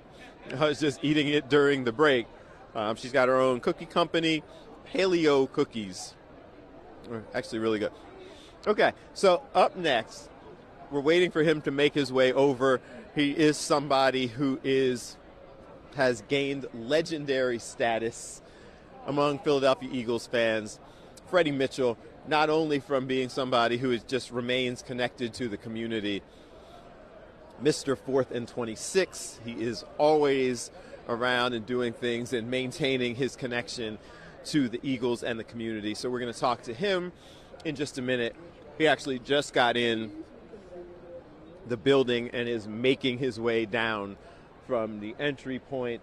So he's going to come in and talk to us just a little bit. So we look forward to talking to him. I'm also continuing to check my phone because we're getting calls and information and texts and things like that, and trying to make sure that we have,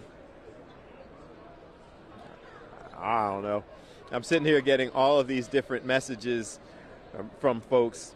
My hope is at this point in the broadcast, they're not folks who are trying to make their way in to spend some time with us, because it can be a challenge. Guys, shout out again. You see Tom Loudon and him making his way through, and the intense and the focus. What's up, man? How you feel? All right, good. Good. I'm real good. Good to see you. So you see him sitting down as we're doing everything live here. It's not a big thing to him because he's kind of a media guy. Like, he understands what's going on. Mr. Freddy Mitchell in the building. How are you, sir? I'm doing beautiful right now, man. You good? Yes, I am. You know what? Last night I saw old teammates, from the last Super Bowl that I played in, and it's just been great to see my teammates. So getting a chance to be here and do this media row, but just be here, see the teammates, how's that differ from getting ready to do it to actually play? Very different, very different. There's not a lot of distractions that I had, right now. But it's bringing back memories, though.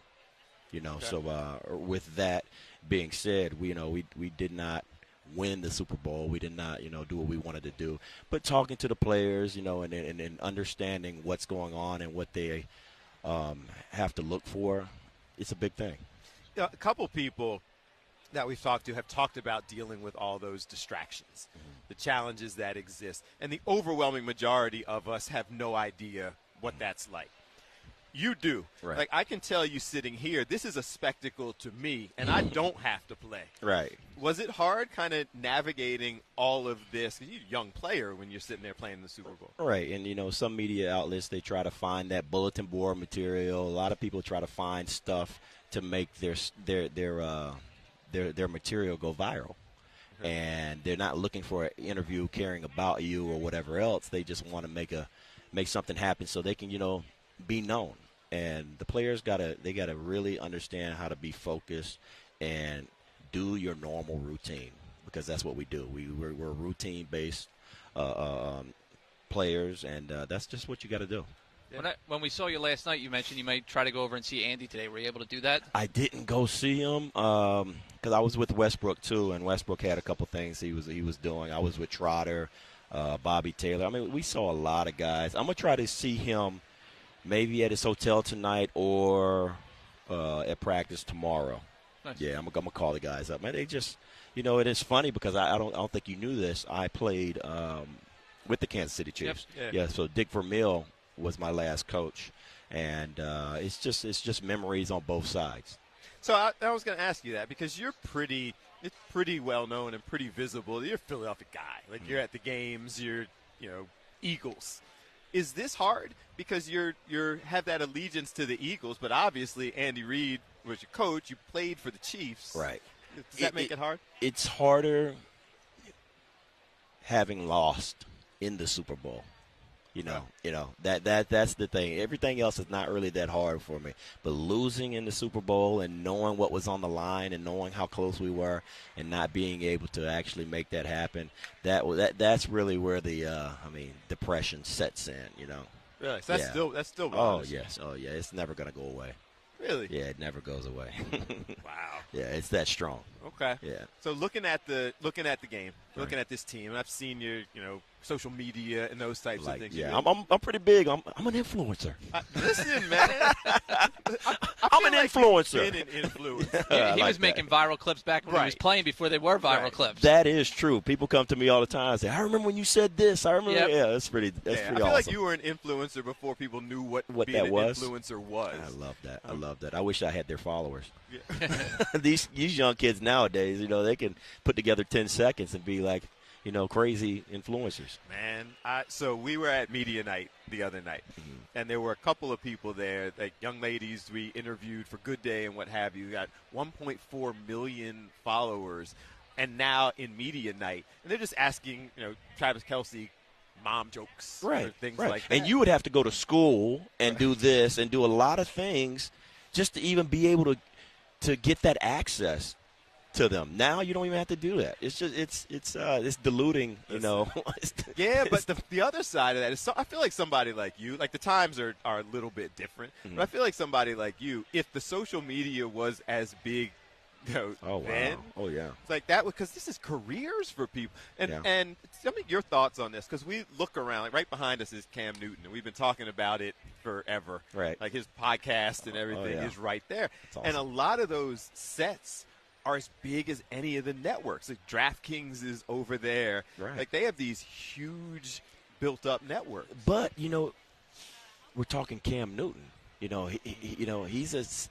went to the Super Bowl. He was been an MVP of everything. He's won a national championship. He has put the sacrifice and the work in to do that. You get these TikTokers or whatever else, no shame on their game, but it's like, they were at home just bored, for 15 seconds. And then it just thought of a great idea. You know how many great ideas I would love to put across the platform and make happen?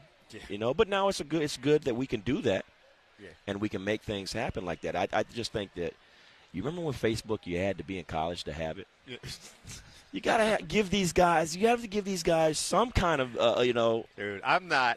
I am a hater. So Yeah, I'm yeah. gonna go ahead. People say I'm bitter. I'm like, no. I'm just like, man. You I'm just a want, little bit. Yeah, they just want the easy way. But I'm not even like I'm bitter because I see it now, and I'm sitting there working on social media and what have you. You see people with that following that it's their life and their career, and they do a post.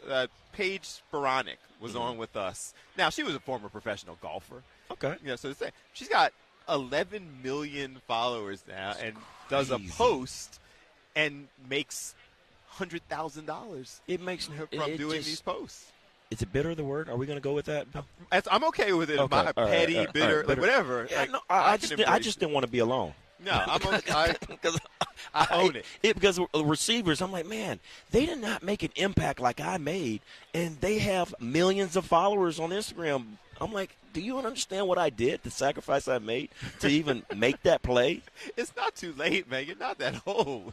Man, you can sit there and do the social media thing. All right, people, follow me on social media. Instagram, follow me. FMitchell84, follow. That's the shameless plug. That's what you got to start doing, right? He's got a jersey made. He bought a bunch of I was on-sale walking around DeMarco with Murray jerseys when and they replaced cut the DeMarco Murray. Oh, I bought all the number 29s. Right, Working I got for it. Fox 29. Yeah, absolutely. Right, they went from like $110 to $19.99 or $12.99. I bought them in all the colors. And then there's this online shop that makes the nameplates. So I put @BillA Fox29 on the back of all of them. Walking around. And message me so I can follow you. I want to follow you because that's the thing. Like, if we don't help each other out, we got to help each other out. You know what I'm saying? We're going to do it. Yeah. All right, we do have to get a little bit of your football expertise and knowledge. Absolutely. How you feeling about this game? Having played for both teams, right. Philly loyalty. I think that Philly is in a great spot. I think that they're peaking at the right time. But they have to understand you cannot make any mistakes with Andy Reid. With Spagnuolo on the defense, he's going to blitz everybody. He'll blitz everybody and his grandma. He'll send everybody. So you have to understand that they're going to make Jalen read everything and make that mistake. So that's what they're trying to do. They want to catch him in a mistake. And they if you have 3 turnovers against them, just go and assume that's 21 points. Andy's gonna score off your mistakes. So you just have to play perfect football. They're peaking at the right time. Everybody's gelling. I think that with them playing like they played against Washington Commanders, I think that this is good because now the Kansas City Chiefs don't know what team is going to be out there. Okay. So you feel like they can do it? They can do it, 100%. I mean, if they couldn't do it, the Vegas lines wouldn't be 1.5 or 1. That's actually moving Eagles' direction. Right. So I feel like everybody this week, everyone that we've talked to, we've been here since Monday.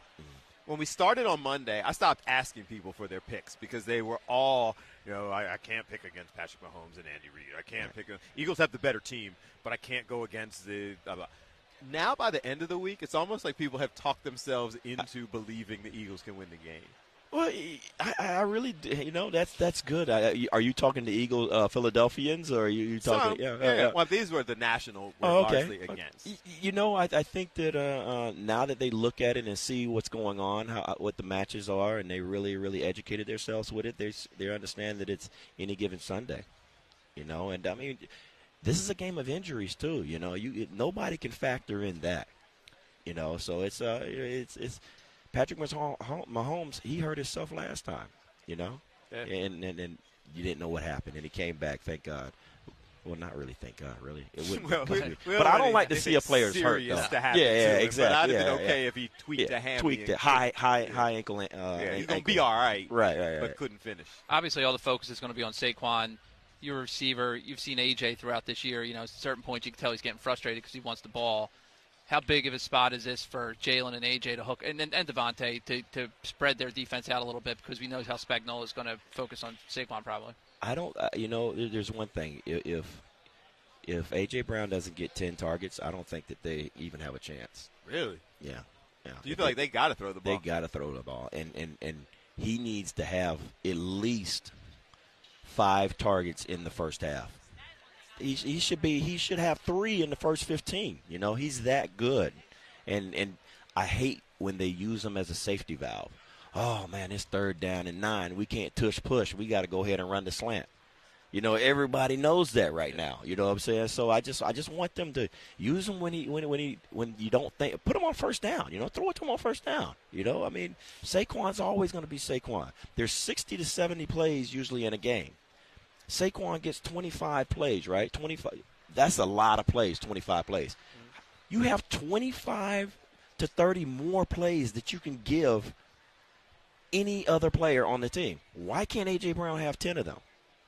If you break it down like that. Yeah, it makes you sense give in the numbers. you give him 10, you give Smith 10, you give Goddard 10, that's 30. Right. You know, if you break it down like that or whatever else, of course you have the punts and everything else, but I mean, give him 10. Yeah. Give him 10 targets. Makes sense to me. People don't know it there. Like the average plays in an NFL game is around 60, you know, about around 60, 70 plays. So it's like, okay, well, if Saquon's going to get that 20 to 25, there's about 30, 35 more plays left. Why can't he get that? Why can't he get that? He might have to. I'm a If they were to receiver. go out I'm a there. receiver, Yeah, you too, want the so, ball. yeah. That's what happened. What do you got going on for the rest of the next couple days? Man, I've been doing a lot of festivities. I've been doing I went to Jaworski's event. We have to support the local guys, so I went to Jaworski's. I saw a lot of the players out there. Probably go to Sports Illustrated and the Shack Fun House type thing. I'm a Wynn guy, you know, at the in Vegas, so I always go to the Wynn. So my guy Jay Sean White, he helps us out, and he, you know, kind of hosts us and gets it right. So it's gonna be fun. We're gonna see Diplo too, because Diplo is he's another Philly local guy. You know, He's at the Sports Illustrated party too, right? yes. Yep, Okay. he'll be there too. So he's they're a Philly shipping guy. us out, so we don't get to go to the Sports Illustrated party. Everybody? No, there's a couple of us. So there's a team, because this is our last show from here. Oh, okay. So there's the news team, the sports team, you know, Breland and sports. You've been Right. on fantastic, right? I don't think I have. I don't think I'm a big enough player to get on there yet. You're a big enough player. You're big No, enough. I was with Mike and Alex though. You know, I love going So on. with they're the guys. out here. Yes, I saw Mike last night at the Jaworski event. So yeah, he's been out there and he has fun. I love it. Always Good love stuff. seeing them guys. So you think they can win? Yes, You're picking them to win? I really think they will win. Okay. Absolutely, I really think they will win. You know, it's going to be. I think that the Chiefs will get shocked about, you know, how they're just leaving it all out on the field, and I think we'll be bored by third quarter. Really? Yeah. Yes. Oh, okay. Yeah. Clip that one. Let's go ahead and send that out Yeah. there and make that viral. Look at that. I was looking at Michael Blackson right there. Oh. He's Coming over here. Philly guy. You see, Mike? Yeah, he's coming over here to Yeah. spend some time with us. Oh, okay. That's good. That's And awesome. so if people want to follow you, they want to support you, they want to do all that, next opportunities for you, what's going on? Yeah, just if you want to live vicariously through me and doing the Super Bowl stuff, F Mitchell 84, F Mitchell 84. You'll see me. Cool. Look at this dude. Yo. Okay. What up, brother? Always love. You just want I see your nose. I wish I was you. Yeah? Can I be you for one day? Oh my No, God. we almost there. Hey, what's up, man? How you feel? We are live. You don't got to go. Oh, he you want live. to just You sit live. down? You We lied. can all talk. You lied. No, you gave me 3 yards. I like that. It's 4th and 26. You give me. Hey, you give me any yards, I'm gonna take it though. Yeah, I'm gonna take it. This guy, Michael Blackson's in the building. We're sitting here talking, making his way through. So like so many folks, like you, like him, you guys come in. You got to pull the mic down, man. I'm sorry. What did I do? Okay, hey, I went to. Don't even do it. Okay, I'm not Wait, gonna. what happened? I went to school in Southwest He Philly, was man. gonna I'm say sorry. something. I knew he was gonna do something. Let him live. I know, life, but man. he's a comedian, so you know something's gonna come. He's gonna Listen, fire it right. Donald Trump said all cancel cultures are canceled, so we can say whatever we want now. This right here is a DEI hiring. He's a DEI hiring. He's a DEI comedian. He'll be gone in a little bit, guys. He'll be gone soon. Oh, you say we can? We say anything, right? Within reason. Oh, okay. Like y'all, I still need Wow, this we're not stuff. on, we're not on air, yo. We Kinda. Man, this is kind of a big deal. We're streaming. You've been Philly. He's the been national Philly. networks. We got all that kind of stuff going Okay, on. let's go. So don't say Let's be anything. serious. Politically correct. I mean, you can be politically correct. I just don't want to do anything that's going to get me fired. Oh, Y'all okay, y'all got other good. gigs. Yeah, I'm self-employed. You're not. Right. So, Yeah, okay. yeah. I have CTE, so they'll be all right. You see how I stepped up my comedic game when you get in? You did. The whole energy changed. Can you get me on? I'll get you on, man. You gonna be Man, he's gonna be my opening act. His whole energy changed. He's been sitting here doing analysis with us, and I think since I get hit 30 plays and 55 plays, and you get here, he got CTE. I've known Mike for like 20, 25 years. Easy, man. Really? So, he's been he's not one of them Eagles celebrities that just come onto the scene and everything. Okay. He's been an Eagles fan since 1990. Man, and I moved to Philly summer of '89. September of '89 is when I started watching American football. Just straight from the village. Right. To American football. So, I didn't understand the sport at first. I said, who are these overgrown men wearing tight clothes, chasing a ball that's built out of an octagon? No diddy. And it took me a few years, maybe a year or so to catch on to the game, and I fell in love with the game. Fell in love with Randall Cunningham, then, of course, Reggie White, Seth Joyner, of course, Jerome Brown, rest in peace. The greats, the Eagles greats. And that was their first generation. Then these guys came in. We're talking about McNabb and him and Terrell, and come on. It's a beautiful thing, man. He really actually knows the athlete. Yeah, he knows the game. I'm a little surprised. This is a really toned down outfit for you. It's very come on, It's got the Eagles on the back. I don't know if they can see it. Come on, man. I didn't see it. I was facing you. I couldn't see the eagle on the back. I would expect that exact same outfit, but it was like white glitter. And the Eagles. That's for the Super Bowl. That's for the Super Bowl. I got that ready for the game. Right. Saving that. I just got my ticket too. Thank you. That's you. Thank you for Brian Papson from the Philadelphia Eagles. Thanks for looking out for me. You got tickets? I got a ticket, man. You're good. I'm good. I love that. You had a ticket last time. I had a ticket last time. I was right in the front. Right on the right. I saw that. Oh yeah. I saw you because I was in the back. I was in throwing peanuts at you. What the heck are you doing all the way up front? That's awesome, man. I love it. I'm excited, man. All right, well, we're live, so okay. Can we explain all that to him? No, you're fine. We can do all that. What's he trying to do? I don't know. I don't know that guy. He's with you. I just met him on IG. He just stalked me up here. I don't know who this guy is. He's coming over and explaining to me what the plan was. I had no idea. All right, that sounds like a solid plan, but this thing is on. Right. So we live here and have the conversation. All right, so let's go. What are you doing in town? Just here supporting the team, but are you doing stuff when you're here, or are you just having fun? I'm going to go to the Fanatics party tomorrow. I thought it was today. No, it's tomorrow. It's always on a Saturday. They gave him the wrong man. Maybe I have to go clean up some stuff. Yeah, today. go clean up some stuff, man. Okay. You might not. But I have your cell phone number, so I'll just text you. Call me collect, man. I need no. I don't have 25 cents. That's why I say collect. What I'm here for the biggest game on the earth, the biggest sports event in the world. Do you really say that, being a soccer fan, too? Come on now. I came to the States. I was a soccer fan. Right. But, we're talking about over 30 Bigger years than ago. FIFA? You know what, man? I'm all about American football. I'm all about the Philadelphia Eagles. Okay. I know nothing. If they could tell me the Ghana Black Stars are playing the national game today, I won't care nothing about them. I care about the Philadelphia Eagles right now. This is all American football. I have one question. Talk to me. You have a school. I built a free school in my village, yes. Can I come teach them how to play football? You know what? I'm actually working with the Eagles. Philadelphia. The Eagles with have me. adopted Ghana.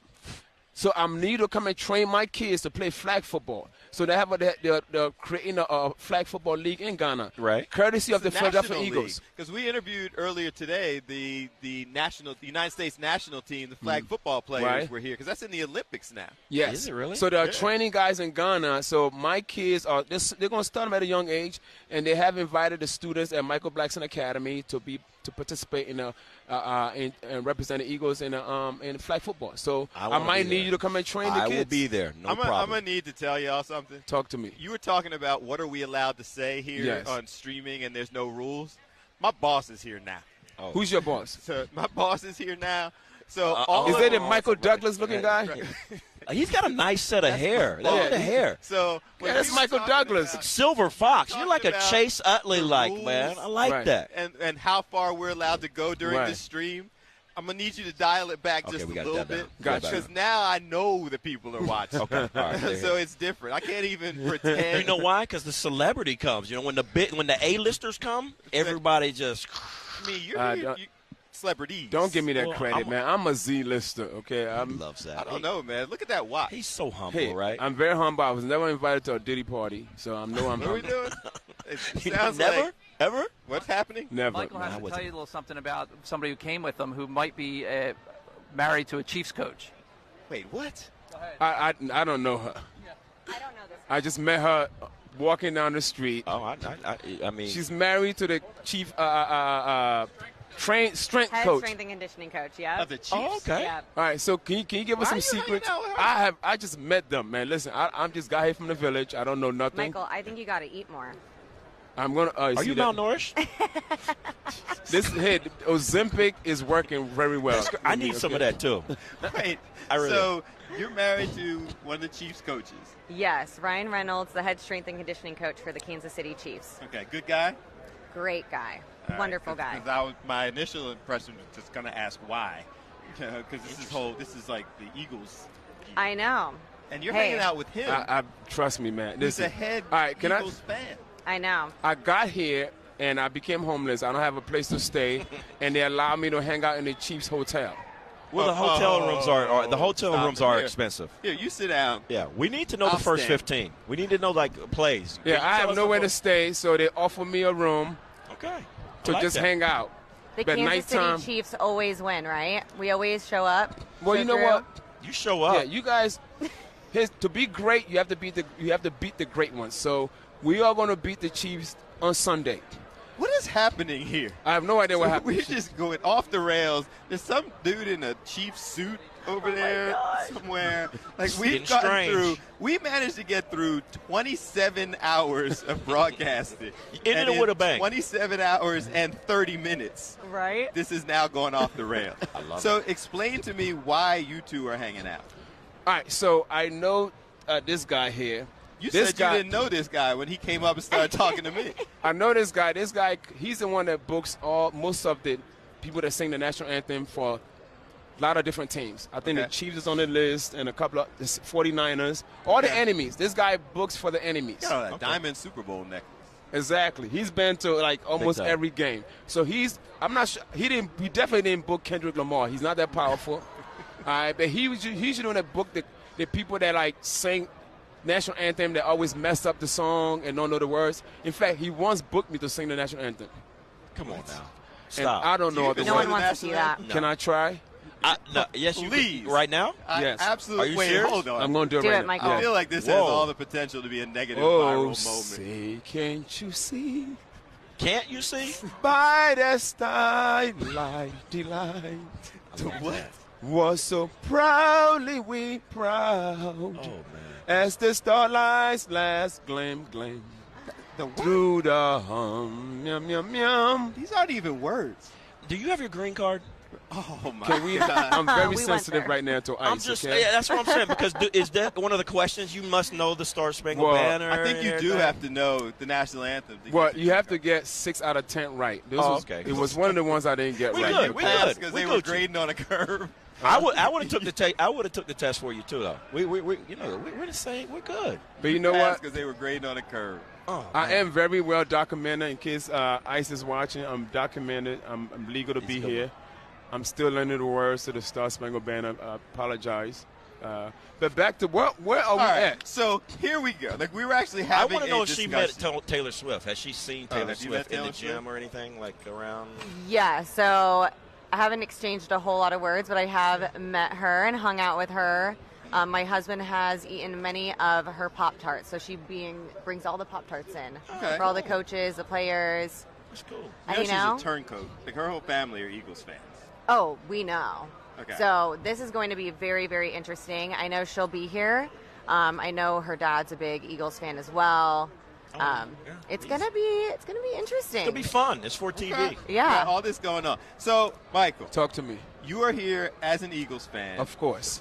Are you performing? Are you hanging out? I'm What are we I'm doing? partying. I won't stop at a show. My homie 50 Cent has a comedy show. So originally, the reason why I'm not doing his show because I had a show booked through Live Nation. Okay. But I don't know what happened with the venue. They had some kind of issue with the venue, so the show got canceled. So now I'm going to go and perform at 50 Cent show tomorrow night. Okay, so you're working. We you want didn't know you were We working. want tickets. I'm doing a guest spot. I'm not working. Okay. I'm doing a guest spot, but I'm here for the most important game of all. That's the Super Bowl. Go Birds. That's the main reason I'm here. I Go mean, my Chiefs. team is in it. Do you know how many Please cut her mic. Go Birds. See here, it's like slipping in a Go Chiefs. Do you know what it takes to have your team in this game? I mean, it's 30-something teams, only 2 teams make it. 32. I mean, 32, right? Yeah. And I mean, come on, our city's on fire. I'm excited. The city that raised me, Philadelphia. I love this city. I mean, I'm getting emotional. I know, right? Trust me. I really getting We're having a emotional. moment. I'm like, up now I in can't here. say anything bad. Yeah, I because love that. he's getting all emotional. He's crying. It's okay, He's Michael. serious about It's real. this. He's feeling this. This is real. This Philadelphia love is real. it's absolutely He's real. trying Without really hard Philadelphia, to cry, the isn't thing he? about it, without Philadelphia, You can really cry with this. He's trying really without hard to cry. Philadelphia, I would not be here right now. I would not be here talking to you. Okay. Philly is where everything started for me. Okay. You know, from open mic night at the comedy clubs at Second and Chestnut to the Laugh House on South Street, you know, to going to all these little ghetto spots in Atlantic City to perform and become a strong comic. Philadelphia is who made me who I am today. So shout out to that city. Right. And we are going to win our second Super Bowl. 2 Sunday. Yeah. Two in what? Maybe. Two Maybe in not. 2 in 8 years. emotional. That's not bad. It's good. And then we're going to start our 3-peat that you guys would never see. We need that 3-peat, baby. I'm sorry. Whatever. I like Well, Andy. see, I like Andy struggling Reid with though this. too. So I mean, he I'm drafted me, struggling so. with this because I don't want to be disrespectful to a guest who is Oh, here no. spending time. We're Philly. But I can't sit there and We're right. Philly. We're Philly. You're there sitting with the just like, enemy, but oh, I'm on y'all's turf. Chiefs. It's good. So you understand all this. Yes. All right. Talk to me. Brief football analysis. Okay. Tell us how we win this game. We got to hold on to the ball. We got to obviously we won those 3 playoff games because we didn't turn the ball over at all. Did we even have 1 turnover in those 3 playoff games? Not yet. 0. Knock on wood. Knock on wood. Where's this wood somewhere? If you don't turn the ball over, you will win the game. Okay. Think about it. In the Super Bowl 2 years ago, what happened? Hurts caused a fumble, and that cost us the game. Believe it or not, that what did it. Because we was about to go on a 17-point league. Instead, it's like a 3-point game or something crazy like that. We can't turn the ball over, and we got to hold on to we have to keep this ball away from Patrick Mahomes. I'm not sure what this guy's eat or drinks or smokes. Whatever he's doing, he just don't know how to lose. Keep the ball away from him. We have to hold on to this ball. And we didn't have Saquon. We have an extremely great running game that's going to hold on to this ball. We need one of those 10-play drives, end up with a touchdown, leave these guys 30 seconds to come and do something in the half, to do nothing. We get the ball back in the second half. We go and score again. We have to hold on to the ball. No turnovers. Strategy. I like that. Sounds like a plan. Solid. All right, I got to take a break. Talk to me. We got to go. We got to wrap this up. People need to follow you, find you, see you performing. That's right. You can follow me on my social media. Is Michael Blackson. For those who went to a public school, it's MichaelBlackson. That's my Instagram, my Twitter, my Facebook, my Christian Mingle, and my I like that. where black people meet. Can I use like 2 of them? You can use 2 of those. Okay. I like We're that. already talking about how people can follow you. I love that. Do we even want people to No, follow don't follow her, okay? Hey. Huh? Yeah, well, her husband will be working for the Eagles like in 5 years. You never know. This is what I always say. Wherever he goes, I rep. So if he was coaching the Eagles, I'm just a girl, okay? If Now y'all you're- ask me how we are going to win, we have Tay Voodoo. The end. That's all. Hey, Voodoo. You got to respect the loyalty. All right, we got to wrap. We appreciate it. Can you show? I told you my boss was here, right? Yes. Can you show the camera and my boss that watch? Come on, This man. is the level All that we're because of trying Philly. to get to. Philadelphia. This is where we're trying to get to. We're doing Let me tell you right now. 27 and a half hours of streaming With- so I can get one of those. Without Philadelphia, I'll be wearing those they take watches layaway. instead, okay? Right? Because Yep. of Philly made Wait, me who I did you am just today. insult my watch? He did. I He did. apologize, He did. man. Easy. No I'm disrespect. giving you a shout out. I appreciate the shout out. I'm just keeping it real. Okay. Without Philadelphia He's probably embracing still me paying and that make me the watch off. great comic that I am today to make a whole lot of money, I'll be wearing his watch. So thank goodness for Philly. Let's go. Go Birds. E-L-G-L-E-S. L-L-L. Eagles. Well, you spelled it like the mayor spelled That's it. the mayor, man. That's the new one. mayor. That was too many letters. Yeah, that's E-L-G-L-E-S. Eagles. That's how the mayor spelled it. That's how we're going with it. Okay, we're going with that. It's close. It's close. Thank you. That's what the mayor said. Thank you. I'm going with the mayor. Thank you. Let's go Birds. Go Birds. I'm the only one who got to go back to Philly trying to live with that name. All right, y'all. We'll be right back. Superstream 59. We appreciate you. We're into the home stretch. Let's watch.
Why is Jason Avant walking away? Come on, man. This Superstream 59, we're into the home stretch. You can just walk by when we're in break. We're talking to Eagles players. Okay. And then you going to walk away? I didn't know what was going on. You guys didn't say anything. My bad. Okay. My bad. Here we go. All right, man. So obviously, Jason Avant, what's this feel like for you, man? You've done this on both sides. You've done it as the player. You're doing it to some extent as media now. Yeah. What's this feel like? Craziest thing is that I played the 8 years with the Eagles, but also played 2 years in Kansas City. So it's a whole crazy. So it's a great thing to see the organization and what Jalen and Howie and everyone has been able to do. As far as the media is concerned, I'm relaxed.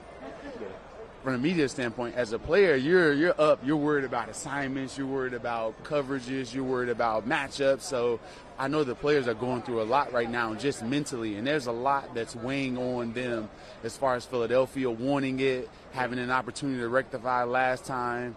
It's huge. All of the storylines, Coach Reed, Travis Kelce, some of the same, coaching staff from before. So it's been fantastic for me personally, but I understand what they're going through. Because of that loyalty, and everybody we've talked to, B-Dog came over, Malcolm Jenkins, Freddy Mitchell, Hollis, and Hugh, and everybody has that loyalty to the Eagles. Mm-hmm. Now, is it hard for you now, because you also do media stuff, you played for the Chiefs also, to kind of balance that clearly all Eagles out and trying to have some sort of analysis? Well, no, the analysis, I'm a fair when it comes to analysis. I'll tell the truth when it comes to analysis. Like, I think this game, it only goes two ways. Like, for me, it's like either a close game, and that close game can go either way. or it's going to be Eagles blowout. The Eagles have the ability to blow out the Chiefs. The Chiefs don't have the ability to blow out the Eagles. And I say that with conviction because the offense and defensive line play. The things that the Eagles are good at is the strength, against what the Kansas City Chiefs does. Like, for example, the Kansas City Chiefs have been relegated because of bad offensive line play to be RPO type of an offense. Now, they depend more on the passing side of the RPO, and we do more of run than RPO. But guess what our team plays against all the time? In practice, our defense have seen RPO from our team the entire time. So if the Chiefs are doing that, we should be well equipped to be able to stop that. And with more talented players doing it. So there are so many ways that the Eagles can win. It's only a few paths for the Chiefs. So it sounds like you think the Eagles win this game. I definitely believe the Eagles win this game, and that's not me being a homer or anything like that. I just think that even though the Chiefs have 120-plus years of coaching experience from their special teams, offense, and defense coordinator, basically, and Coach Regis, the offense coordinator, that's a lot. But when it comes to offensive line and defensive line play against those two groups, like, you can't overcome when guys are pushing you back. Like, it's just tough to overcome. And Patrick Mahomes has been a magician, and they're able to get the ball out of their hands quick. But we're not concerned with how great he is when it comes to the interior pass rush. Milton Williams against Mike Caliendo, like, that's something that we can win. Trey Smith is a great guard, but I don't think anybody can stop Jalen Carter. And Jawan Taylor's trying to guard Nolan Smith and the way he's playing, it's tough. Like, those matchups are extremely tough for the Chiefs. How can people follow you, stay on touch of all the things that you're doing right now? You're doing a lot of things. But Yeah. How do we keep up with you? You can follow me. You can just type in Jason Avant on Facebook, Instagram, and Twitter, but it's J_Avant81. And you can see all the things I do on media, Michigan football. I grab the flag. I'm flag man. Saw you out there fighting. Fighting for a flag. I'm flag man in Michigan now. All of the young people know me for flags. So that's why I am. Look, I'm Bob to get him in. Right here. How you doing, brother? It's good to see you. Live. We're just coming around. How are you, sir? Appreciate you. Absolutely, man. American Ninja Warriors. Man, no, this is about you, man. I just want to give you some love, man. Look at this. This seems like it's like a fun reunion with everybody. It is. I've been knowing them for years. We used to do football camps together for kids, So you see a bunch of guys and you know them for some reason. Like as a player, the fans know them as, oh, that's Roman Harper or that's Brian Dawkins. Right. I know him as the dude that was in the cold tub all the time with Marvin Winans, like, playing, so you have those connections. So you know him more personally. I appreciate you spending time with us, man. Always a pleasure to see you. Keep doing big things. Go Birds. That part. Let's take a break and wrap this thing up. Go Birds. Look at this one. Look at this one. This is at the pro shop, man. Listen. Hey, all right.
cue. How do I, like Michael Blackson, say goodbye? All right, so 27. What's up, man? How are you? I'm good. How are you? Good. Appreciate you. I run a nonprofit in Philadelphia. Do you really? Yeah, we represent 20 million special needs Americans: autism, ALS, Parkinson's, dementia, Alzheimer's, Down syndrome, cerebral palsy. We've been doing interviews here all day. We are with the Philadelphia Autism Project. Our resources help people around the country, Philadelphia and beyond, access air travel. We are at 40 airports, including Philadelphia, including in Pittsburgh, and we are expanding to 150 this year. What we do is document all the resources so people can bring their kids to the Super Bowl, so they can go off to college. So let's say somebody lives in LA and they want to go study at Drexel, they can get on a plane and do that, because a lot of these families don't do that. So because we are running up against the clock, how do people get more information about what you do? Travelingwiki.com, at TravelingWiki on YouTube. Okay, and you are? My name is Jonathan Sutter. I'm the CEO and founder of Traveling Wiki. We do this work for free for the government. We're also on TSA.gov. Sounds good. We'll get more information. Appreciate you. You have a good one. Guys, we are into that final stretch. We're sitting here as we sit back and get ready to wrap things up neatly. So one more walk. I feel like it is ending how it began. Everything is breaking down. Even Coach O is finally wrapping up. So it is all going to end like it began. When we started on Monday, it was us, it was her, who's been looking at me all week going like, is he back over here again? Like, who is this guy? So it was us, it was Coach O, and her whole team. You know, somebody just said to me, Coach O, that you know this thing is over because Coach O's breaking down. No, it's time for it to wrap up. So I think that Coach O and us, we're going to be the last two booths that are sitting here doing things. Go Birds. Go Birds. I don't know that person. This person, go Birds. Right, go home. Go Birds. Guys, that kind of speaks to, look at how it is all now broken down. You saw the beginning. You saw everything getting set up and structured. You saw 27 and a half hours of live streaming broadcasts across multiple platforms that we promised you on Monday when we weren't even sure if we were going to be able to do it. It started off as an idea, a concept. Hey, let's go ahead and do it. Michael Blackson's over here trying to get on with Cam Newton and them. They're trying to pull him in now. See? Everybody is grabbing our guests and the things that we worked hard to provide to you, the information, the access. They then leave us, and all the national shows start scrambling around to go, oh, can we get the person you just had on? Oh, can we talk to Michael Blackson now? Oh, can we talk to the various folks? And so they're making their way around. So you can see clear through, just as we started on Monday, first thing, you now can straight shot all through to see all the things that have been taking place. Multiple hours, multiple days, multiple millions of dollars in resources and sets and people here, multiple millions of people in terms of the number of people who have been on, the number of people who have seen the feeds, the streams, the work that has been done throughout is now wrapping up neatly and going ahead and trying to close everything off. What you saw me doing is we were trying to squeeze in one more guest, but with 4 minutes left, I'm not sure that it necessarily makes a whole lot of sense because we're not going to have a lot of time to even explain what it is that they do. So one last chance, guys, to just take a look around and see everything that we have experienced since we started things off. First thing on Monday morning, so much information has been covered. We came into New Orleans with 17 members of your Fox 29, Fox Local family with a commitment and dedication to bring you all of the potential stories that we could find all over this city, spread out starting at 5 a.m. local time on Monday with a viral moment with Mike Jarek that has since gone international, was reposted by Snoop Dogg apparently. That's what started things off on Monday. Continued on with viral moments and information from Good Day First Thing in the Morning to Chris O'Connell over in the French Quarter and various places, and providing updates on security and talking to the various people who are here, to Jason and Breland, who have been doing sports updates as well as various pieces on all of the things going on around here in New Orleans. The fantastic sports show and Shred, and continuing to get that produced and ready to go. To our friend Coach O, who has been grinding since we got here. Not part of our team, but it feels like she may in fact be a part of our team. Who else? Who did I miss? Hank has been all over this city trying to provide you some information about all the various things that they do, providing it in a way that only Hank can. All of the people behind the scenes, we've had multiple photojournalists here who have given you views of so many different things, and we absolutely appreciate all of their work. Tom, thank you for all the grinding that he's been doing here with us, pulling together all of these different guests. And my thanks to Tom extends to all of the different producers and everybody else who is here in town, who have helped put together all of the segments for Good Day. I mentioned Shred, Vince, executive producing all of the things for Good Day here, but there are several people back in Philly who are also helping. I just start rattling off names, guys, because on the ground here, this has been a major undertaking of trying to pull this all together and provide all this information, resources, access. And so thank you to the folks who decided that they were going to give this a try, trusted us to try to do 27 and a half hours here. And I don't know, I'm not that good at math to figure out all of the hours that we did across the city, across our day parts. So we appreciate it. We have now shown that we can do this, and we look forward to doing it again. Thank you to all the folks who have been watching. We're getting texts and tweets and X's and Instagrams and TikToks and all of those things. The YouTube page, people who have been watching all across the country, to all of our local stations and all of our national outlets and Fox Soul and Fox Local and the stations across the country who picked up the stream. Just a sincere thank you. And after 27 hours and 29 minutes, we now head into the final minute of the coverage. I did not thank all of the guests, roughly 100 who have spent time with us over the last 5 days bringing information. We absolutely appreciate all of them, their insight, their energy, their access, all the things that they have shared with you. And then finally, the whole point of us being here was to provide access and information about New Orleans, but also to remind you that we are your Super Bowl station. So right up through the game, we will have all of your coverage. Even after the game, we remain the place to go to get all of the information inside, the fun, the access again, all the things that you can only get. You've seen over the last 5 days with viral moments and information that Fox 29, Fox Local, Fox Soul, we do things differently than other people. We are very proud of that, and we hope you appreciate it.